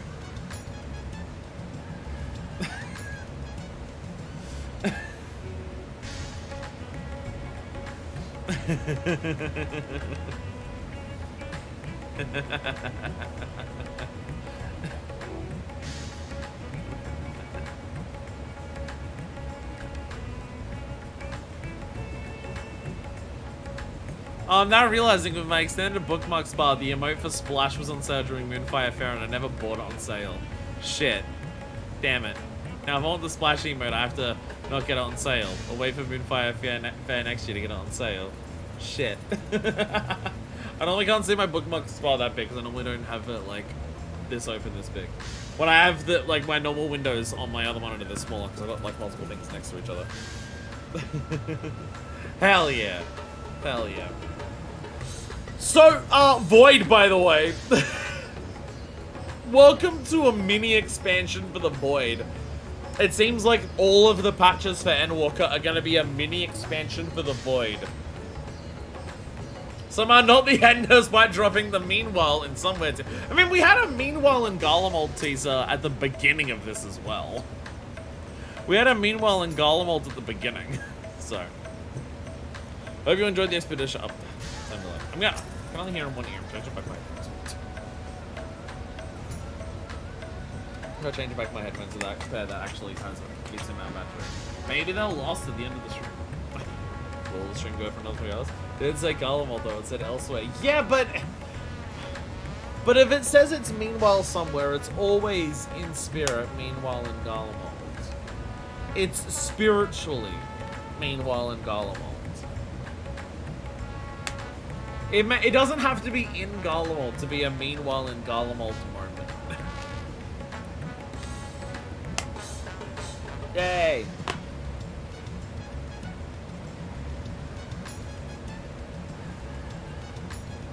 So here's the big question.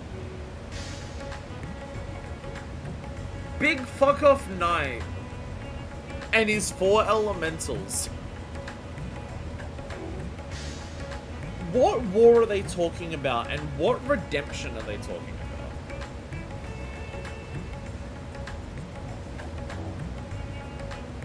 Big guy, the Xeno's armor, sound effects, the shoe fits and clanks.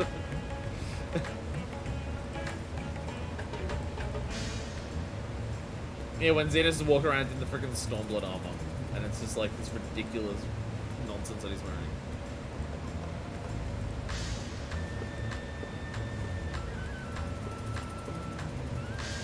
They're talking about World War I. But their bosses up in Marlborough. Marlborough! Oh, I gotta. Oh, will I have enough time to get to Marlborough?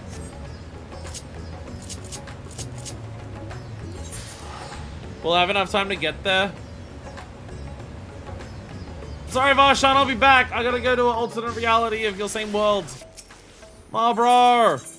That's not world server. World server, Marlborough! Well, see, what the fuck? War of Redemption? What do you mean? So, okay, my immediate thought process of War of Redemption is like, okay, if you're great work, be closer. I'm gonna great work anyways. Don't actually know which one's closer. Also PF, nothing in PF. Wait, PF, it's over here. Found there! Dave. I have joined Dave's party. Hello! What's up, Dave? Fly! Fly! Oh, keep flying! How is it dying? Okay, oh no, it's only just started. I'm in a dungeon. No, but Dave! Okay, multiple people went from there. Honestly, they seem damn near equidistant. Holy shit, draw distance! Look how far away I can see it.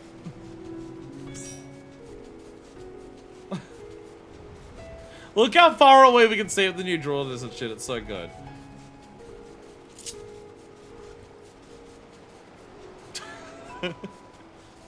I am a Stegosaurus! Dive deeper! Hearing the prayer of pilgrims, a deity has descended, albeit a false one from the Tower of Sot. This pretender to the name of Divadeepa must be considered to must be consigned to the aether whence it came. Jesus, you look cool. Jesus Christ. Okay, so you got giant instruments, you got the multiple arms, an axe, a spear, and a sword. Two snake. Oh my god, you look cool. Theory I'm still spinning fast after this patch story, let me tell you. Well, is it when I hear redemption and they've waited like 10,000 years, my immediate thought process is like redemption to like unflood their world?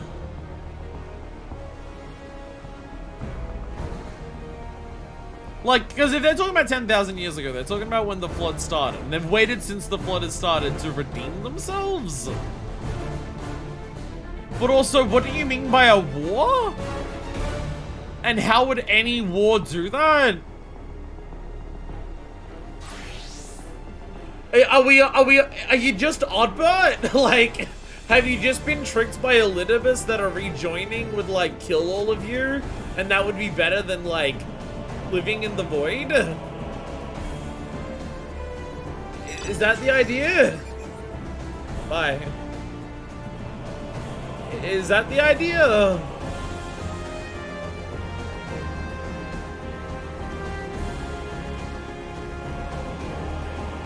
Mr. Nightman, I am confused by you.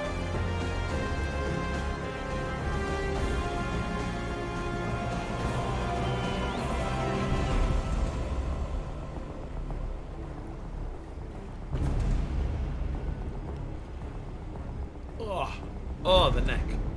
The neck. I crack into neck. 14 versus 11. Oh yeah, I can very much see that, yeah. It's not like 1-to-1, but yeah, the architecture has a lot of similarities. Like, absolutely see it. Definitely see the similarities. Absol's Lieutenant. Do we have a pool time? Has anyone set up pool time?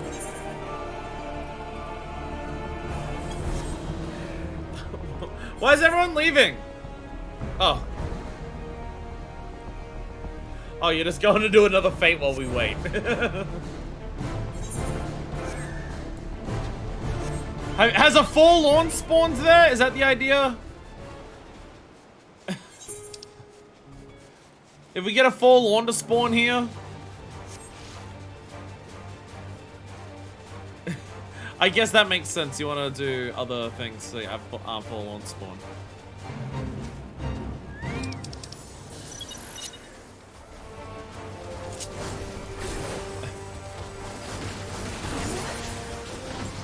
But what if Dave gets pulled while we're out here? I might as well work on shared fates while we're here, right? Yeah. Whee! There, it's right there. Done. Lose.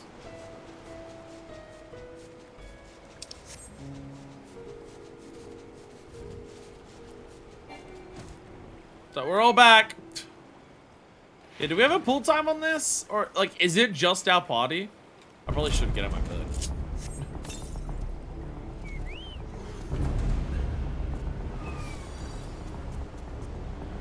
We have to start soon, yeah.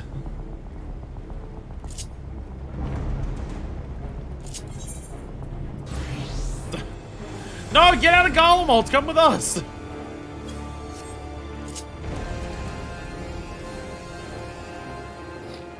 Am I gonna fight this and like, am I gonna finally get to the chance to fight this thing and there's not gonna be enough people to kill it? Like, is that gonna happen? Or am I worried about just like, am I geared enough for this? Averil!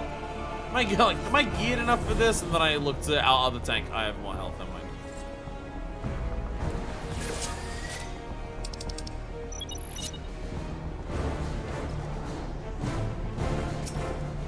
Are we ready? Let's fuck. I'm not looking for group. Okay, are we going? Do we go? We going? We go! Drumbeat. Raideroid? I don't know what the boss does, so.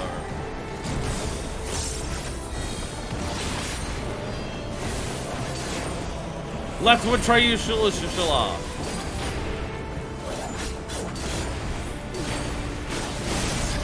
We're at a point where world bosses even have half room cleaves. Let's go! Lamplight. Oh, okay, we have balls.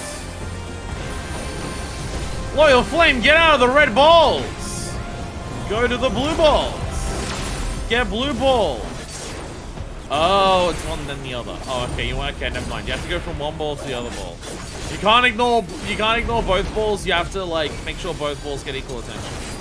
Otherwise the other balls get sad.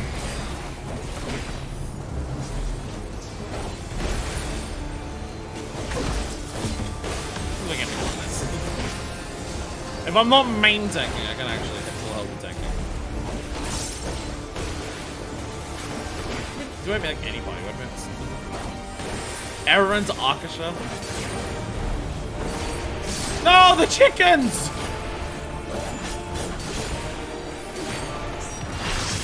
Hey, another one. Infernal Redemption. That hurt, and I don't even know why it hurt some people. Well, my ears is ringing. Ow. Drumbeat!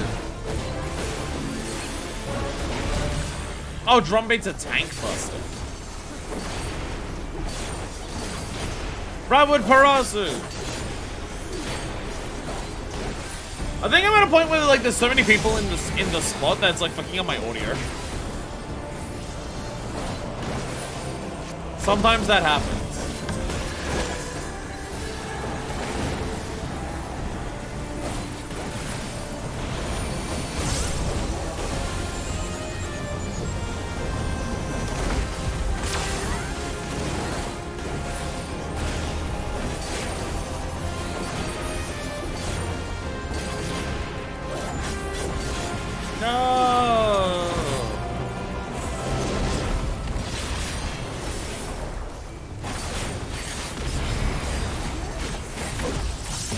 Completely threw off my rotation. I dare you. Completely threw off my rotation by making me have to step out of melee. How dare you? Because my rotation was so good. So my rotation was already so good.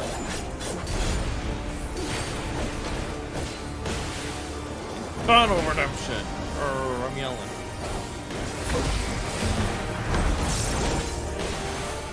That hurts some people, and I don't know if just other people are weaker than tank or whether it's like a mechanical thing.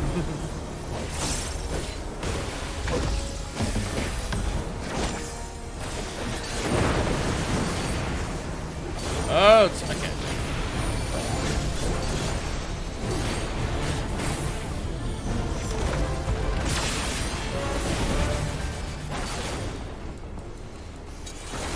Slightly longer than I was expecting between them.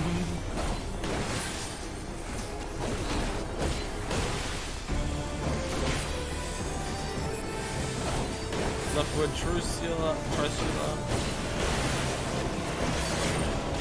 No, your other Starboard Chaos!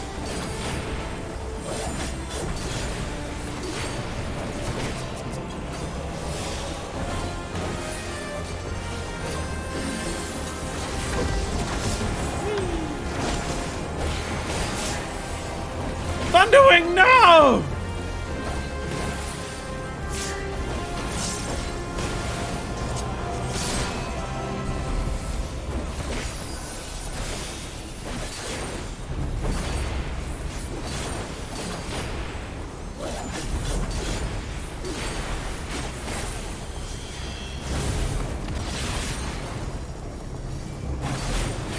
My rotation is so fucked. Oh, I have blood.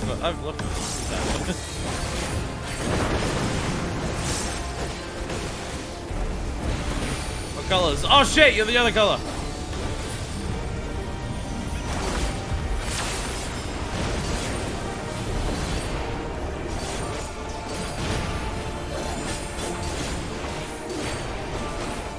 I think our DPS is making this work. I think we started at like 20 or so.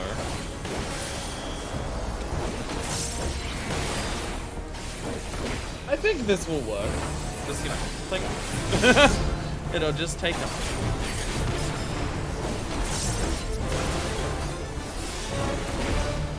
I am noticing our main tank does have 2 bombs. But they're about to disappear, so it should be fine.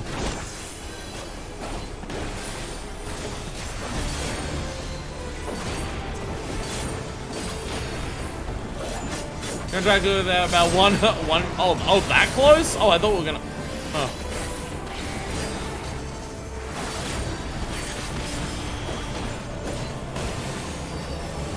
One and 2 minutes. So I thought we started at 20 and we got like 16 with like 65%. I'm just like, that should be decent.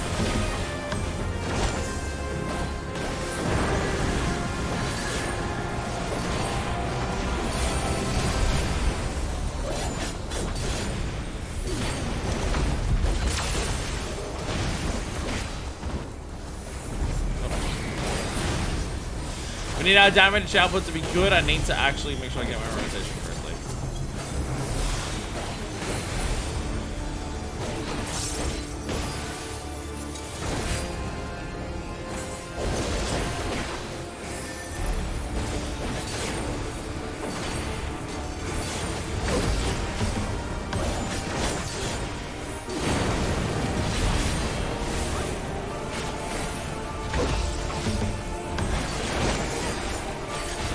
Oh, and a forward march.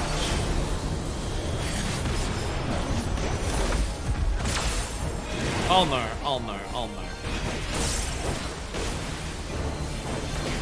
no. I wasn't sure the timing of like when forward march would happen compared to everything else. I may have fucked up.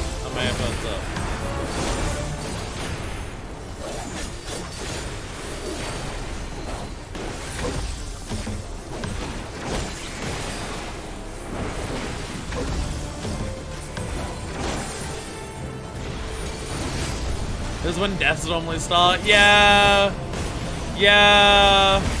Forced marches on top of these mechanics. They're definitely hard to space out.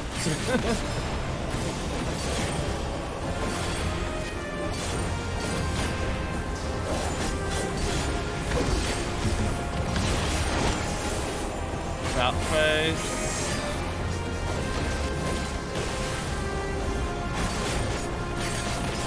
There we go. At least that one was, at least on a half room cleave, force march isn't that bad.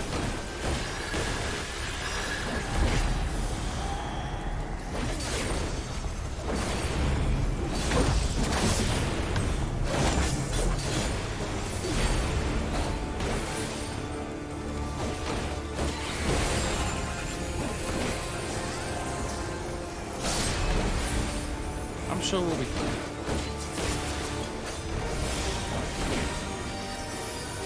Drum beats. We'll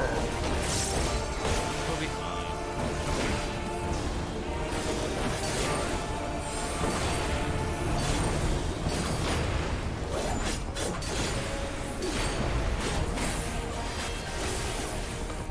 Uptime! I will take the uptime, damn it. I am a tank, I can suffer the vulnies, it's fine.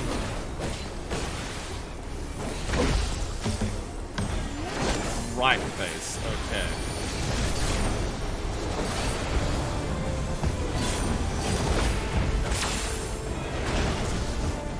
Hey, there we go, see. It was fine. It was fine, I've worked out the angles.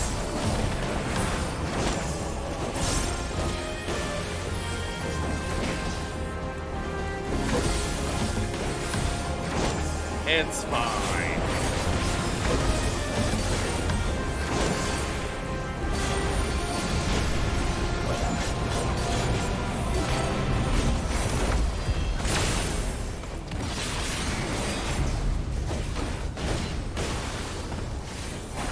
See how fine it is? You know how fine it is? It's so fine that it's fine.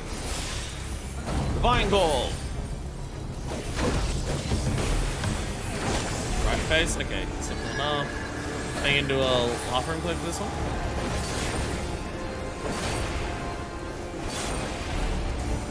Yes.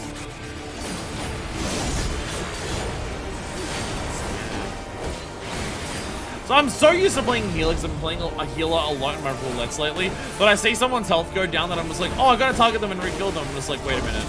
The best I have is this. Not quite the same.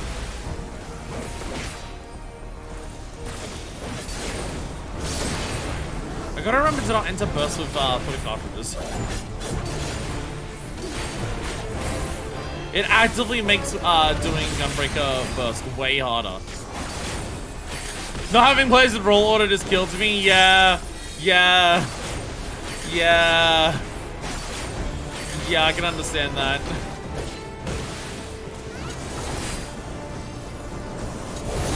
There you go. I'll give you the defense.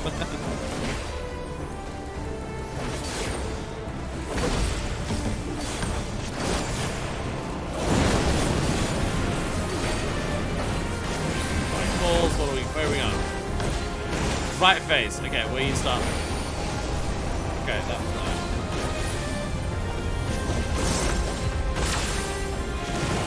Oh, I was just in it! Ah, damn it. Damn it. I was really close to not being in that. That's annoying.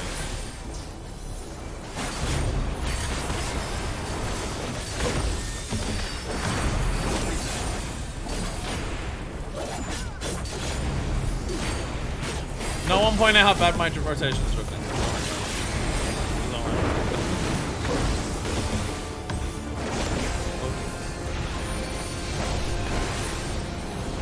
Your flame, your blue!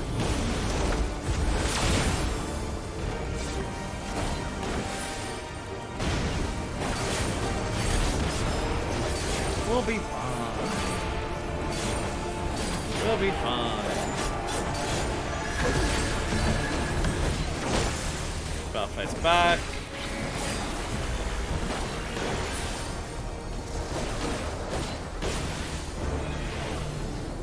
Simple enough. That's fine. No one worry about anything.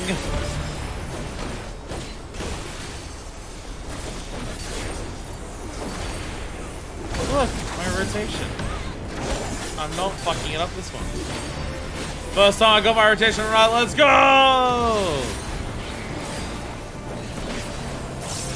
I got my rotation right, the other ones are able to do some other attacks with the first time, but it's fine. Oh, super important. Trumpet!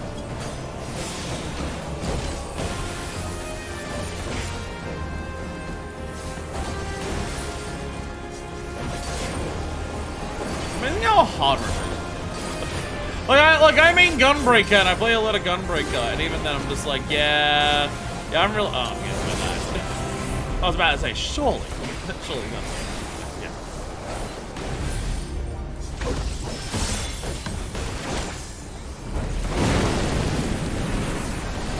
And last time this one happened, I got hit by my about face down. Okay, stand back here. Don't even attack, just make sure. Hey, there we go. Perfect. That's a fun one.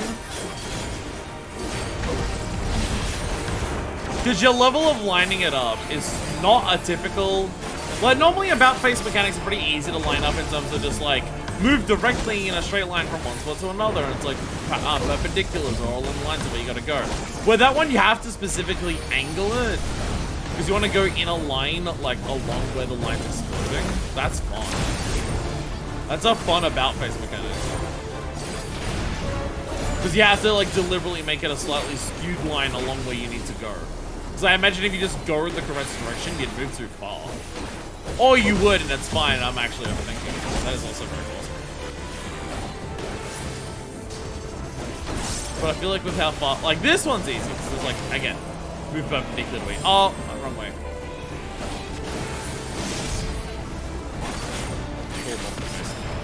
don't know why, but...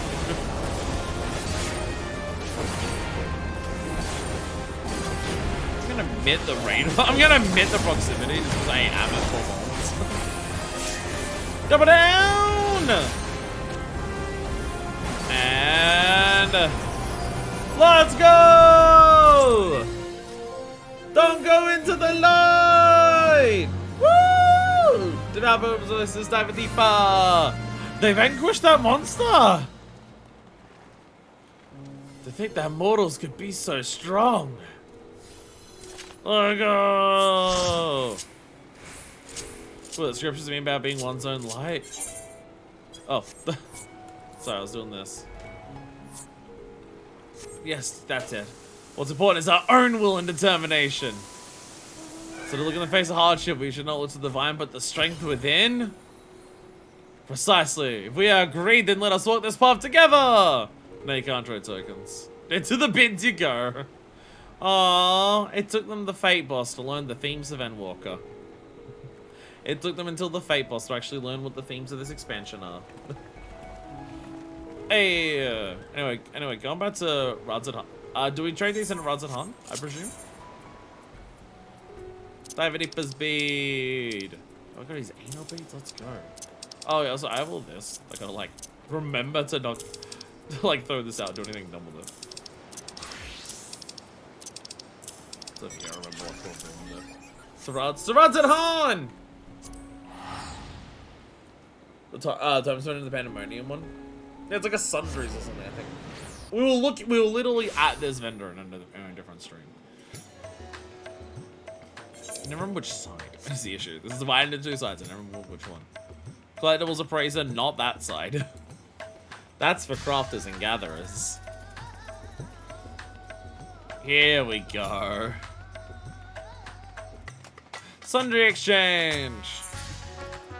Out of this world oddities. Gaja head, Gaja suit, wind up Divideeper, and Stadarium budding.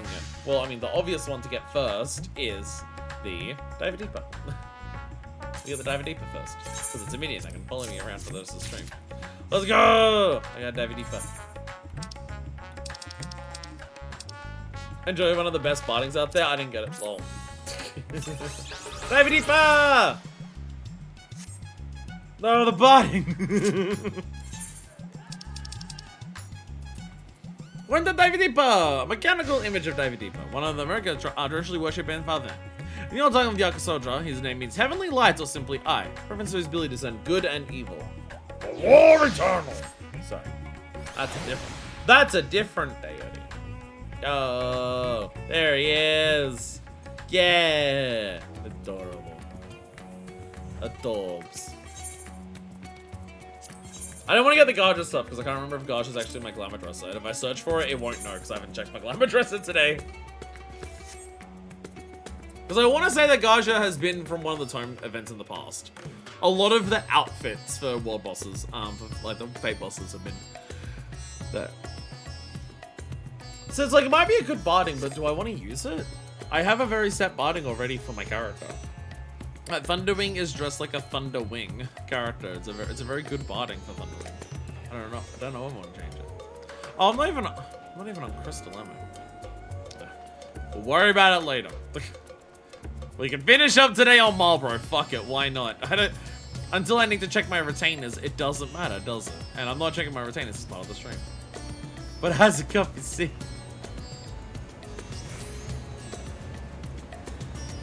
Look at the shirt that I'm running around in.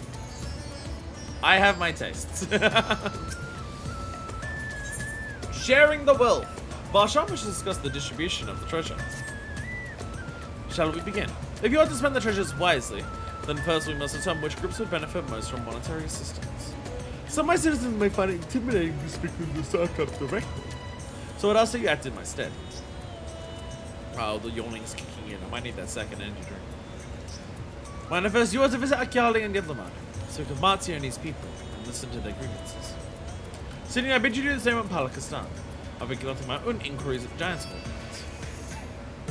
I was just at Akyali. But like, MSQ, not the time people. That's a different one. Though it is near it, though. Once you believe you have asked the needs of the populace, we can reconvene and make a da da da da da da da da da da da. Get that energy drink. The tired spell has kicked in, y'all. The moment when I get to the stream where for the next like half an hour I start yawning constantly. 6 AM? I need a drink. Ow. Ow. my legs is really sore.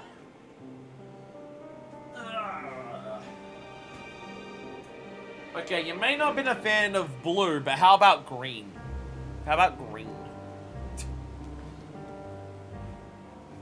Green is blue and yellow together. So if bitches love blue and yellow, they'd love green even more. Crafts, do I ruin your life with these streams?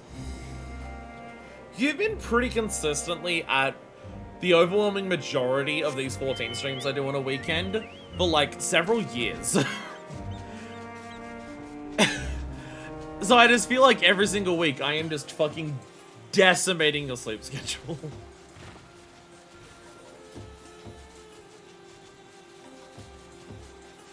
Just like, just completely and utterly fucking it up. Oh, Volpi Angie, okay. I was wondering what the emote actually was. Matsya! I'm sorry from good 14 analysis. I take what I can get. Okay, when you say it like that, you sound like you're starved for good stuff. You're okay, I guess I'll take it. I know what you mean. I know what you mean. But it does come across as, I'm starved for good ones, but you're half decent, which is better than most.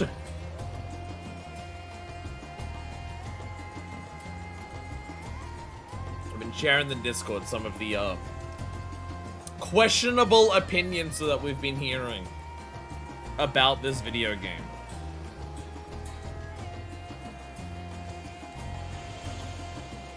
Like,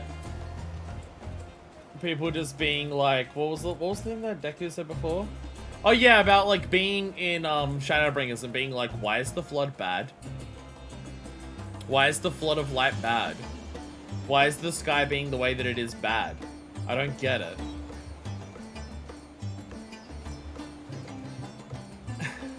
And also someone just being like confused, being an Endwalker, just being like, why don't we have creation magic? So, you know, me acknowledging that the game has themes at all is better than, the average, we'll say. Why can't I have 6 more HP? So I can have around 1,500, 150,000 words, numbers. Oh, Manifest! Also glad to see you had returned unharmed. You finished with the boat then? Oh yeah, we teleport back. Why is water away? Why does the sun rise at the east? Anything the village desperately needs. Well, I suppose Calzal's lost it as the hardest. I've been trying to find buyers for my fish, but although I sell a few here and there, it's much more difficult than it was before. Everyone's still struggling to rebuild their lives, but now we're just banding together as best we can.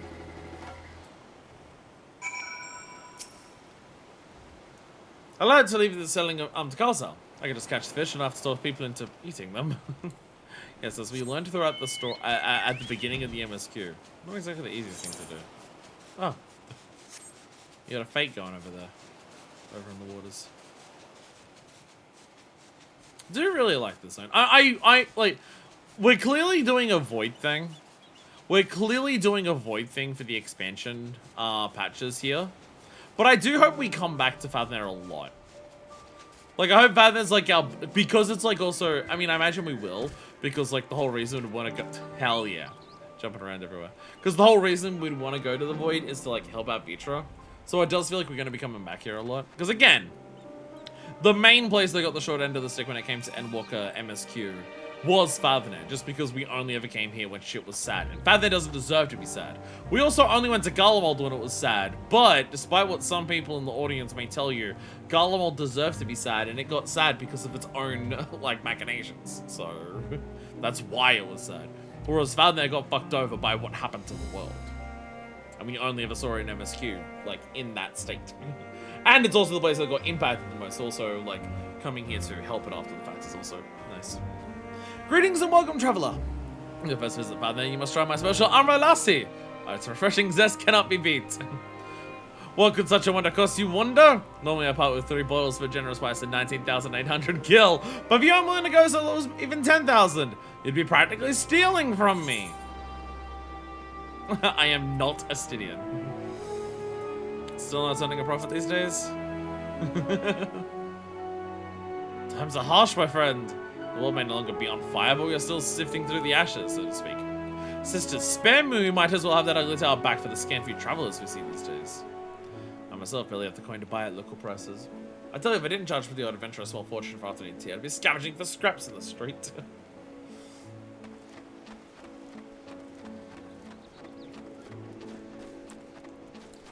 Again, it's not that Asinian's bad with money, it's just that, like, he doesn't care about money. So it's like, yeah, spend it a lot, like, I don't mind. Yeah, other people need it more. What's up? Affairs the port? Well, it's in shambles, isn't it? Trade routes are open now once more, the danger is past, certainly, but no small number of merchants have had to sell their ships to make ends meet in the short term. That's at the sales we lost in the final days, and it's little wonder the flow of exports is no more than a pitiful trickle. If Carl Island's consortium was still with us, I'm sure he'd found a way to turn our fortunes around. No, that was the man who got things done. God rest his soul.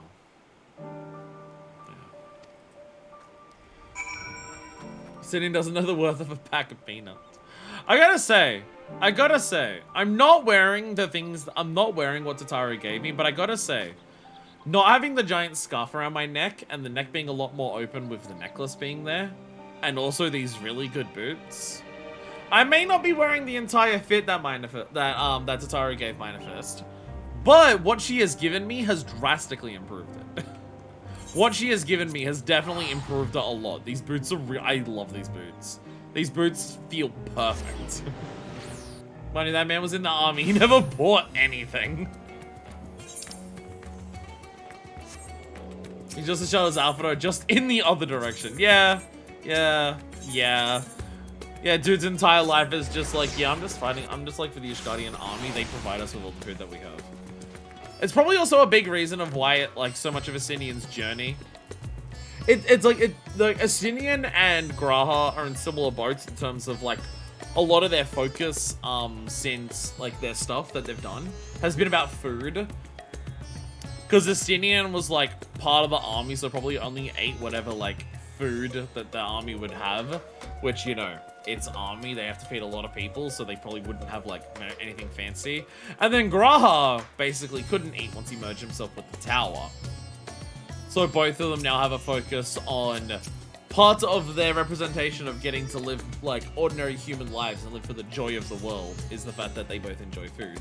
So you get Asinian with his squid and stuff, and then you get Graha with his burger. So it seemed my stint on Vitra's back did not go unnoticed. I couldn't take 2 steps for another Harmish local was thanking me profusely for saving their home. That's how it be now. Ah, my advice is returned. I've just made it back myself. Birds flying overhead. Why do you retain this vessel now that your true form is known? I'm gonna run across the land in a fraction of the time. Be that as it may, the sight of a massive creature descending from the sky can be startling to say the least. And there are a few places I can enter comfortably without risk of flattening some cart or stall.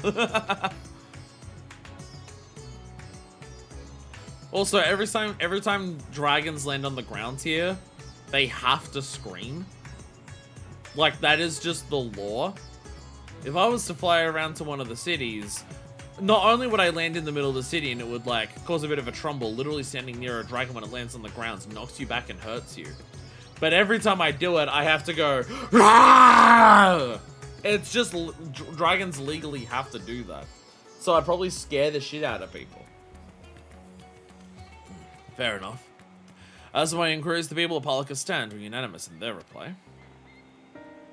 They are surviving. Resources were stretched to the limit when refugees were pouring in, but they persevered with some assistance from Yedlamad. From what I understand, they have always been an independent community, hunters and foragers and the like. I was assured that the jungle provides for their needs, for the most part. Palakistan does weather the dust better than most, it seems. They're designed for it more than anything. I myself heard good news and bad. I said, like, they're in the jungle, whereas somewhere like Akyali and Yedlamad, they're a lot further from the jungle. They rely entirely on the ocean. The quarrymen were cautiously optimistic, having just sold a full wagon of giant's gold to a foreign trader. But such visitors are few and far between. Compared to our best years, the weight of stone leaving far there has been light indeed. Our nation is small and isolated, its prosperity dependent on a steady stream of exports. We must identify any obstacles to the flow of trade so we may begin working to remove them. Tell me, what did you learn at Akyali and Yedlamad? Well, without a major person who was organizing most of that export, it's been very hard to do so. We don't have a major exporter and sail force to go around the world. We just have whoever stumbles by. I see. Without a dedicated buyer, the average fisherman must struggle to offload his daily catch. Which is why I believe we should first address the lack of ships and storage of able-bodied sailors in the Yethamad. I'm reminded of a child I spied as I went back to the palace. His father lost at sea when the beast sunk their vessel. So many variations of the same tragic tale, repeated over and over. So many lives lost.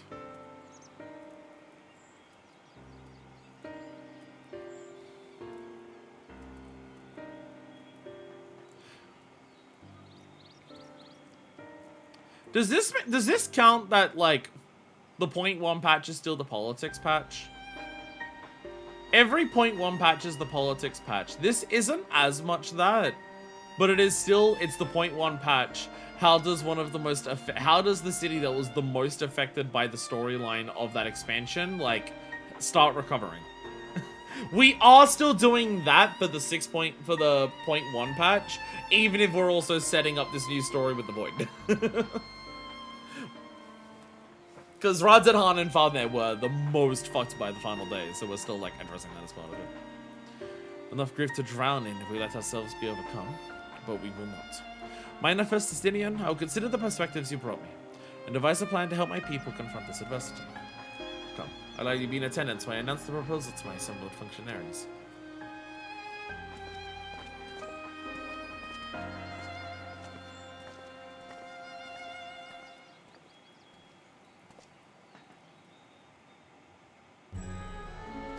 Very excited one eye. Hey!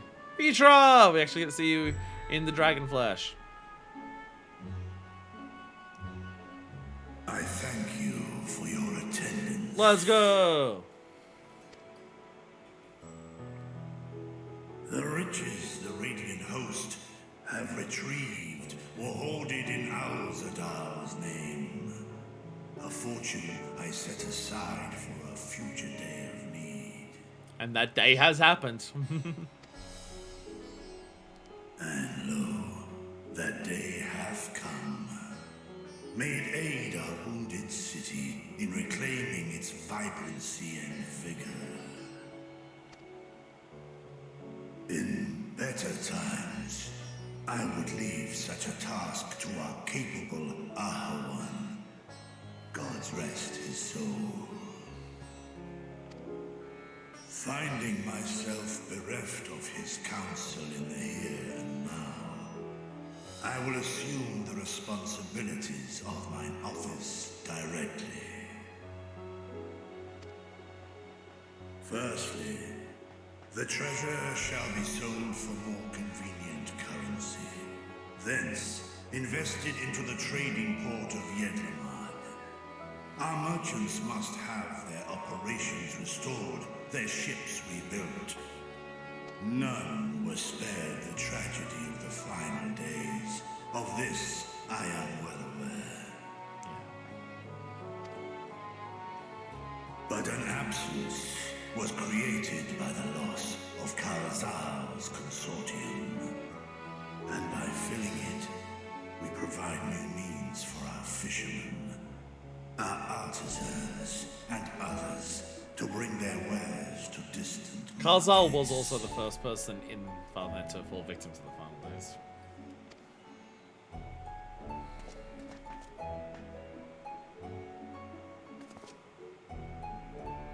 And what of the children who were left without family to care for them?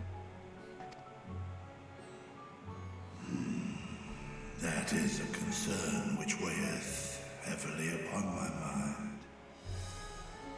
A simple gift of coin will soon be exhausted, leaving these young souls adrift on the fringes of our society. Much harder to give money to children and just be like, you'll be able to handle, like, things from now on, right?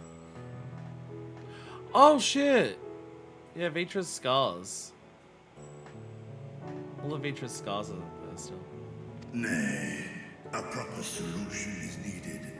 One which doth guarantee their welfare for years to come.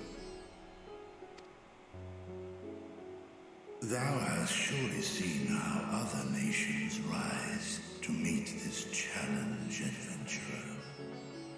What dost thou deem the wisest course? Usually for helping the kids, they rebuild everything.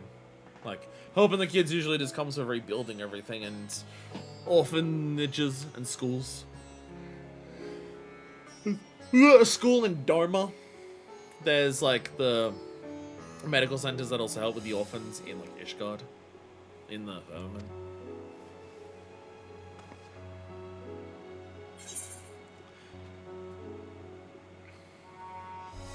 Taxes, levy them on trade profits, exchange for investment. It takes a village. Yoshi's orphanage was funded through trade in highly coveted goods. Firmament's orphanage this is just...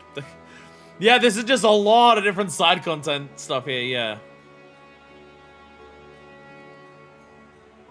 Like, it's literally, hey, you know the orphanages that we did as part of custom deliveries or custom deliveries?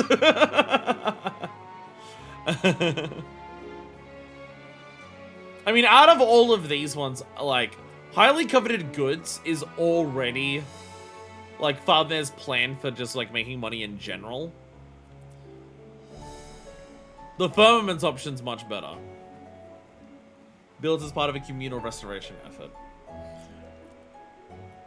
Have caring for the children be a community effort. Do that for all the kids, actually.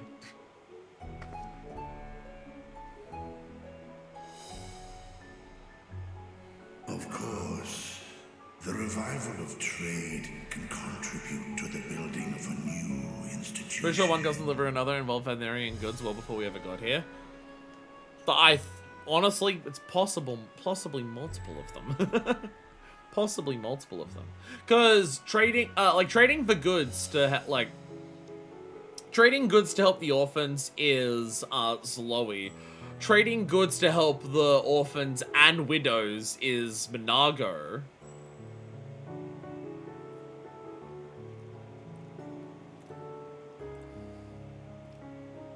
Question, which custom deliveries don't involve orphans?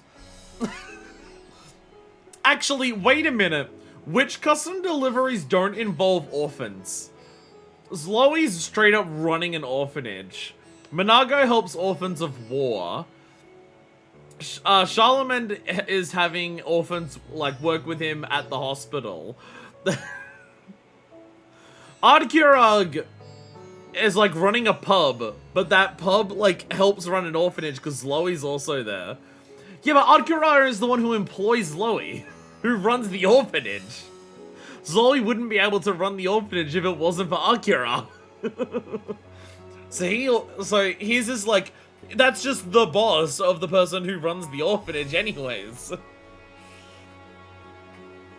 The beehive? The dances at the beehive, it is adult orphans. People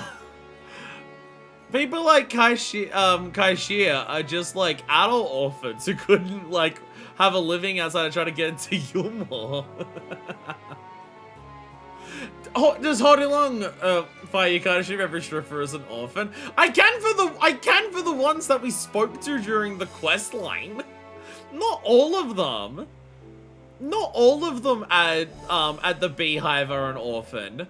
But the ones in the quest line, they were all like people who were struggling on the outside and were trying to get into Yulmore, but like while Vorthru was still in charge. Given the state of Kalusha, I think I can comfortably assume most of them were orphans. Here's the question. Here's the question. Are either L2 or Long Hot Dog orphans in that quest line? I don't remember. I can't remember if L2 ever discussed his parents, and I have absolutely no idea if Long Hot Dog is an orphan or not. I don't remember. That might be the one. Might be the one.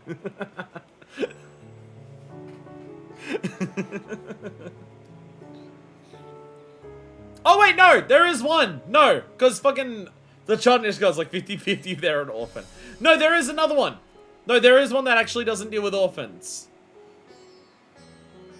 Kurenai. There we go. Kurenai's not dealing with orphans.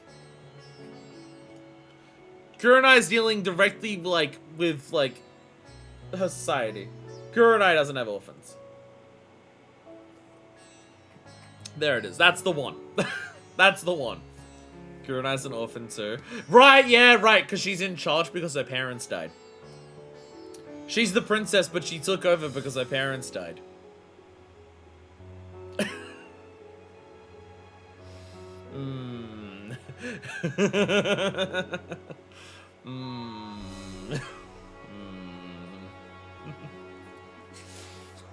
Oops, all orphans.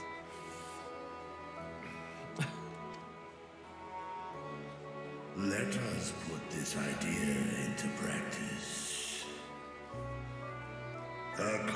Watch this actually open up a custom delivery on Radzat Han that is about, like, explicitly helping this orphanage we're about to open. Commit a portion of their future earnings towards the running of an orphanage. Hey, there we go. There we go.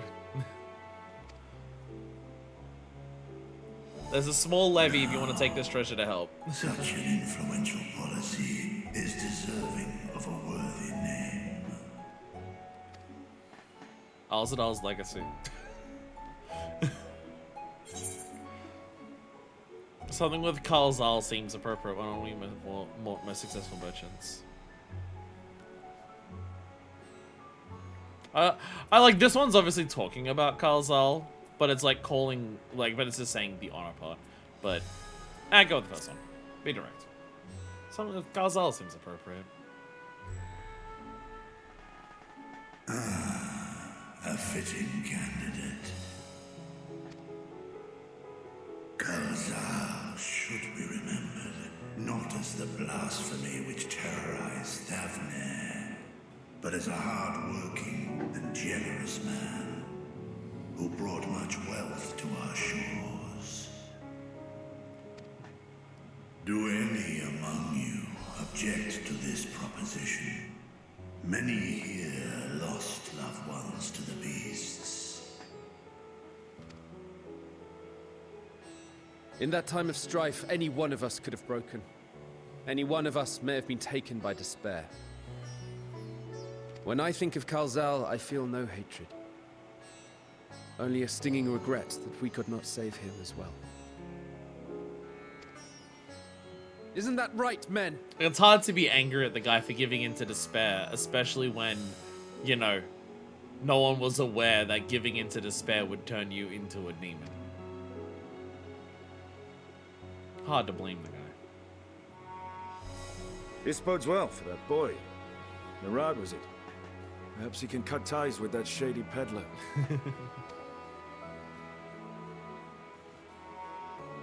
Then let it be done. Henceforth, this initiative shall be known as the Kalzal Foundation. Yay! So excited for the custom delivery that's going to start at some point to do that. Probably in this patch. Let's go. That no child in this city liveth in squalor. What about the orphan hustle? How will that poor peddler ever get by?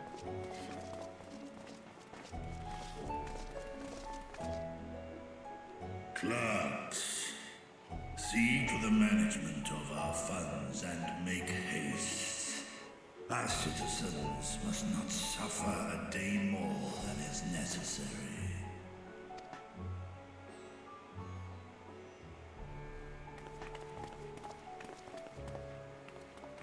Yay! Dragon and man, side by side in pursuit of a brighter morrow. Reminded of Ishgar. And not just because of all the orphans. Yay! Yay! Thank you, politics patch. I love you. Not every politics patch is great, but a number of them have been. Taking silver pieces. I will take the money. Those silver pieces, that's Alzadal's. That's the part of Alzadal's legacy I'm allowed to take. I'm allowed to take 2 Alagon silver pieces. That's the reward that I'm allowed to personally have. Ashtinyan! Vitra is warming to his role as satrap. Really, all those years behind the curtain were not spent napping. Bridging the rift. The veteran Radiant wishes to share his gratitude. I was about to say, how will I know when I get to the final quest, given that we don't have, like, it won't be called Newfound Adventure. And then I realized we're still going to get an achievement when we do it anyway, so it doesn't matter. Thank you for putting forth Kalzar's name. Those who lives the enriched will take comfort in seeing his legacy honored. You will forgive me not speaking sooner, but I bear a message from Archon Y'shtola. Shall see you meet her at the High Crucible at your earliest convenience. Understood. Thank you. Y'shtola must have finished her study of the Void Gate. Shall we hear what she has to say then? I will go with you. Vashan. Vitra.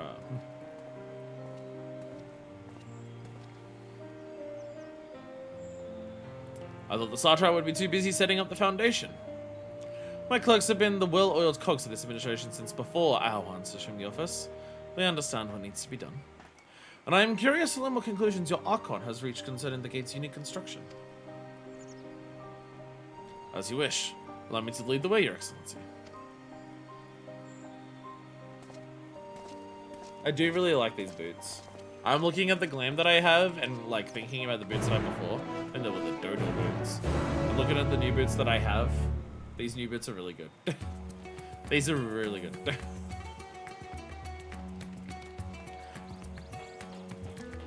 It's another pair of knee-high, like, soft material boots.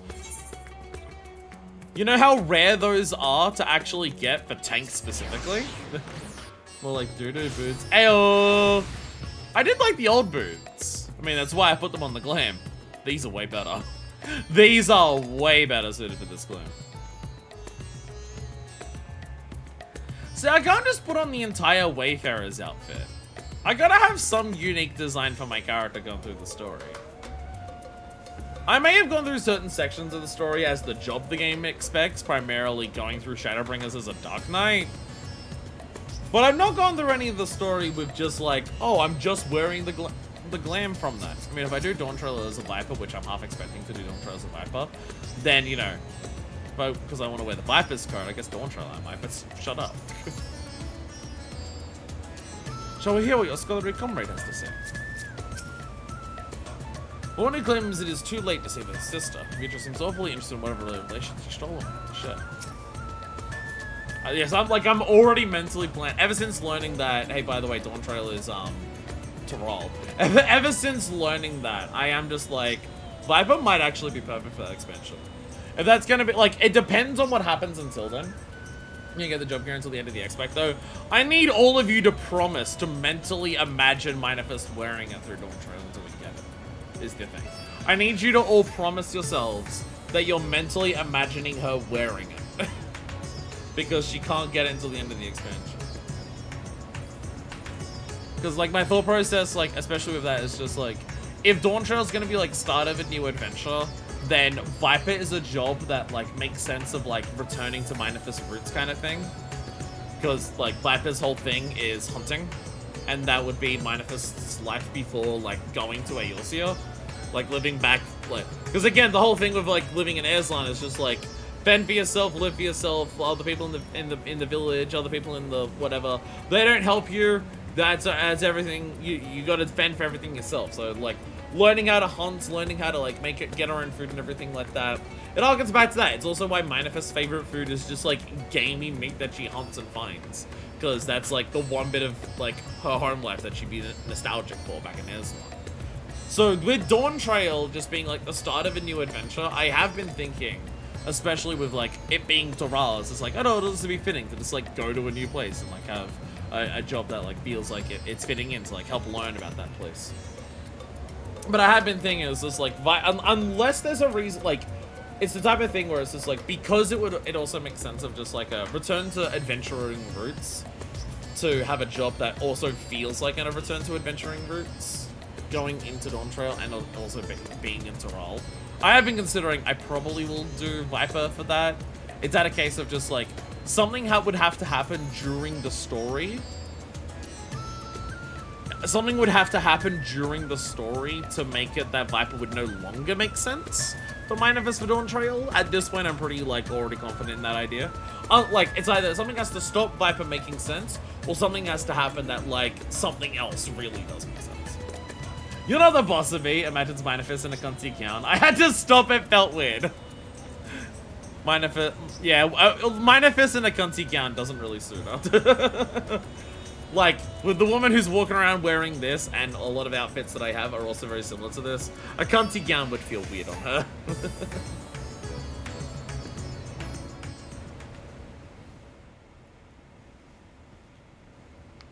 Stola, what's up?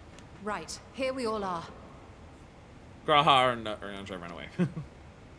You discovered something new. Trying to crack my knuckles. Refuses to. I took a closer look at that device. I was able to determine how it keeps the Void Gate sealed, but not how it might instead be employed to expand the opening. For that, I would need to reference the technique developed by Vritra's alchemists, no records of which appear to have survived the intervening years.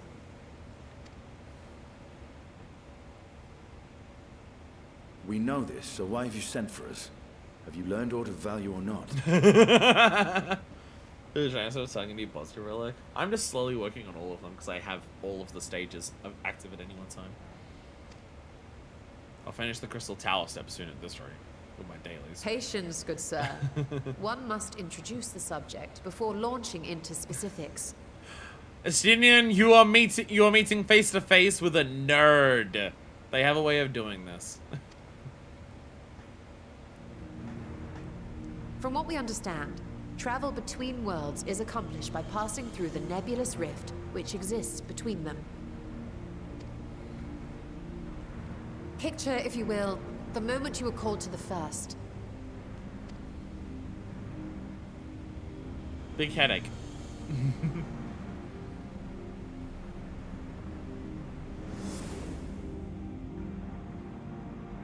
You touched a focus of some kind to help the Exarch pinpoint your location. His summoning spell then channeled the energies of the Crystal Tower to begin your journey to his world.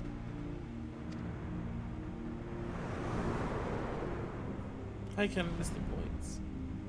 The magics tore a hole in the wall separating source and shard, and cast you into the intervening nothingness. In that place, the laws of nature hold no sway.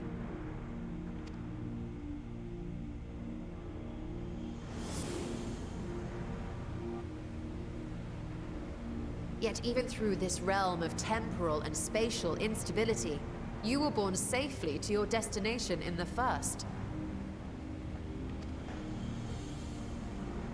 The feat that guided you across such an unimaginable distance, both physical and metaphorical, was nothing short of a miracle.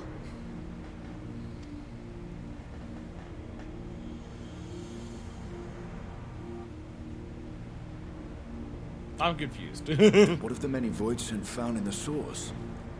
Who guides them here, and how? Because the wall with us and the void's partially question. broken. Because of the flood and the way that it happened, it like kinda started rejoining with us, but we didn't have any like catalytic events or anything happening here, and it got taken over entirely. The walls between them are just nowhere near as strong as they should be. Though there are several methods by which the Void's denizens might intrude upon our world, the rituals of summoning are the most typical. For example, let us consider the Gargoyle, a creature of middling power. Made out of stone, can't hurt people.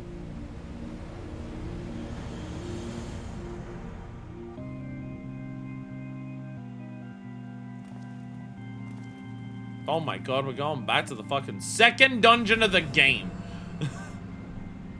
Oh my god. To call upon such an entity, the prospective summoner must force open a void gate.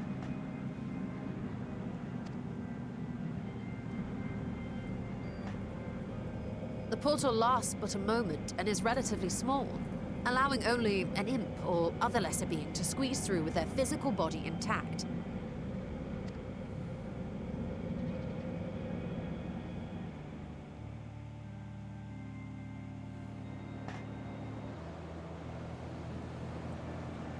Our more powerful gargoyle, however, is too large for that. Creating a gate big enough for him would require vast amounts of energy, far beyond the reserves of any one mortal practitioner. We're imagining a lot and seeing a lot. Hey, Patrol.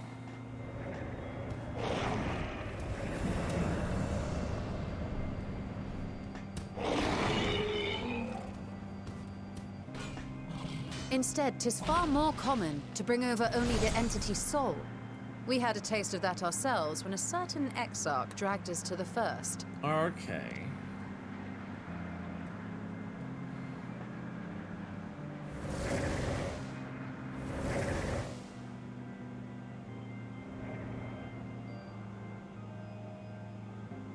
And just as our bodies remained in our world, the Void Sense physical form is left behind in the 13th. Okay.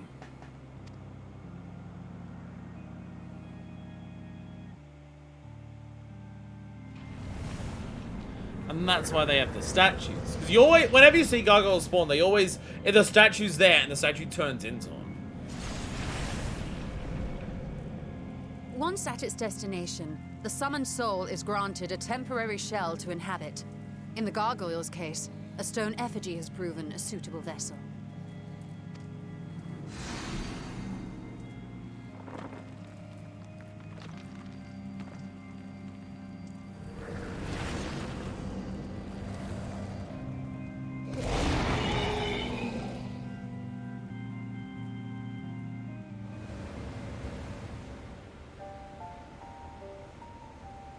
Wait. You said that Voidsent must be called here deliberately by someone in the source, reeled in like a fisherman with his catch. Exactly. For a being to navigate the chaos of the rift, with or without form, there must needs be a guiding agent on the other side.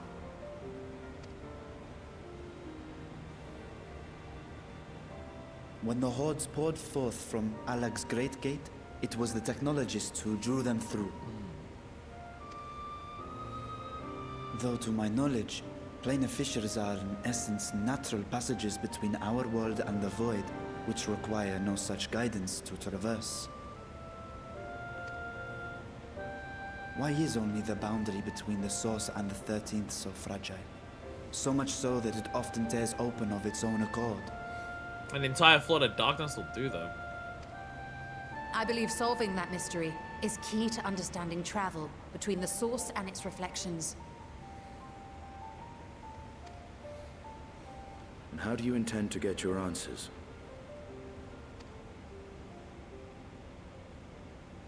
No. The danger is too great.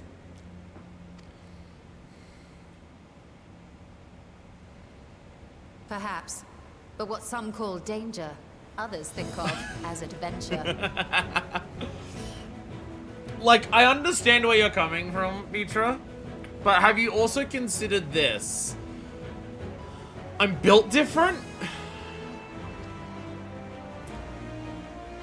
There's that smirk! That is the same smirk that we gave Xenos. That is... That is the same smirk that we gave Xenos.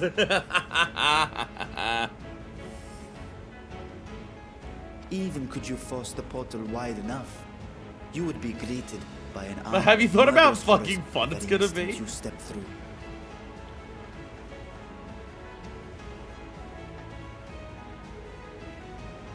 I assure you I was most attentive. And I agree that to go alone would be certain death. But if I were to bring along one who has already braved the 13th and humbled the cloud of darkness, well, I imagine my chances would be much improved. Once again, another opportunity for them to directly just be like, holy shit, Crystal Tower's required. Oh, we can pull so much from that. We have yet another instance of there is so much shit we can put in MSQ now because we made the Crystal Tower required. We can have Armon and Zonde be like core elements of Endwalker. We can have the Cloud of Darkness be directly referenced as like a thing that like you have already defeated and everything like that. Oh, it's so good. It's so good.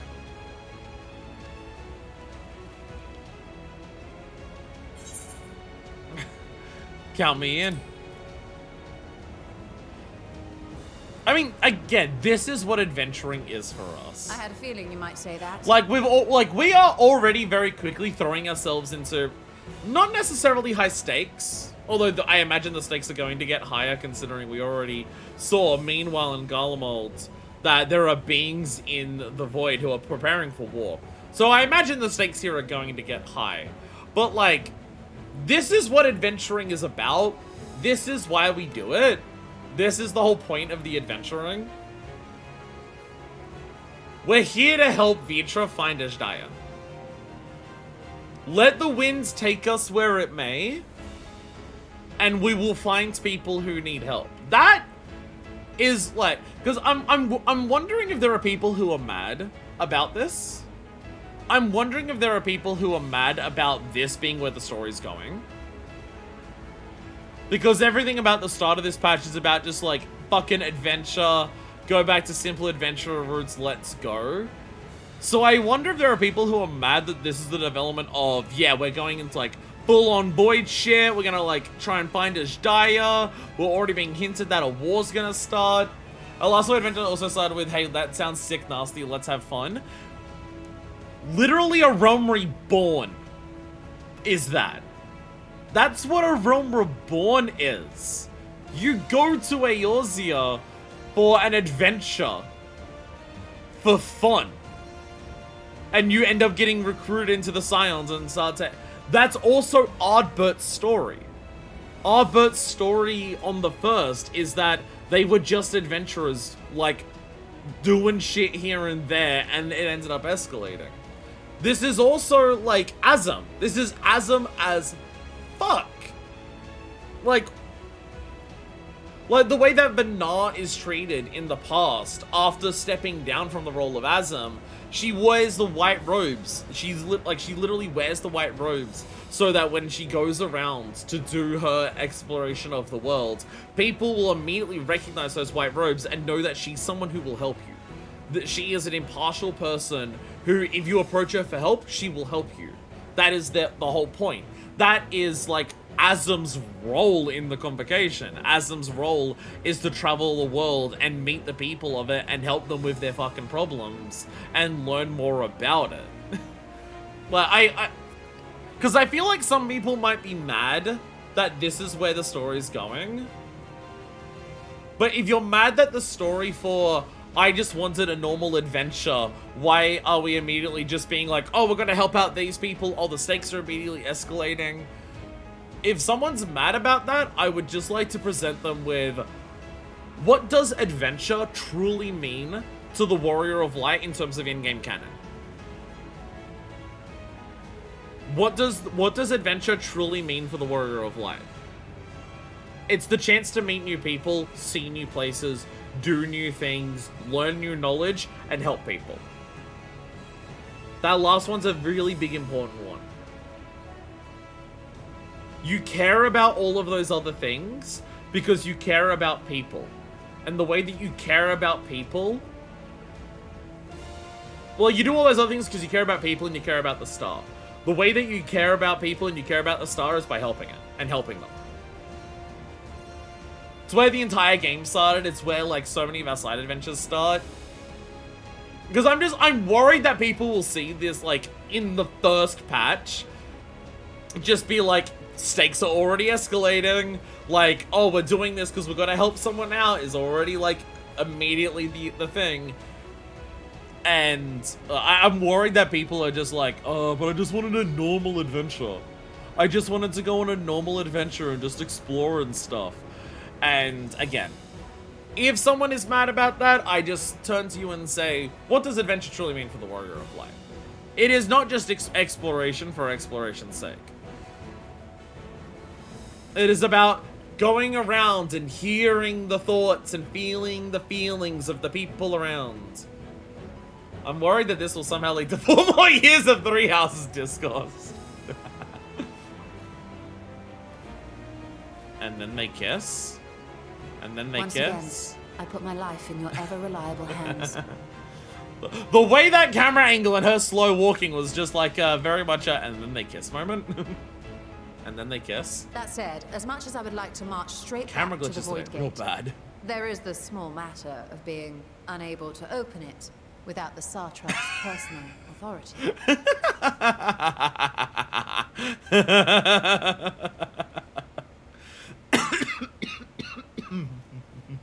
As I've said before, I will grant you and yours any boon you choose to name, provided it does not endanger my people. You have my word that we will take every precaution. Not a single void scent will be allowed to threaten Radzat-Han, assuming we manage to expand the portal in the first place. You have a plan. Actually, I had hoped you might help us with that. I presume the alchemists you retained supplied you with some explanation of their methodology. That they did. House Daemir was overseeing the project. Daemir. Ah, yes. The family associated with the great work. That helps. Best alchemist ever. Makes sense there. I did not fully comprehend the theory, but their research began with a void scent which had slipped through the fissure. After a thorough examination, they created an arcane simulacrum possessed of similar qualities. A man-made void scent, if you will. It was apparently indispensable in their efforts to enlarge the gate. Okay. A man-made void scent.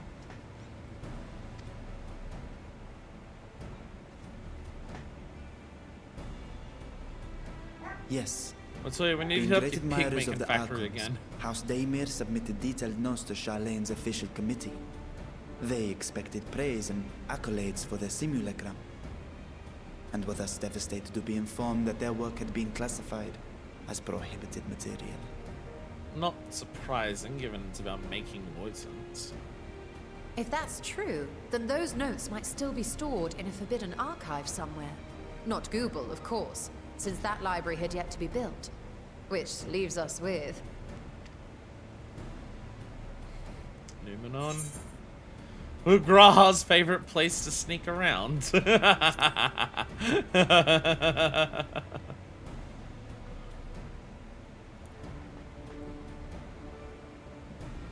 Indeed. Numenon's restricted stacks may very well hold a copy.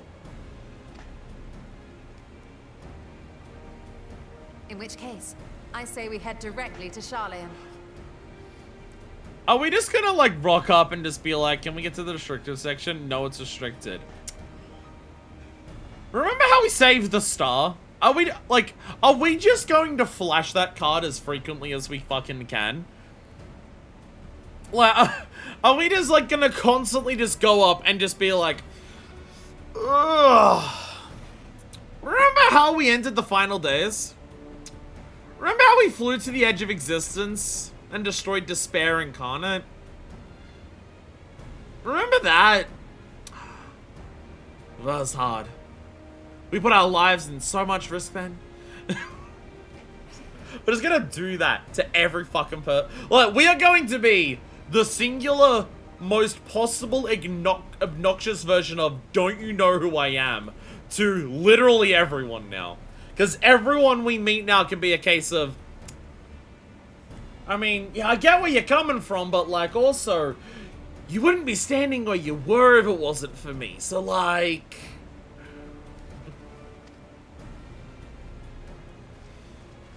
You know... Unless you anticipate needing help to reach the high shelves. See myself being of little use. Go on ahead. I still need to find Mirad and tell him about the Kalzal Foundation. Dialogue between the Scions has been on fucking point in this patch. Holy shit. Let us be on our way as well. Putting the Scions explicitly into a... There is no longer any major threats we're worrying about, but the Scions are still, like, really good friends. They are resolved to venture into the void. Do I sit idly by? another moment of the sheer fact that the Scions are so resolved to do something is inspiring others to be like, shit, maybe I should be as well.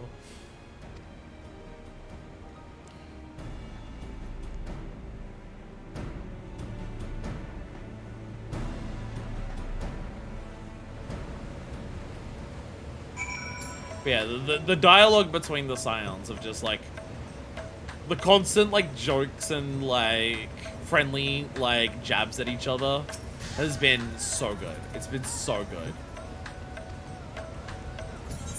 good. Straight up just some of the best fucking 1,600 Jesus Christ. Some of the absolute best like inter-Scion dialogue that we've had in a long time. Like, it's very good in Endwalker, don't get me wrong. I'm not saying that it's bad in Endwalker. But in Endwalker, even the quiet moments between characters is, like, in direct relation to how bad the threat is. Like, sitting down and having a boozy lunch with the older Scions, or sitting down and having, like, fucking Macca's with the younger Scions. Like, even those moments have that element of... like, we're taking solace and enjoying this moment because of the threats that are over there and everything like that. Whereas this is just they're shooting the shit with each other because they're friends, and it's great. It's so good. I think I may have landed on a techwear glam I don't hate. I still wouldn't wear it, but it's cute. The closest that I don't have a techwear one, but I have which one am I many? I think it's this one. Yeah, I have this one. I have this. It's not techwear, but it's like... it's not techie, but it's like... I look like a side NPC in like... in like a tech world kind of thing. That's tech. Well, okay, when you're saying techwear, I'm thinking of like where the stuff itself is like made out of tech. Like where the this clothing isn't made out of tech, but it's the fashion of, like, cyberpunk shit. Not that I've played Cyberpunk 2077 or seen the anime, but also there are cyberpunk things outside of that, so, you know. But yeah, I have this one, which they finally made the straps on these pants dyeable red. These straps were white, or like grayish, for so fucking long, and then in one of the more recent patches, I think straight up 7.2, they finally added double dye to these glams. This is all outside of the gloves. The gloves, this is like, well, to be fair, the gloves are also techwear, because that's I believe the gloves are the online Magitech set from the store, whereas all the other pieces are just like the universal PvP gear from the first series of it that they added. But yeah, that's the closest that I have. Very, very different vibes to this. Very different vibes to this.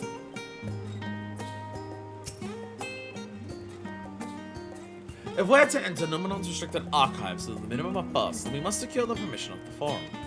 First, sir, we shall need to enlist the cooperation of a member to broach the matter on our behalf. Who do you think might be inclined to assist us? No one springs to mind? Monteshane or Fortuno, depending. Yeah, let's go like Monteshane. You think I'm the Grauhaus defense during the inquiry after all? Even still, I'm using the Black Mage fuck ton of rings handpiece. Hell yeah. So settled. Let us head to Phenomenon and see if he's willing to help us once more. Hey! Yo! Babe's walking with me. If I was to name my allies in the forum, Scholar Monteshane would certainly be at the top of the list. Hopefully he agrees to aid with our request. I was about to say, do we have any dialogue moments? Just that side of the front of the place. Yo! Time to take my girlfriend on a date around Charlian. And go to the one restaurant that exists here. Do Charlians ever run out of date ideas? Like, hey babe, do you want to go out tonight? Where do you want to go? Well, I was thinking maybe you want to, I swear to God, if you say let's go to the one restaurant that exists here again, I want to do something different. I don't want every single one of our dates to be the one restaurant that exists. Well, maybe we could, no, I don't want to study things in Labyrinthos either. We could not the library either. I want to do something exciting and fun.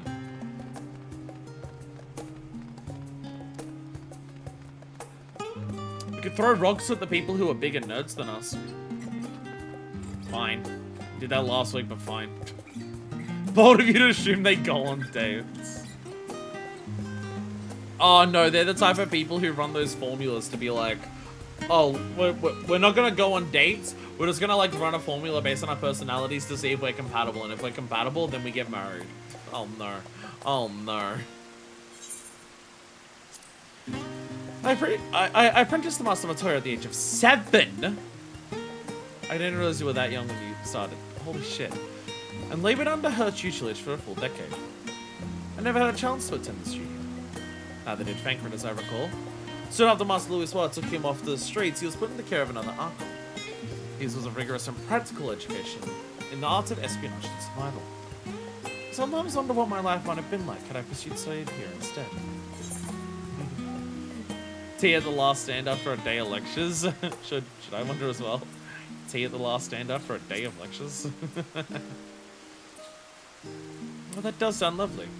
Afternoons with friends spent sipping tea and debating theories. Still, I wouldn't give up my time with Master Matoya for the world. The dank cave I stayed in was about as far from the bright to every wholesome academia as one could get. But it was a wondrous, magical childhood nonetheless.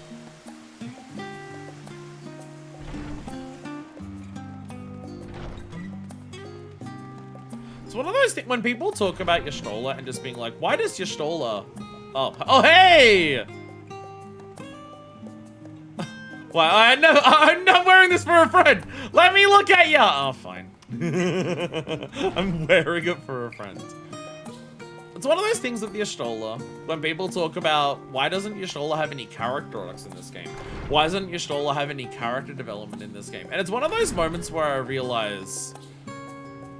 as much as I love how this, I love this game and I love its writing, you get to one character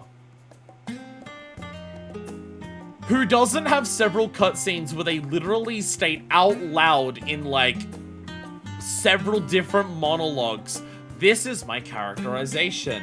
This is my character arc. These are the ways that my character arc has progressed. These are the ways that I have changed as a person. You have one fucking character in the game who doesn't have several cutscenes where they just explicitly tell you, by the way, this is my characterization. And it's a characterization you have to infer from the character based on what your knowledge of that character is and the things that happen around them. And by seeing the changes actually happen, you know, like how most games actually tell their stories, or most stories tell their stories. You have one character who has any level of, like, subtlety or requires effort on the player's behalf to actually deduce it, as opposed to, like, Ardbert giving you monologues about it. And all of a sudden people are just like, why does this character have no character? Why do they have no personality? Why do they have no, like, characterization? Why do they have no, like, character arcs or anything like that? And it's just like... I understand why so many characters in this game will literally just tell you how they feel. Because you have one person who doesn't, and people suddenly don't get it. Like, I'm sorry, but if you don't, like, you gotta look at Y'shtola and realize how she acts. And then realize once you meet Matoya, and realize that she was training under Matoya for so long with, like, the only company, that, hey, guess what? That has shaped a lot of Y'shtola's personal interactions and how she, like, interacts with other people and all of that. And hey, guess what? She then ends up in her own situation where she has effectively what is a bunch of pupils under her, while she adopts the name of Master Matoya and is the leader of a large group of people as opposed to only one. And under that leadership, explicitly fosters that connection between all of the different people and, like, actively encourages the stuff like the rituals that they have in terms of the people passing on and everything like that. And also the fact that her personality has a notable shift once you meet her, once she's with the Knights Blessed. And to realize that she appreciates a lot of the ways that Matoya taught her, and like she is the person she is because of that, but also realizing that if she's going to do that for other people, that she can improve on that. And like, again, she doesn't literally tell you to your face, this is my character arc, and then all of a sudden people think, why doesn't she have one? It's very funny. It's very funny to see that there's a character who doesn't explicitly tell you how they feel, and people just stumble all over themselves just trying to understand the character.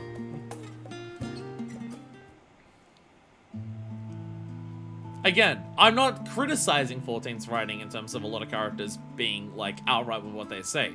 I don't think that's a bad thing. It can be a bad thing, but like 14 does it with so much earnesty and such good writing, and like so many like and again, like they tie so many of the character things that you see to the themes of it, so it's like constant game of thematic foils and parallels between everything in the game. But I don't think that how 14 tells you most of it, like does most of its character development, is bad. It's just that Y'shtola is distinctly different to how all the other characters are done, and it suddenly just means that a lot of people think that it means she doesn't have any. Now, if you would like it to be like a bit more told, if you'd like a bit more of those character moments for Y'shtola to be stuff that's on screen as opposed to the change she had before you even met her with Master Matoya, and the changes that she had over the years with the Knights Blessed, which you also don't get to see. If those are parts of your criticisms, that's totally fine. I think it's okay to not see all of that because you see the effects of it. But if you're just like, yeah, I guess she has a character arc, I wish I could have seen more of it play out, as opposed to always see these moments in her character arc after she's gone through it. That's fine. If you want to say that, that's totally okay. That because the game doesn't show you it often. You see the after effects of her character developments and her character arcs with Y'shtola. You usually see them after the fact, or you get moments like in Endwalker where she's doing her big declarations to either the Forum or an Ultima Thule. You see these moments of those, but those are also like the end arcs of her character arcs. You see those moments, but not like, you don't see as many of the moments that built up to it. You just learn and infer from the environments around her and how she acts around it. If you want to see more of it, that's fine. But to say that she doesn't have it because she doesn't have any because it's told differently to other characters, I think is a little silly. Ah, visitors, and quite esteemed ones at that. What may I do for you? Pray forgive the intrusion, Skulllark, but we were hoping you might help us secure permission to enter Numenon's restricted archives. Oh ho! No furtive forays into the stacks this time, eh? I applaud this newfound sense of propriety. It's in all this wide world of comparative serenity, what so compels you to disturb the vault of forbidden wisdom? Actually, we want the wisdom back that Vichel learned. Vichel learned about wisdom, and we just want to get that back.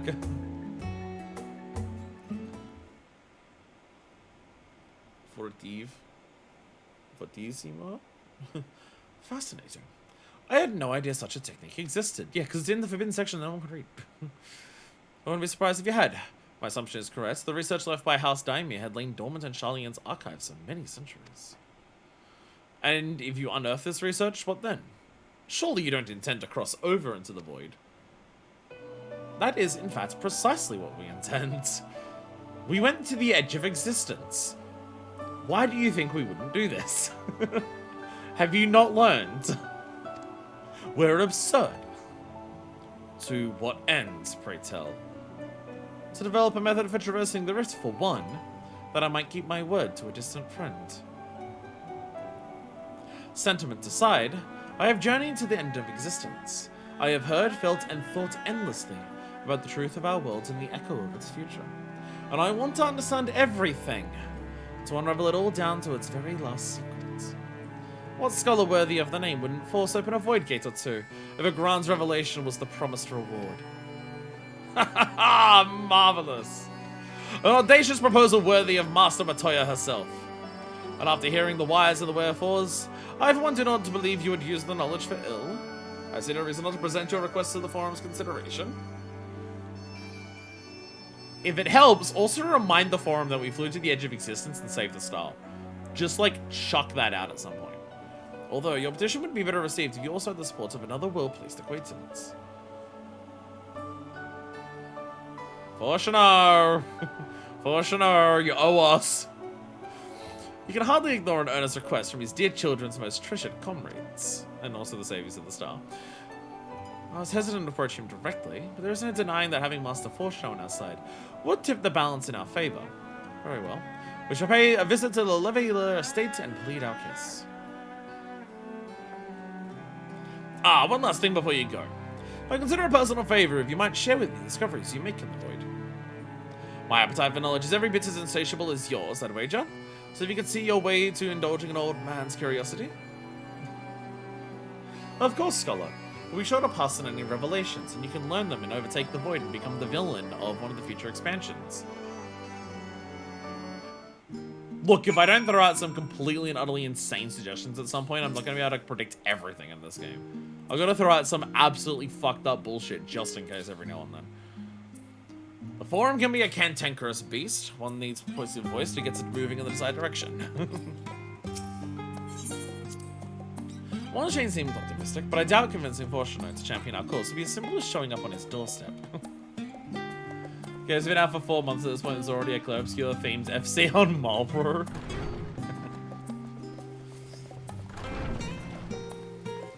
One day I'll get to Claire Obscure. One day I'll get to Claire Obscure. Also, thank you for calling it Claire Obscure and not Expedition 33.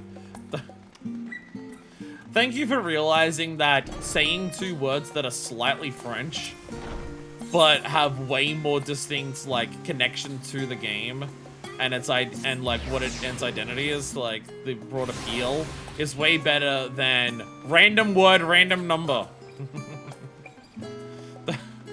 It bothers me so fucking much that so many people just constantly call it Expedition 33, and I'm just like, obscure is not that weird of a French word. You can just say Claire Obscure. It's not that weird. It's not that hard to say. But it is also distinct enough that, like Expedition 33 is like, the thing is, I have a lot of games to get to before I get to, like, adding new stuff to, like, things that I don't have already planned. But I would not be surprised if Claire Obscure is, like, a well-received one. Yeah, I know that the full title is Claire Obscure Expedition 33. It's just, like, if you're going to call a name by something distinctive, like calling Thousand Year Door, Thousand Year Door. Yeah, but Thousand Year Doors are very like, one, there's other Paper Mario games. But 2, Thousand Year Door's a very distinctive word in of itself. Like, Thousand Year Door. Nothing else. Like, that doesn't ring the bell anything else. Like, a door that's 1,000 years old is a very distinct thing. Whereas Expedition 33 is just like, that is a noun and a number. That is not anything else. That's like, that is not very distinct in terms of, like, in of itself as a title. But Claire Obscure very much is. And also, most people know it as that French JRPG. So having a word in there that, like, is French helps a lot. Because, like, I feel like the reason a lot of people call it Expedition 33 is just because they're just like, I don't know how to say the French word, even though the French word is obscure. Mistress Minifus, Mistress Ishola, how may I be of service? We've come to speak with Master Fortuner. Is he home by any chance? Yes, the Master is in residence. I shall inform he has guests.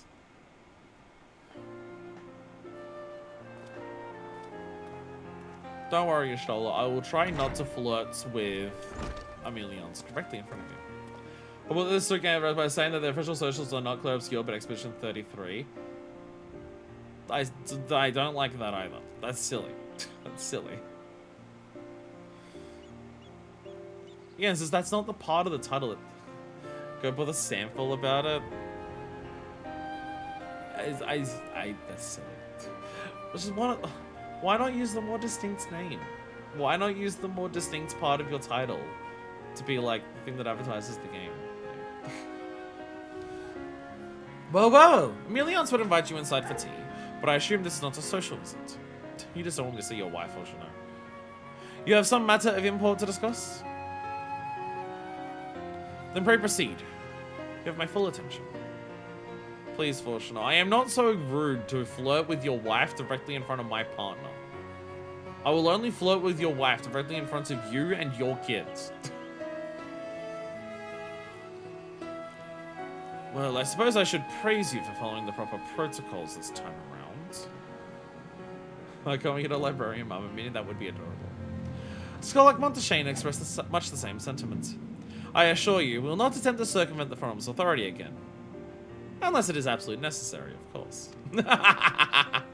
Of course. You do understand that the restricted archives are restricted for good reason, yes? If no pressing need exists, then where is the consequences of employing this forbidden knowledge? For a brother who misses his sister. She was his guardian and his friend. A selfless hero who crossed the rift between worlds to save her homeland from horror and suffering. But the brother has given up on thoughts of reunion. He spends his efforts elsewhere, watching over a people yet healing from the flames of the final days, loyal to his duty while betraying the longing in his heart. Tis no vital mission, perhaps, reuniting these siblings, but it feels a worthy course to pursue all the same. As one who feared losing his own loved ones and spent years in research to prevent it, surely you appreciate how painful such a separation must be. Hey, remember how you put duty before caring about your kids? Wouldn't it be nice to be able to spare someone else from having to do that? Remember when you were a shit dad? Reflections are still very much a mystery to us. Offering to share your experiences in the first should constitute a fair exchange for our cooperation. Oh, have we not done that? Oh. Do not celebrate just yet. The foreigner must still be convinced. I'd like to request a list of today's deliberations and deliver the decisions to you at the Baldessian Annex.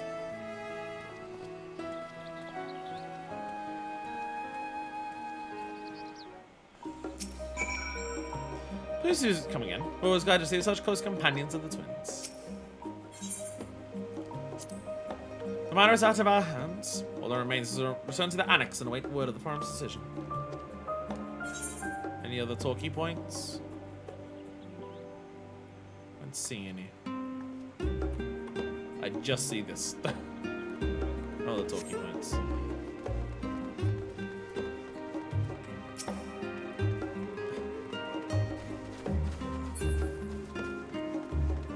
Just one talkie point talking about her upbringing. Oh, we're just super far away. Not this way. Sure, I can take you past cheating way. I had to fight him a lot at card games to get his cards. That is gonna be one thing that's a little I need everyone to keep their eyes peeled. Because the whole thing I said I was gonna do is as we go through patches, when we unlock triple triad NPCs, we fight them then. The only time we do bulk ones is like at the end of a base expansion for all the ones that happen through there. But as we go through patches and shit to fight them then, a lot of them are probably going to be tied to side content. Now, I'm at a point where I do have every card from every triple triad NPC. So if we see a triple triad card appear on the map at all, it means that it's going to be a new person because I have every card from all the others. So we need to keep our eyes peeled in the future for when something appears. To just be like, oh hey, thing has appeared. We're gonna fight them now. We're gonna keep an eye out to make sure we can actually catch that when it happens.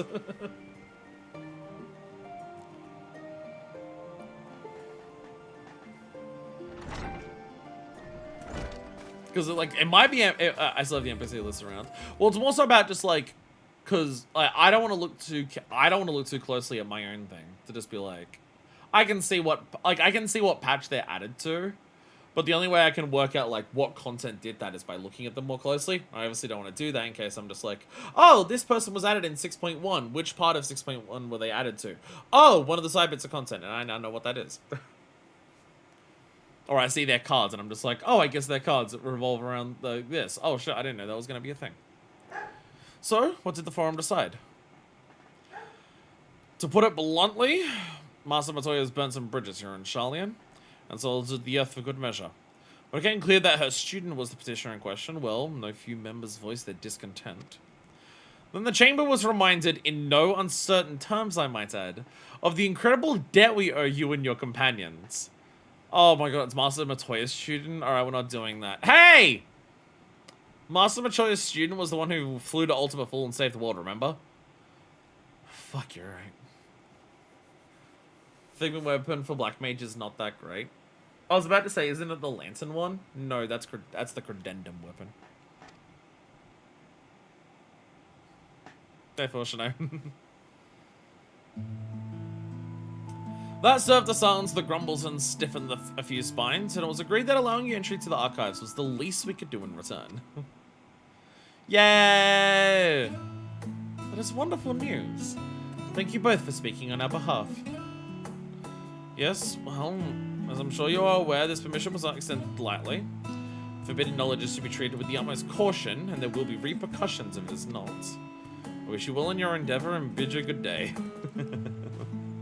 It's a stack of cups with the Great Serpent on top for some reason. I mean, Serpent, that's cool. I like the Great Serpent around. All hail his mighty scree, but ever the same, that one.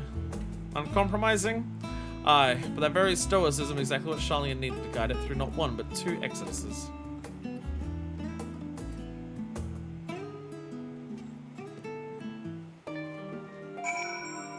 Mooncat. Hells yeah! Heels yeah! Oh, that's amazing. You have a name like Heels yeah, and you don't have an adventurer plate? Come on. Come on, Mooncat. Come on. Heels yeah? Well, but 5 years younger, I'd cast out my lieutenant and join you on your adventures in a heartbeat. 5?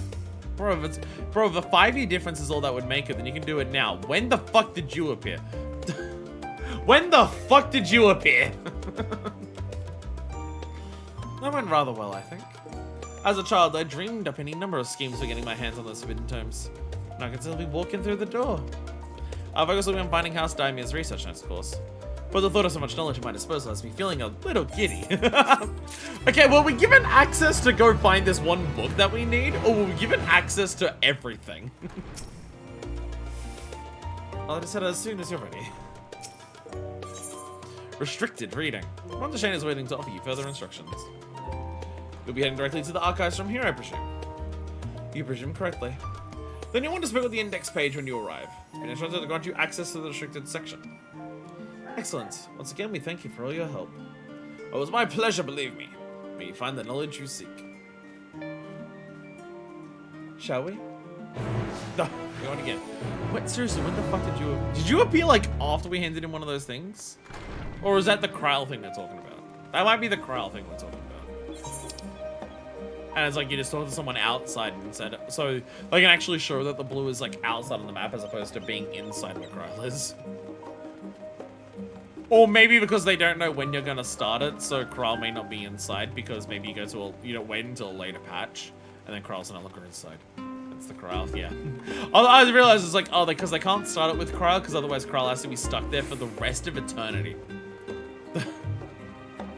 If you're going to start the quest with Kryl inside, she then needs to never leave ever again. And they probably want to use that character in some capacity at some point in the future, maybe. So instead, have you talk to someone else completely different, and then Kryl will appear there for the quest. You're reading. Like Hannah Montana once said, it's the Kryl. To think the set of instructions I laughingly imagine may actually exist, but yarms away from where you found me napping. If I had known of Alcedal 3's exploits sooner, I could have well saved myself days of research. Even a child's book might have pointed me in the right direction. To achieve the impossible, one must needs to be flexible of mind and look beyond conventional wisdom. Lesson I'd already learnt, but clearly not taken to heart. Well, you also weren't given access to the restricted sections.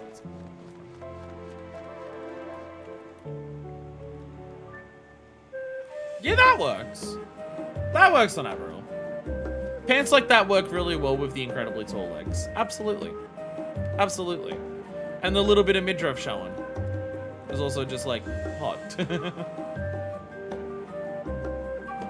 Hell yeah.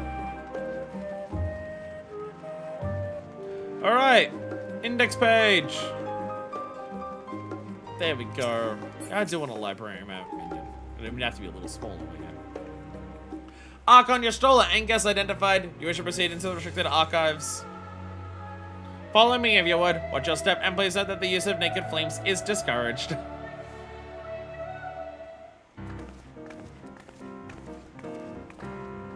Oh my god, we actually get Google music back from like the hard mode dungeon.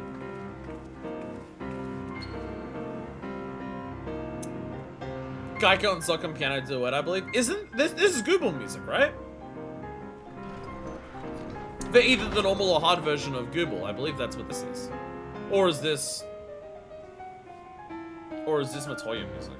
Like Matoya's relatives. If House Damia's notes are to be found anywhere, it will be here. Let us begin.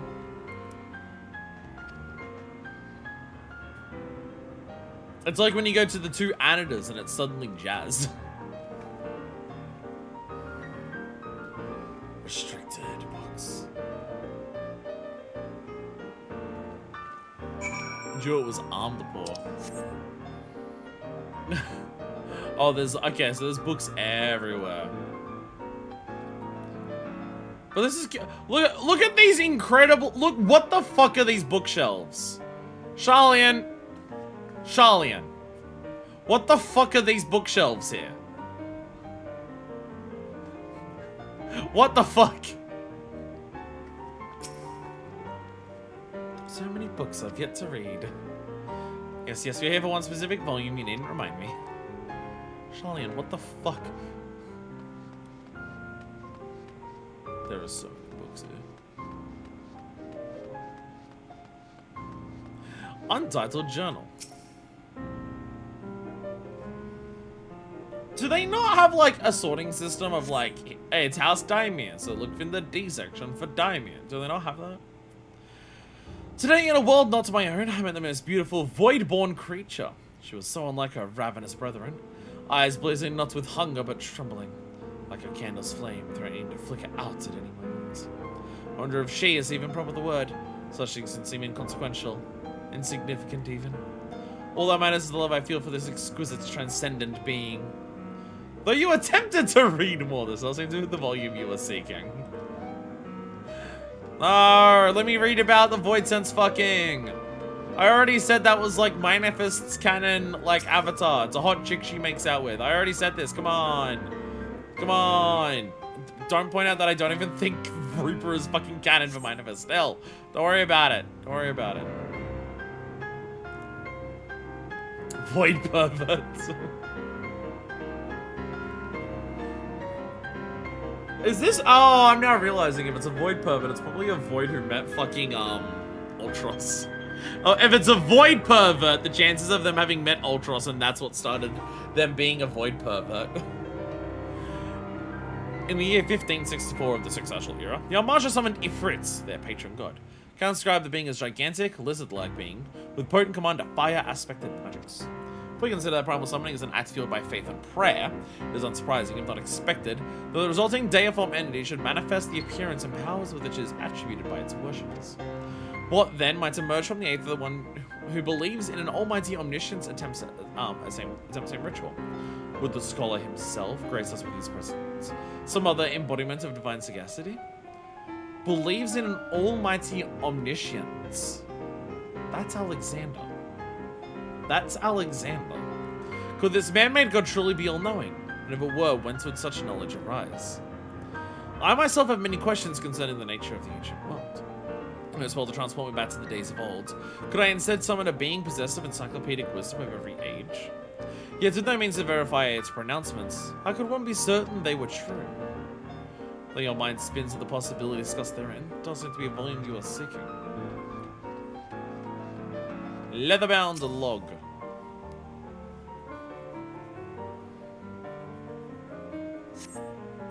Following pages Daimir.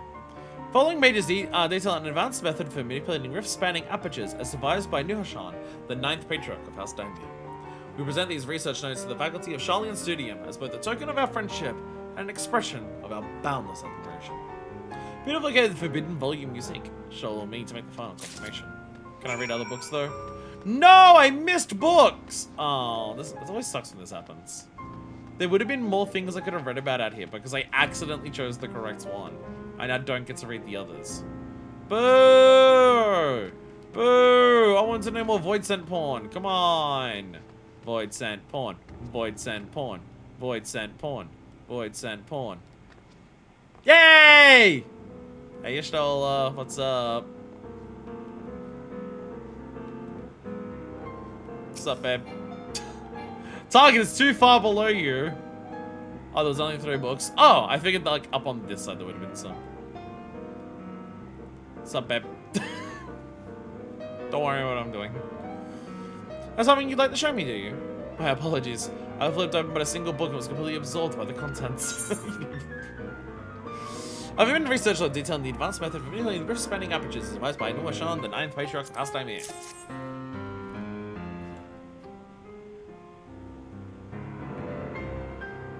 Well done, Manifest. I think you may have found our prize.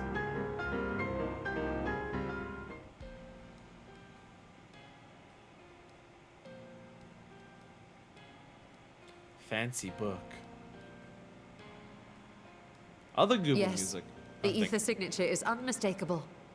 I've felt the traces of House Damia's resonance many times at the Great Work. Impressive way to be able to tell like who writes a book because you can just feel like that. If you saw the moment again, he would have said no smoking, no throwing books, and no yelling out Eureka in an obnoxiously loud voice. Time to see what all the fuss was about.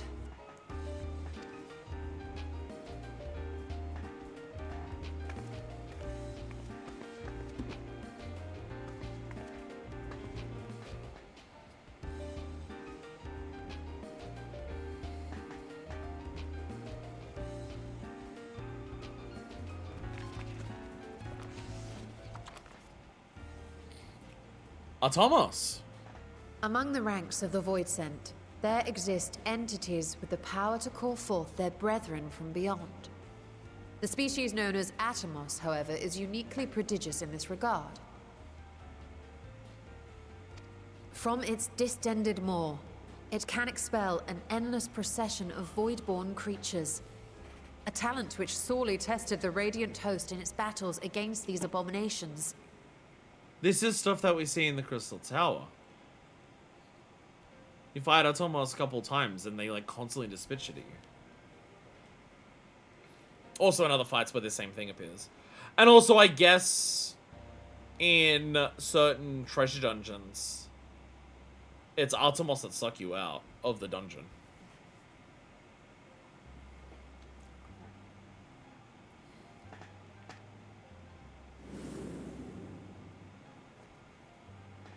Surmising that the entity itself was acting as a void gate, we endeavored to capture a small specimen and subsequently examine its physiological structure.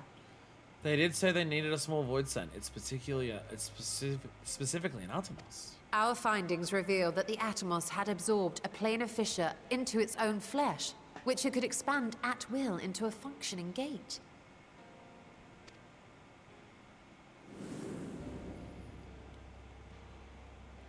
Upon further analysis, we identified an ethereal wave pattern emitted during this process. A pattern we were able to emulate by passing crystal-stored ether through a specially designed prism. We're getting like deep into the science shit when we're talking about like wave patterns. This is the type of shit that freaking Makoto was talking about when she talks about like how ether also is like energy in our world where it's a waveform. We proceeded to embed said prism into an arcane simulacrum, thus completing what we have dubbed our artificial atoms.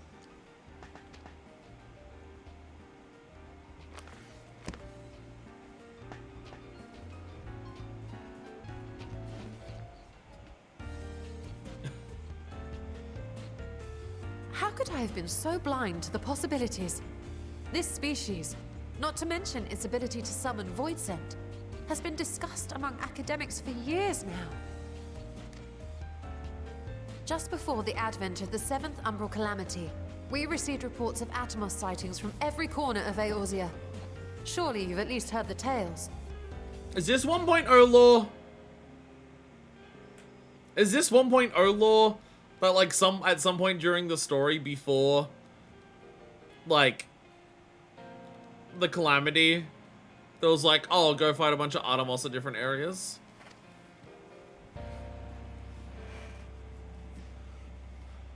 Because that feels like a 1.0 lore House moment. Daimir went and built a mock Atomos of their very own. I'm not surprised the Archons consigned their work to a restricted archive. It was no easy task, but at last we've unearthed the volume we've been searching for.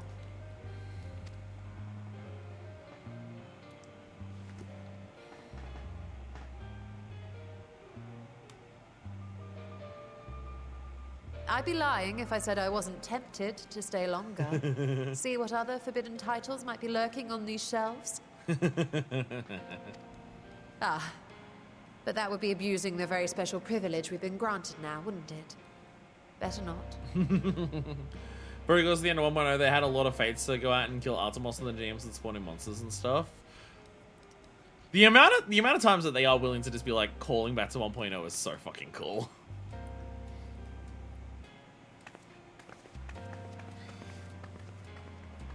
Like, some stuff from 1.0 is, like, people talk about the game getting retconned all the time, and it's just like, no, it's not retconned. They deliberately leave things incomplete to redo it later. Or your characters are wrong and they learn something else. It's just like, it's an in-universe, like, relearning of shit. Actual true retcons, I think, are very, very infrequent in this game. 1.0 stuff does get actually, retcons to just like make way for the new story, but you are still willing to just be like, no, most of it still works. Congratulations, locating the object of your search. Please move along. As much as I would love to start crafting the Atomos, I'm afraid this is far outside my field of expertise. Fortunately, we know a Harnish alchemist would be delighted to involve herself in our House Daimir project. Our business here is concluded for the moment. Please pass in our regards to the forum. Your message will be conveyed. Should you wish to indulge in more forbidden literature, I will be here. Patron mode disabled. Security mode engaged. Oh, we're allowed to just... Are we allowed to just go back to the forbidden section whenever we want? If anyone can help us, Nidana can. I say we return to Falconer and look to her at the Great Book. Alright, time to spend another fucking couple thousand guilds. Teleport from one half of the world to the other. Sorry, I mean use an Aetherite ticket.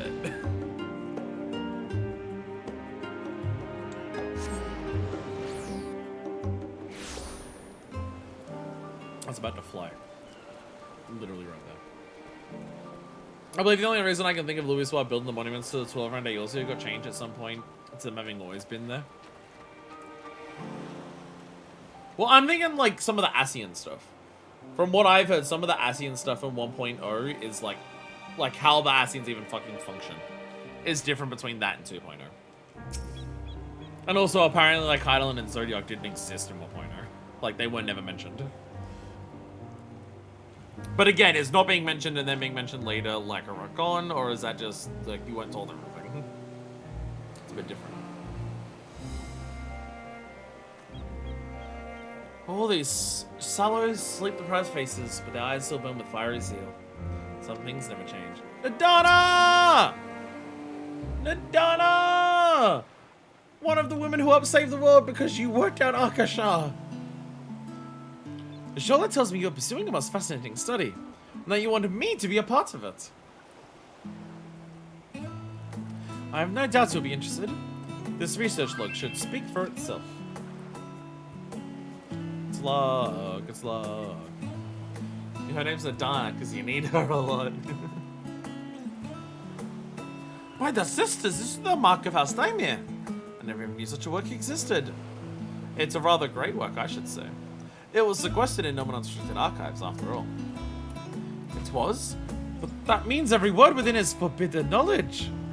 A forbidden tome with a forbidden research, and you put it right in my unsuspecting hand? I can hardly wait to read it!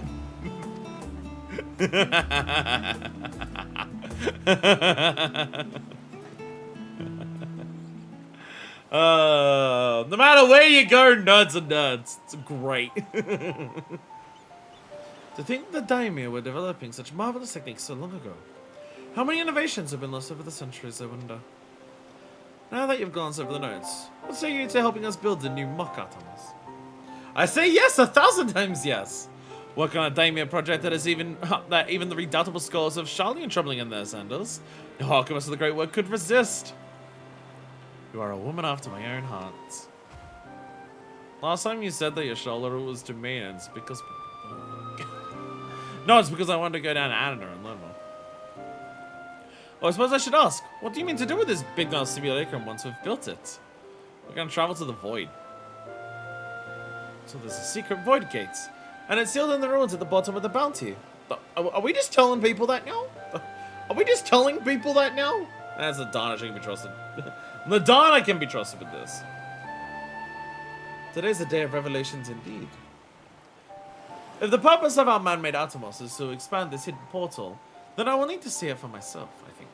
Manipulating rifts spanning apertures is not the sort of thing you want to attempt without first taking into account every single factor. Then by all means accompany us to the vaults. I plan to lead us back there shortly, once we finish gathering the components I require. Sharlayan markets provided the raw aquamarine and pure water crystals, but I might need help obtaining a small quantity of actually infused water. For such a liquid, you need to go further than the font of Maya. The ascetics of old ones favored the place for their meditations, and the water which pools there now is now known to enliven the flow of ether. Hey, another thing we learned from Sightseeing Log. That sounds perfect. Here's a guy to fill a flask at the pool. I will petition Vitra to join us. The idea I have in mind won't amount to much without his authority to command the Void Gates. Shall we be about it then? We'll meet back here in a... Now, given that it is the font of Maya and given what it looks like, how much pond scum is required to, like, make it work? There's no greater joy than having a new puzzle to ponder. Like, full of pond scum? Like, just a thin layer of it? None? That one might be pushing it. That one might be a bit more difficult.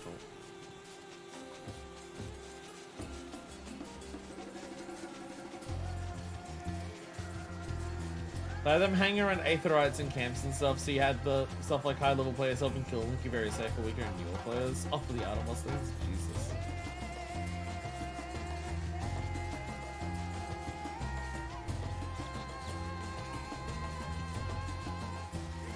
Jesus. It's a very, very, very cool.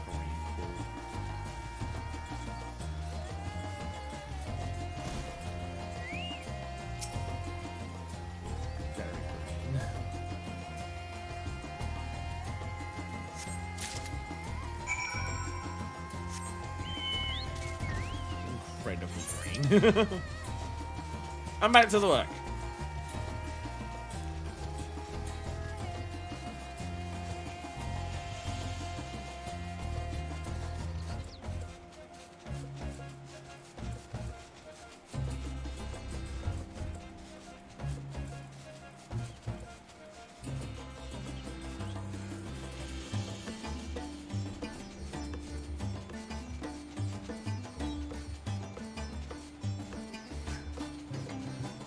Close my eyes getting into the dance moves, and I'm just like, wait, maybe I should look where I'm going. Stinian! The boy in Mirror was glad to hear the news of the Foundation. Means a new life for him and his sister. Yeah! Akon requested I join you, but her plans she offered scant details. Oh, I forgot to mention, the Fontamaya attracts aggressive wildlife, and you should watch out for them when you go there next time. My apologies. Do you have that flask for me? A flask filled with actually infused water scooped from a strangely specific point in the depths of the font of Maya.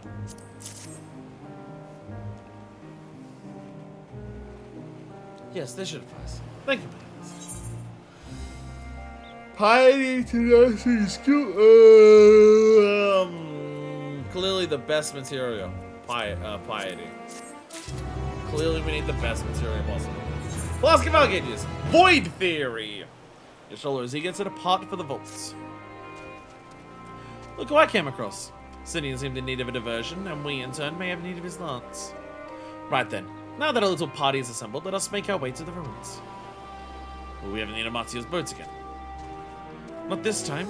Once your soul informed me of a destination, I arranged for a vessel to be made ready at Akiala. Your Excellency is ever the gracious host. Shall we?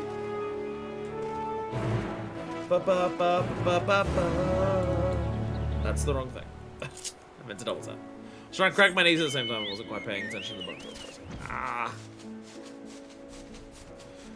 My left knee has been cracking super easily lately. It's been great. My right knee, however, really doesn't like cracking anymore. Just like, I can't get it to go for some reason. Doesn't want to go. Really annoying. Really annoying. Ah, well. Ah, well. I'll only complain and moan and scream and bitch and whinge and cry about it. Marzia! I need to tell you how much I don't need your boat. Do you know how much I don't need your boat, Marzia? So much that you didn't even spawn in for me to tell you that. Okay, well now I feel bad. Now I do feel bad. You need not keep your weapons close at hand. The Guardians do not attack if I am present, so I pray you leave them be. The Void Scent. The Void Scent. And all this time I thought the Azadal's Horde were no more than drunken sailors' fancies. On to the boats, if you please. We can chat on the way there. No one must get unique dialogue. It is likely not needed with each other, but I held onto the map against the chance we might return to the ruins. The ship is yours to command. Oh, thanks. Well, this is so exciting! Azadal's legacy to see the truth of a legend with mine own eyes. All aboard for the treasure vault! Choo-choo! Choo-choo! Treasures! Bolts! I thought we cleared this place of contrast last time we came through. Would seem a few stragglers remained. No, they're being replaced, not... Poor Vitra. He really should have spoken with the Sinian before we left. I tried to think what it would have cost him in terms of... You laid waste to them. I could utter a single word. Astinian cleared the dungeon again. So no, they're not going to attack.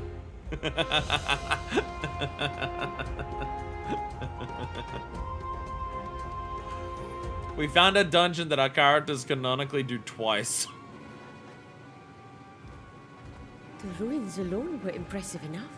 But I never dreamed such a treasure lay hidden in the depths of the bounty. It may have been helpful to know this device existed, Your Excellency. No, it's too dangerous. No one can know about it. My apologies. The gate was a secret I shared with none but my closest advisors. I feared for what might happen should those with ill intentions learn of its existence.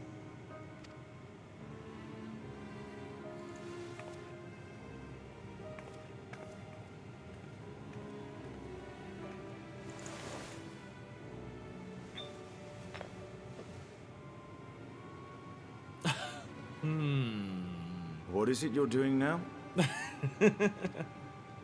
There's something I wish to verify. The NOAA reports claim that a short stint into the void carries little risk of etheric imbalance. Should one suffer an injury, however, or if one's expedition drags on longer than intended, that risk becomes significantly greater. Yep, that does sound familiar. Graha theorized that a warding scale would confer protection from the void's corrupting influence. But I would prefer to test that hypothesis before we set foot in the 13th ourselves. Makes sense. What's your plan? So, this is an experiment of sorts. Yes, an experiment.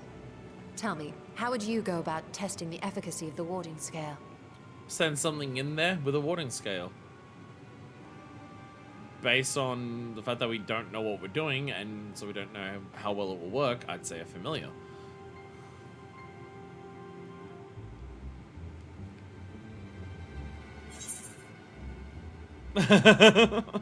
Maybe send a familiar. Well, We're a bit, we should be slightly more safe than back when we're just like, how do we test this teleport to go to a place that we don't know? I'll just do it and see what happens. If I die, whoops. Maybe send a familiar? Send in a Kabi with a warding scale. Done. Very good. I see you've been paying attention. As Ritra sent his simulacrum, so too shall we rely on a familiar to bear the brunt of any unpleasant consequences. And just send in a Kabi, give it a scale. There we go. Oh, goodness. Energy drinks are making me... Now, a lowly imp can navigate a fissure, no matter how narrow. Which means an arcane entity of similar stature should be able to manage the same. Kabi. I hadn't wanted it to come to this, but no other familiars will do, I'm afraid.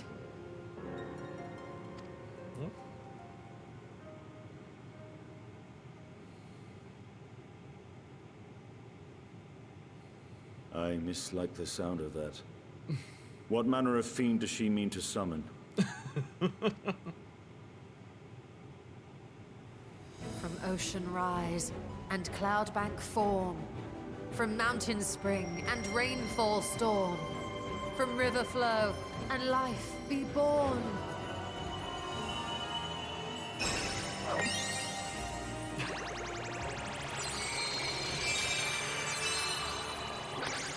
Water from the foam! Magical girl, you stole her! Let's go! Ready your arms. I fear she's been possessed.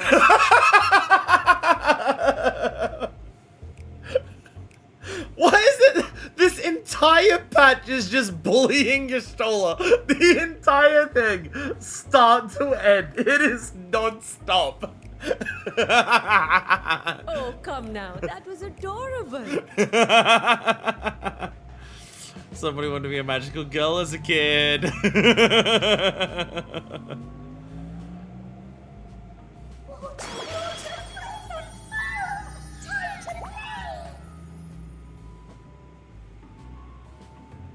This is one of the bosses in Matoya's Relics. So, which is the order?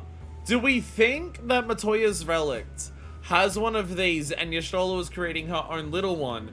Or do we think the sentimentalism goes way further in reverse and Y'shtola created these when she was a kid, and so in Matoya's Relics, Matoya created a big one of them? Which order? This minion stuck shut up after this, by the way.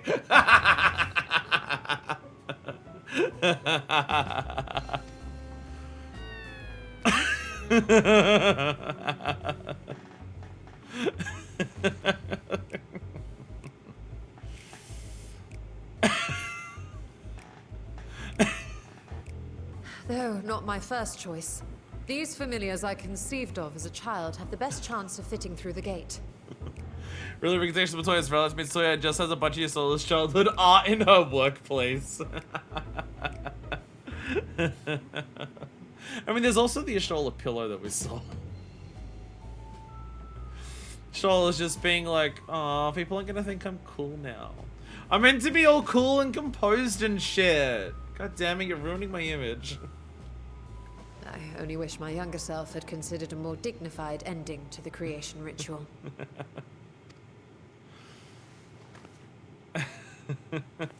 In any case, these two should serve as well. And there's the Matoya's Relics music, of course. In case you didn't get it, by the way. In case you didn't get it, by the way, here's the music from Matoya's Relic. This one will bear a warding scale.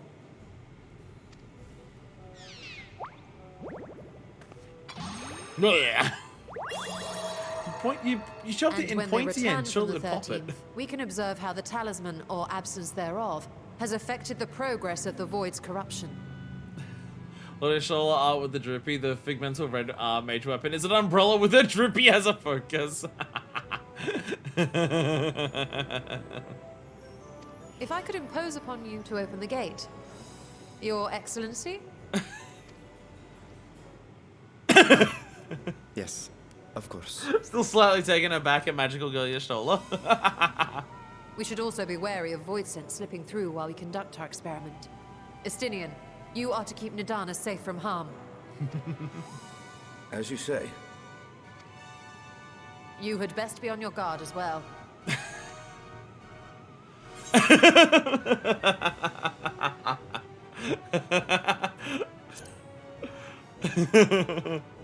Froth and foam! Oh, are you volunteering to join the Nixies? I could shrink you down, you know. Let us begin, shall we? The most intense, ridiculous sex when this is all said and done. Jesus Christ.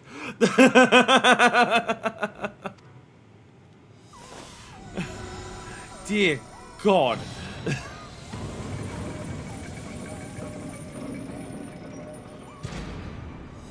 Nixies, into the void.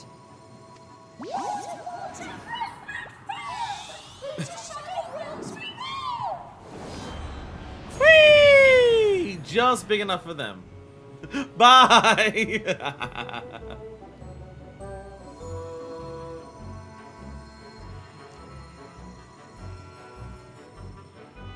How long do we give it to test?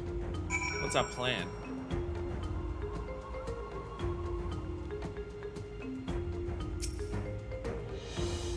Every time I come here, it reminds me of the dark portal above the Crystal Tower. When the final lash of Ashtaya's tail as she plunged into the void. I'm not surprised. Sisters, save me! I'll never see Ashtaya the same way again! Froth and foam indeed! I sure got a picture of Ashtaya as a little girl. I used to believe she sprang fully formed from one of Master Matoya's cauldrons. We need to wait for a time to ensure meaningful results. Be patient and keep watch for any intruders. So I'm looking for intruders coming into here, not like intruders from like the void.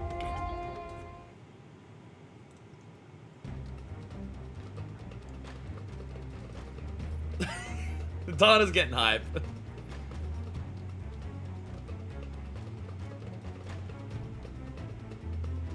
Surely at least one imp would try, right? I think we've waited long enough.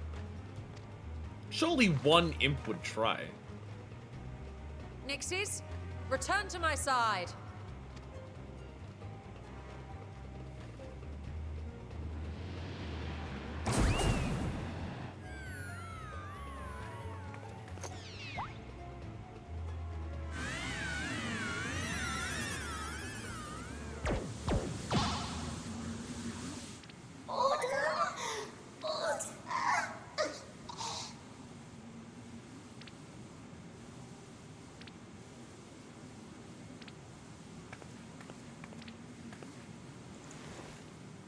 Thank you, little one. You did well.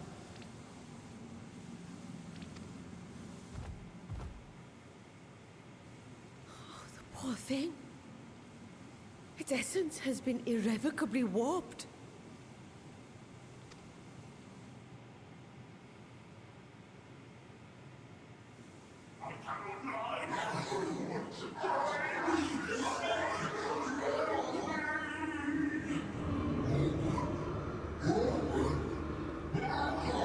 I heard the word die a lot there. That's concerning. We're out of time.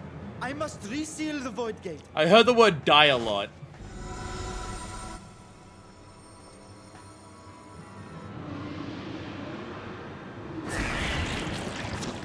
They're coming through. Oh, they're really trying too.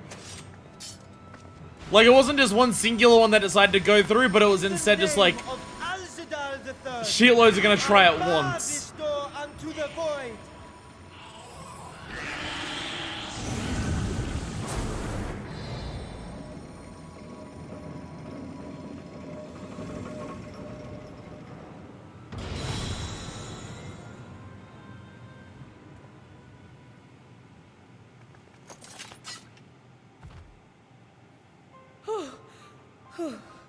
Well, that was a sharp lesson in the dangers of void gates. So the nature of the one that we have here is it's like, if you leave it open, they will just constantly come through. Just constant. It'd be they'd eventually get to the point where it's just like, yeah, they're gonna keep going. And based on all of them squeezing through like that, it kind of seems like they were trying to force it open wider. Like, one of those imps could have gotten through on its own, but they all went together screaming open to try. It seems like they were trying to shove it open so more of them could get through. And I heard a lot of screams of the word die.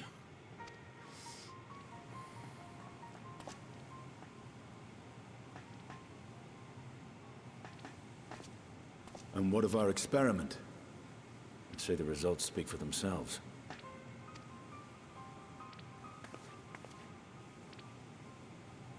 The unprotected Nixie has suffered extensive etheric corruption. As Nidana observed, it's well on its way to becoming a void sent. Would it be affected by everything in there more by being a familiar?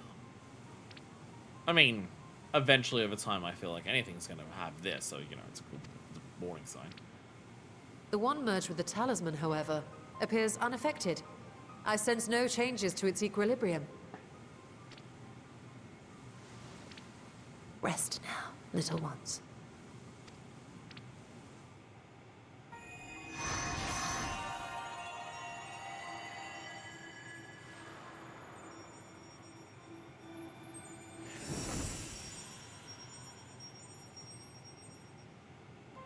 Graha's theory was correct then.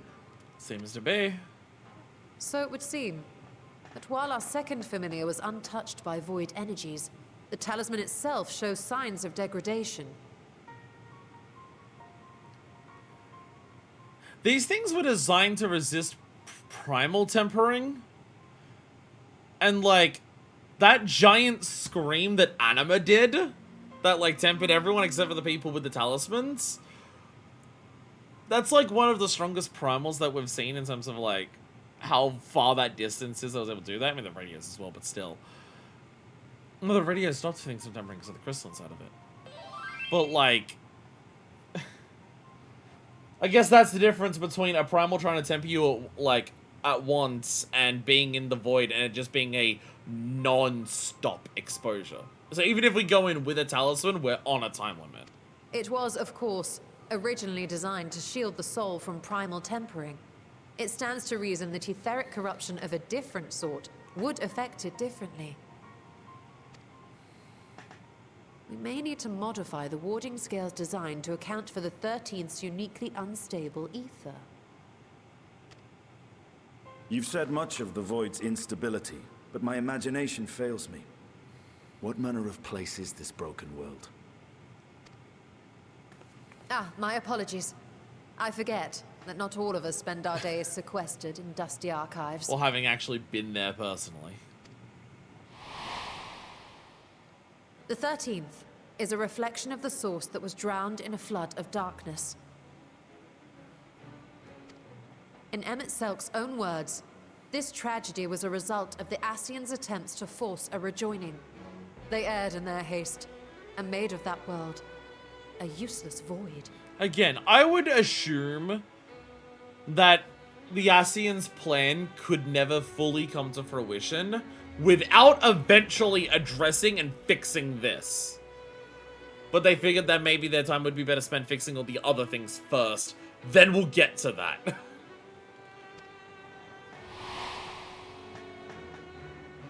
You remember Una Kalhai? Una Kalhai, the unusual there's the child we pronunciation. met during our troubles with the Warring Triad. He explained the fate of the 13th thus. Multiple lines of unique dialogue for doing side content. Let's go. This is, honestly, this is how you do it. This is how you do shit like this.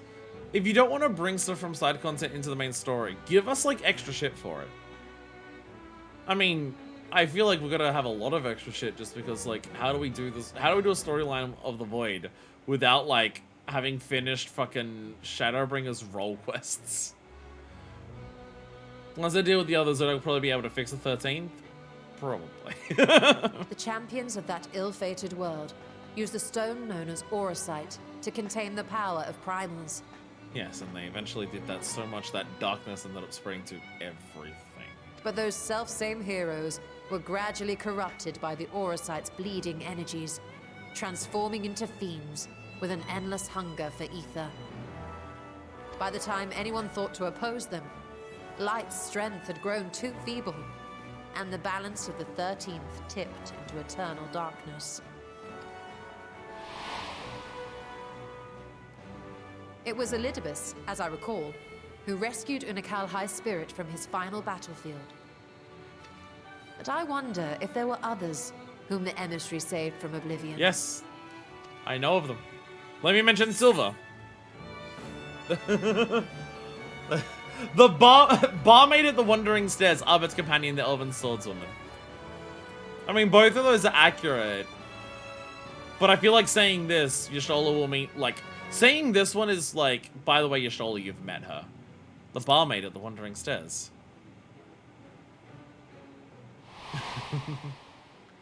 Silva. The server. Ciela, wasn't it? And you say she was another of Elidibus's Oh, yes, yes, Yellow's her current name. Silva's her name when she was working with Arbor.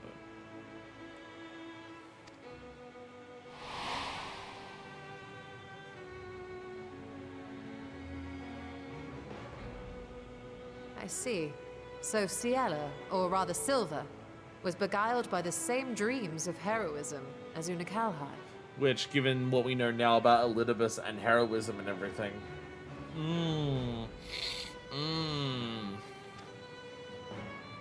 And what of your own experience? Will you tell us of what you observed during Noah's expedition? The void exists, and there's like, you can walk there. But have you been to the Churning Mists?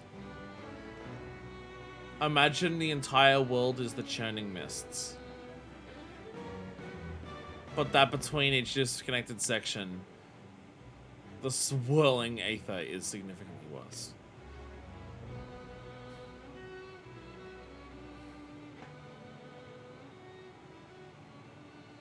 It is not like the first, where it's like a dead zone.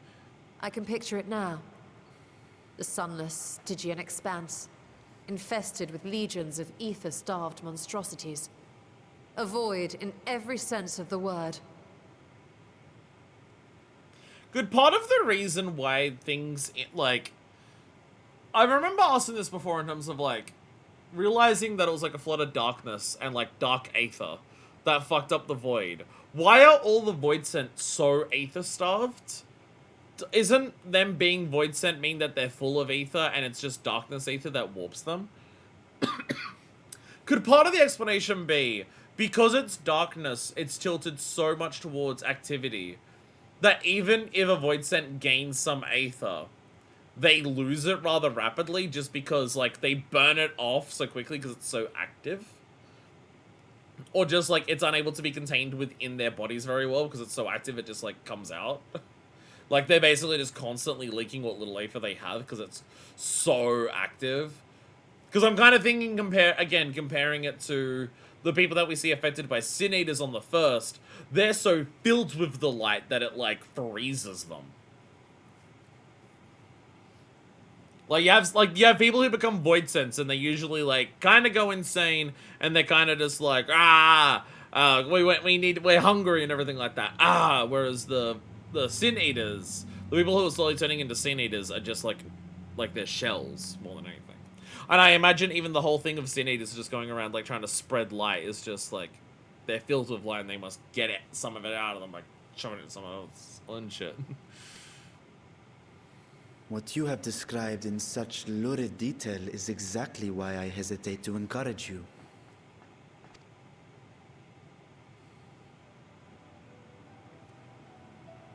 Worry not, great Vritra.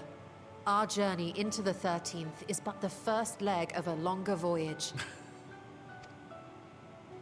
A voyage that shall lead us to other reflections, to new mysteries and discoveries. And I mean to be there every step of the way. Yeah. But first I must focus on refining the warding talisman. Then I can begin work on constructing an artificial Atomos. Or I could if I had the relevant manuals to hand. Might I be so bold as to request access to the Satrap's family archives?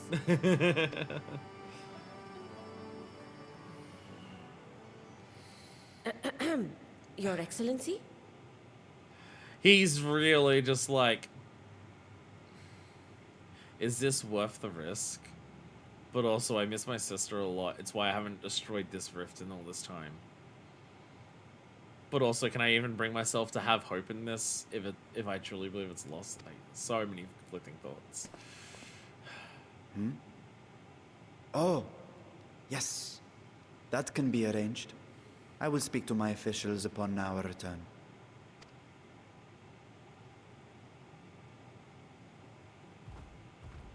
We will see you back in the city then.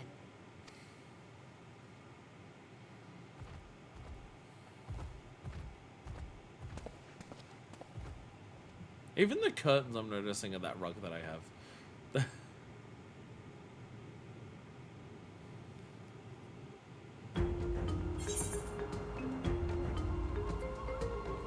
Oh, hell yeah! Loot envoy coffers. Everything I have is credit, no more better than it. But I can sell it for money. Or turn it in for the currency. Seeing the Void's terrors firsthand was an experience, but I doubt fear of such creatures is at the roots of Vitra's hesitation. A Satrap's duty. Yashola ponders the next stage of your preparations to enter the Void.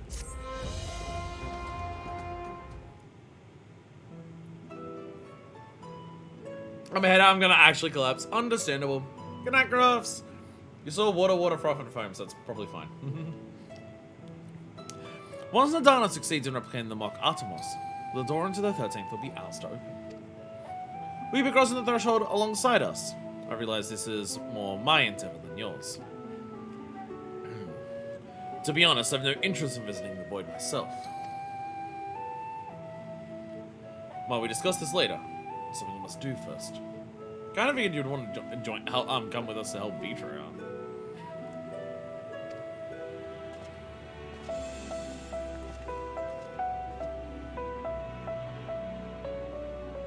Why does everyone insist on being so secretive? I at least had good reason for not wanting to explain my Nixie ritual. Shall we proceed with our other preparations then? As we saw, the warding scale can be effective at protecting the bearer from other sources of etheric corruption. Nevertheless, Talisman's durability needs to be improved to withstand the Void's influence for a prolonged length of time. And I think that is a problem we can address without involving the brilliant but busy alchemist who created it. Who do we know who excels at this kind of structural augmentation? Garland Ironworks. Hey, Garland! Sid! I'm gonna ask you about a rock. Can you make, well, it's a scale, I guess. Can you make a scale better? An excellent suggestion. So I recall, Sid himself is a stranger to the Void and its volatile energies. Yeah, remember when Nero turned purple? With the experienced hand at the helm, I have every confidence that the Ironworks can strengthen the warding scale. Come, let us visit the Operation Rolga's Reach and commission their best and brightest. Why is Rolga's Reach now the home of the Ironworks? They were there for Omega. Omega's no... Oh, wow. Really?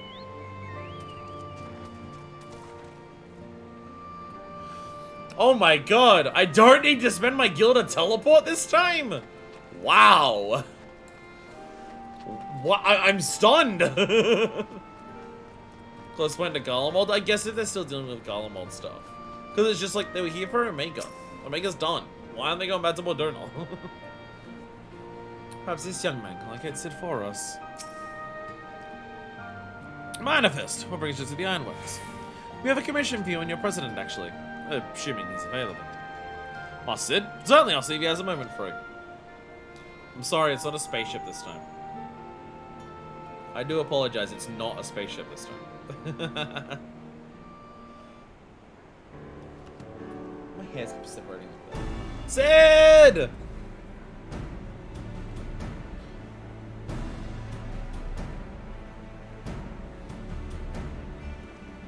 It's Sid Garland. He makes my dick hard long. A pleasure as always. I hear you have a job for us.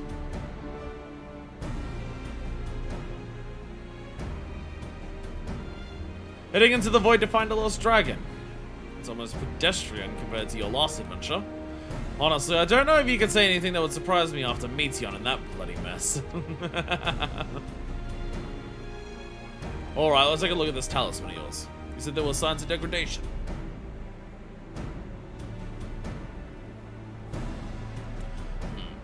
Seems some matter of corrosion is set around a scratch on its surface. Much as the void corruption seeped into Nero through his wounds, he turned purple. In which case, our best bet may be to simply prevent the scale from being damaged in the first place. And how might we achieve that? We have a coating agent for strengthening trinkets and the like, but I'd be wary of applying any compound which might upset the scale's delicate alchemical balance. Far safer to dress it in armor.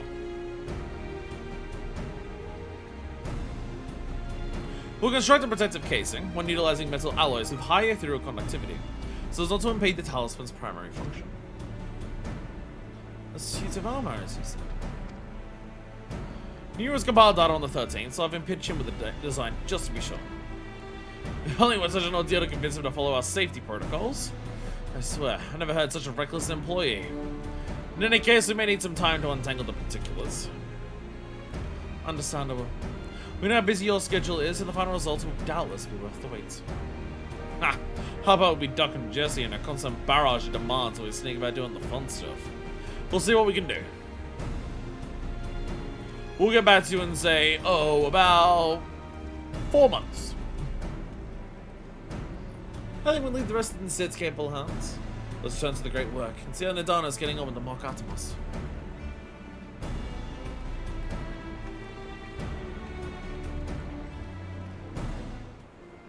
Are we like... Now you're gonna make me teleport back and spend the fucking... Now I gotta spend the money. It really does feel like we're setting up for the next MSQ stream to be holy shit, we're going to the fucking void. And like more than just a duty. Unless it's like we go to the void as a dungeon. And then we do that dungeon and we come back, which I guess could happen. That definitely could be possible. The insatiable curiosity of our alchemists has ever amazed me. Though I've largely left them to their own devices since we opened the gate together. I hope Nadana has good news for us.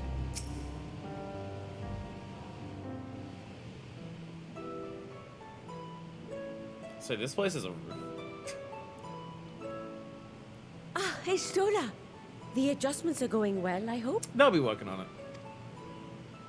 'Tis a lengthy process, but the end is in sight, yes. That's wonderful news. I myself had some good fortune searching through the Satrap's private records.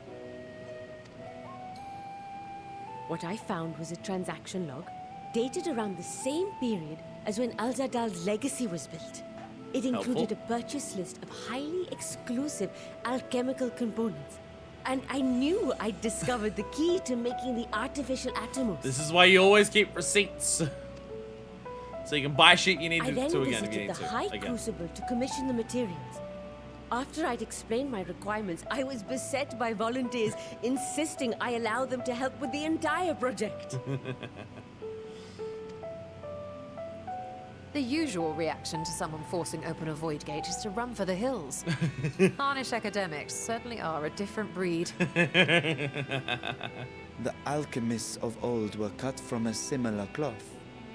The unknown held no fear for them. Indeed, they were ever eager to seek new knowledge, regardless of the danger. And were you not also fearless, heedless even, in your determination?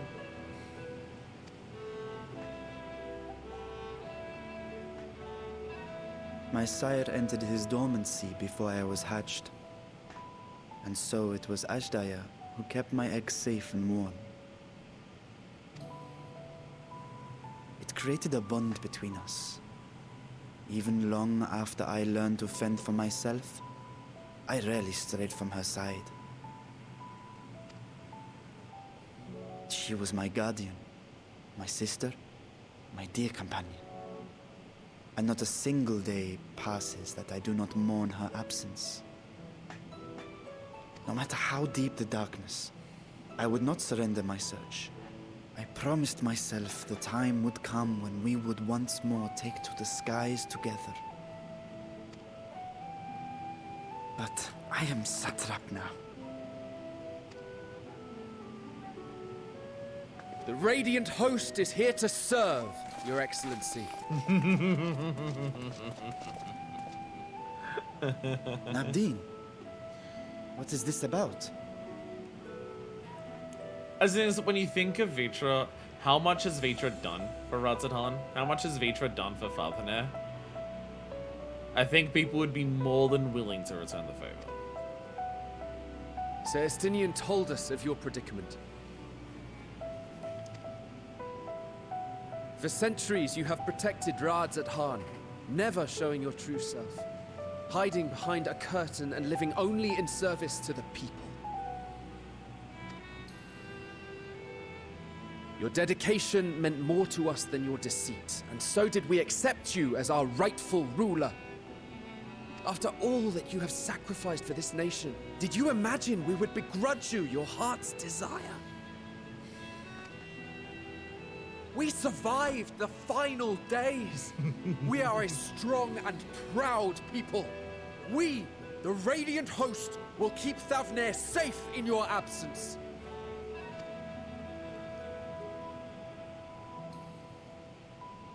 I am grateful for your loyalty and for your encouragement.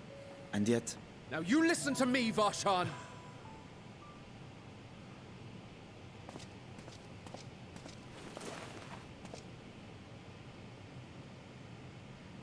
You are wearing that face, after all. As I have told you before, you are a little brother to us all. And if you are family, then so too is your sister.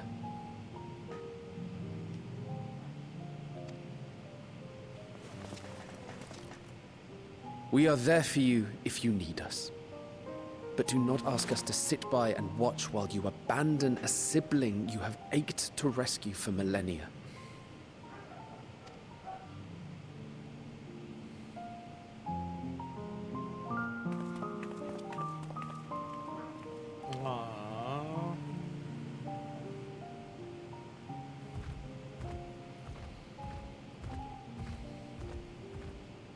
This is such a great We will payoff, succeed like, in opening the way. all the stuff It that is you only hear a and matter see of time. Vitra do All for those you people. need do is prepare to step through to the other side.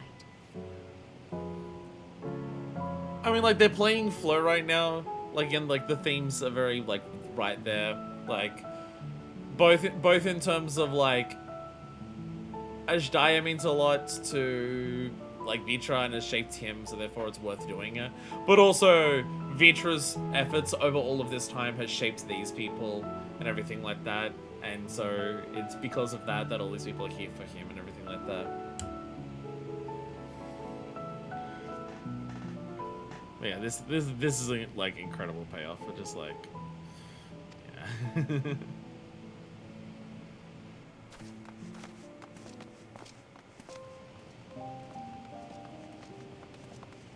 Hey! Your Excellency, I wanted to thank you for building the orphanage.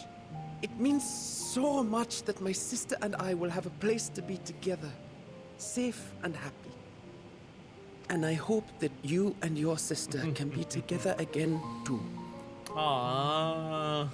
Obsidian went to get the kids because he knew that that would work.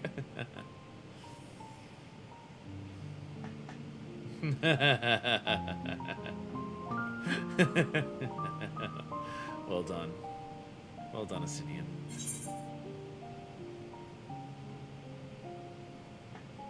Protect them well, you must take heart.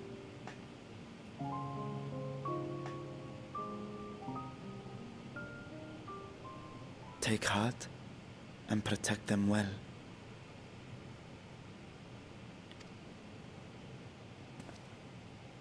Such were the words I once said to you. And here I stand, failing to live up to them. When you was telling us about the burden of the strong. If my heart is torn, I am fit to protect neither Ashdaya nor Radzatan.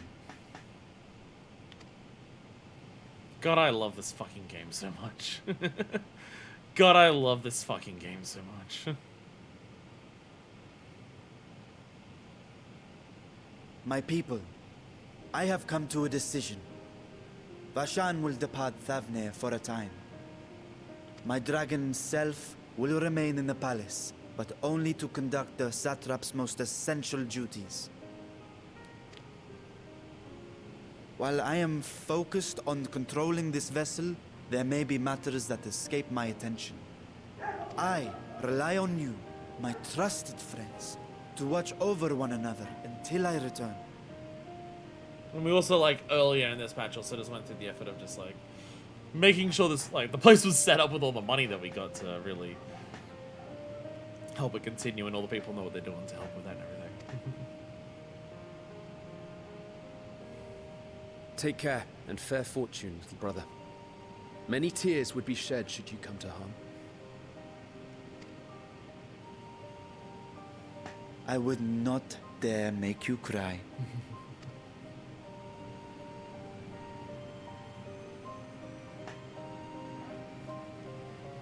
This is like we're past like the end of like the main Endwalker, and it's just like the game still has its magic. The game is still incredible at being able to just like build these moments. Like this has been a moment that's built up to this entire patch of just, and also just like seeing Vitra and what Vitra does with Father during the main MSQ. Convincing others to follow their hearts is not my forte. I would have gladly let our more philosophical comrades take the lead, had they been here. What? Someone need to give that boy a good talking to. You're not supposed to reprimand it, do you? You did just yell at the Sartre. Well, squander this chance you have given me. I will find Ashdaya. We'll have that Atomos built before you know it. When a project like this comes along, we'll give it our full and undivided attention. Sleep? Ha! Who needs it? Until you collapse on the floor and then get a book landed in your head. Well, that reminds me. I really should finish that other project I was working on for His Excellency. Oh, I also have other things. Oh god, there's so much to do. You surprised me, Estinian. For a lone wolf, you have shown an unusual degree of, shall we say, involvement in helping Vitra reach this conclusion. 'Twas for the greater good. The worm's thundering sighs were keeping his citizens awake at night. It had the travelers believing the palace wrecked by some unnatural storm.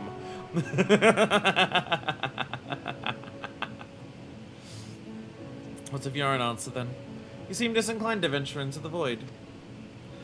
When I was one with Nidhogg, his vengeful thoughts were my thoughts. His endless rage, my rage. And the soul-chilling grief he nursed for Ratotiskia's death. I would not wish such agony upon a foe, let alone a friend and ally. If there's any chance we can spare Vitra that's pain, then I will follow you. Any other former scions we should call them? I'd rather not bother our comrades with less than a dire threat to the star. We four should be sufficient for our purpose. We bothered you for an adventure to a treasure dungeon. And you're just like, nah, I won't contact them back unless, you know, the star's a threat. Now, on to specifics. Also, there's only 4 of us. That's not how a light party for a dungeon works. Unlike the first, where the flood of light was halted before its devastation was complete, the 13th had been utterly subsumed by darkness. My plan is such as to explore the void in stages, withdrawing to safety after each brief foray. To be more convenient, there will be some man to a base camp nearer to the gate itself. One of the palace chambers should serve. Come, let us reconvene outside Megatuta.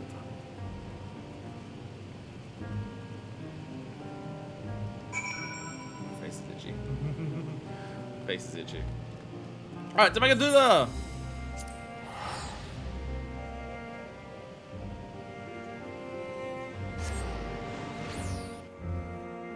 Kabratadon! To Megaduda!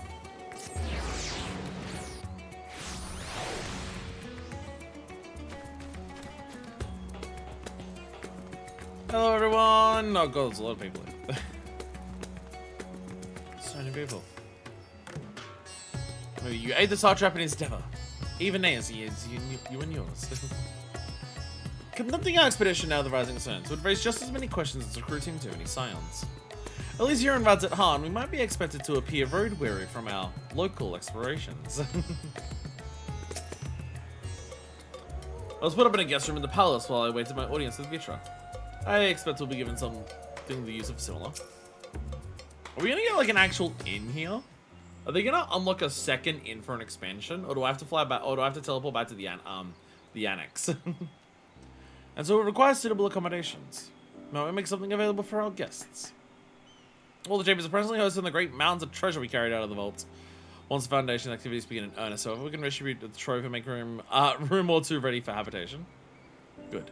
Please inform me when you've completed the arrangements. Sorry, we don't have any room in our hotel that's carrying all of our fucking money. Okay, before you get rid of it all, can I Scrooge McDuck into the rooms though? Can I do that at least before you get rid of it all? As you've heard, we'll have you settled in Mega Deucer in due time. Mega due time? As ever, you are most gracious, Your Excellency. You risk yourselves to aid me in my search for Ashdaya.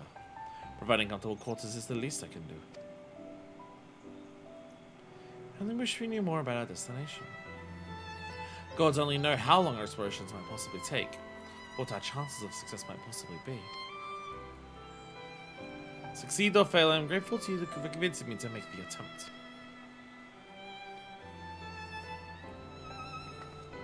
On that note, I'll return to the great work and lend what help I can to Nidana. Few preparations to make ere we venture into the 13th, now is the time.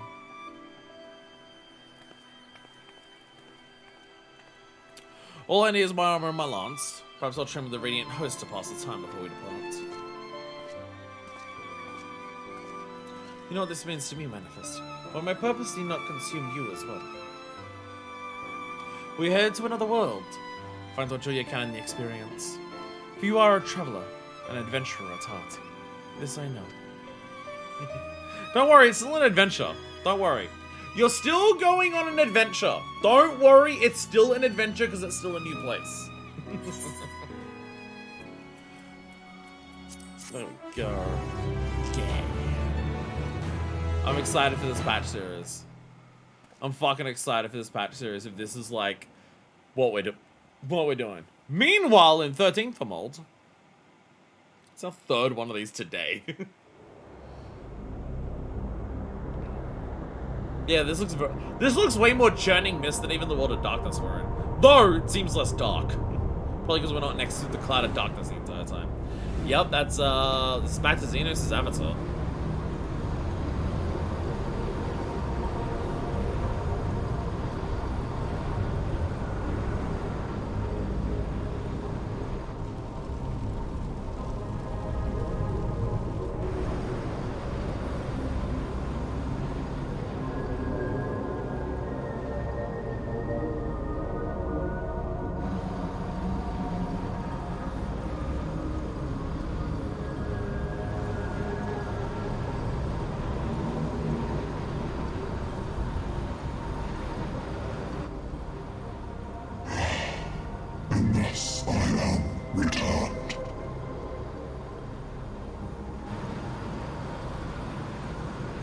To be swallowed, bereft of saviors.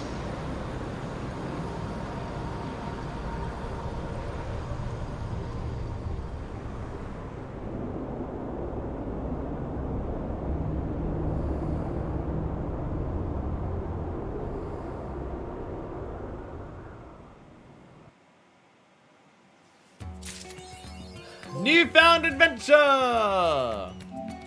Newfound adventure! Newfound adventurer! Good title. Good title. Newfound adventurer. Hey! Yo, let's go! What's up, bunny boy? That's Bohemian coat you're wearing that I'm not allowed to wear! I'm not allowed to wear this and it sucks. It's bullshit. Bullshit, not allowed to wear the Bohemian's coat. What's up? G'day. G'day, what's up? Yeah. Yeah! Hell yeah. Hell yeah. I toast you. 6.1! More like 6 point done. Alright, but unfortunately we don't have a home here, so we're gonna spend another couple thousand fucking gil. Yeah! Fight.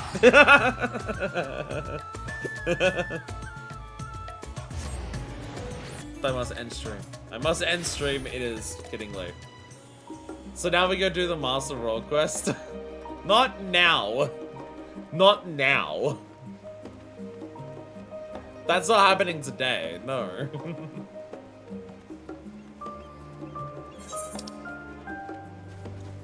Mission in Modona. The next stream. Oh, Heals Yes back. Hell yeah. Heals yeah, I should say.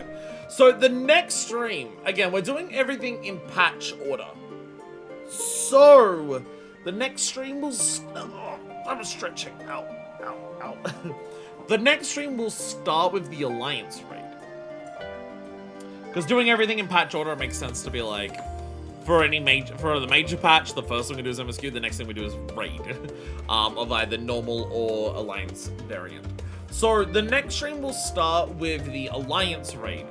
However, all of 6.1 is relatively small.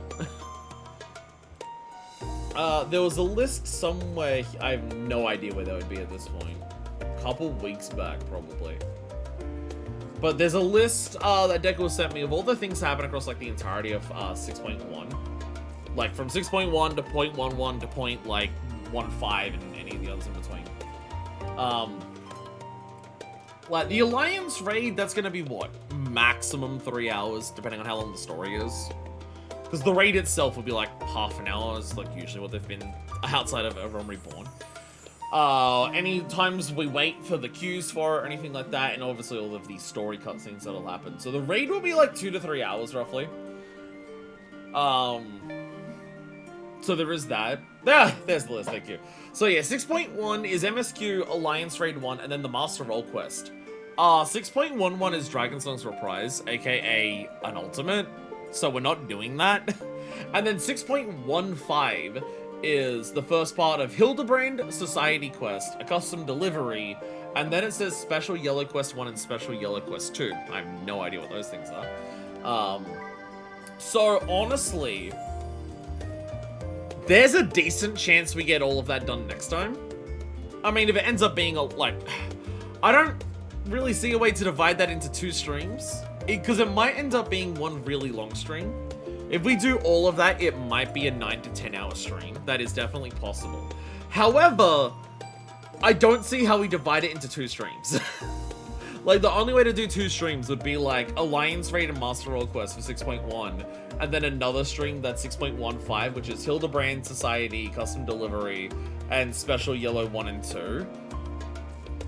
And neither of those would be that long as a stream.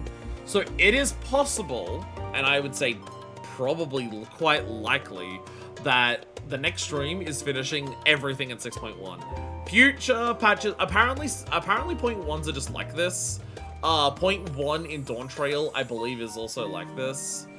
I think outside of what is like, I think 7.1 in Dawn Trail, from what I've heard, the same things have been added as what this one is, except you also have the Chaotic Alliance raid, which is like an ultimate in sense of, I'm not gonna say we have to clear like the ultimates or the savages or the chaotics or anything in the same time like span as any of the other stuff. So apparently Dawn Trail 7.1 is also very similar. So apparently 0.1s are just relatively smaller in size because so much of the time goes to the base expansion that getting anything else done, it requires enough time for like 0.2 to come out. So past like 6.2 and stuff like that, there'll probably be multiple more streams between MSQ chunks. But yeah, plan is next time we're probably gonna get the rest of 6.1 done, and then immediately after that it'll obviously be 6.2 MSQ. So that is the plan for this point going forward. I'm gonna end the stream and not hang around too long because I really need to go to the bathroom again. Thank you all so much for watching.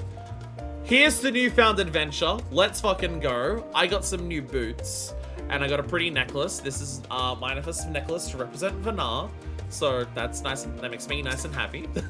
Thank you all so much for watching. I will see you all the next time that I see you all for Alliance Raids and beyond. So until then, this is version 2, signing